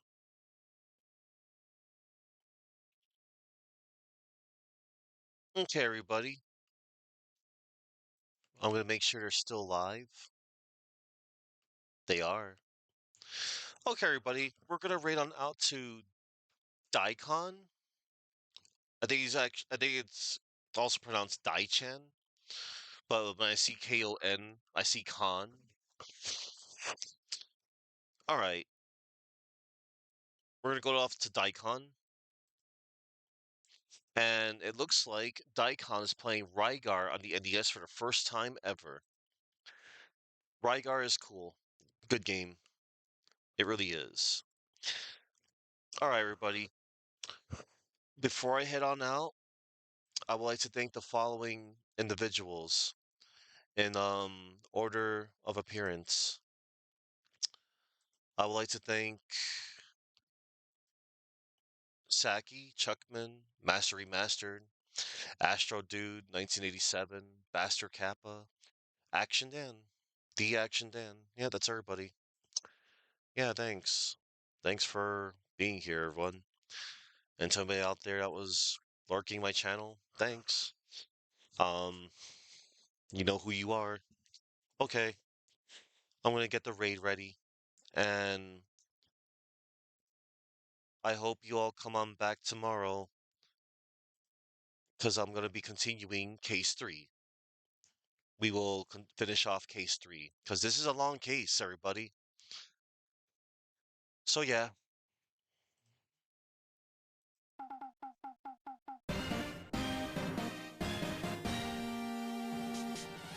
all right. Thank you all for watching. Remember, go in peace, and we're going to do some more investigating and clear Maya of those charges.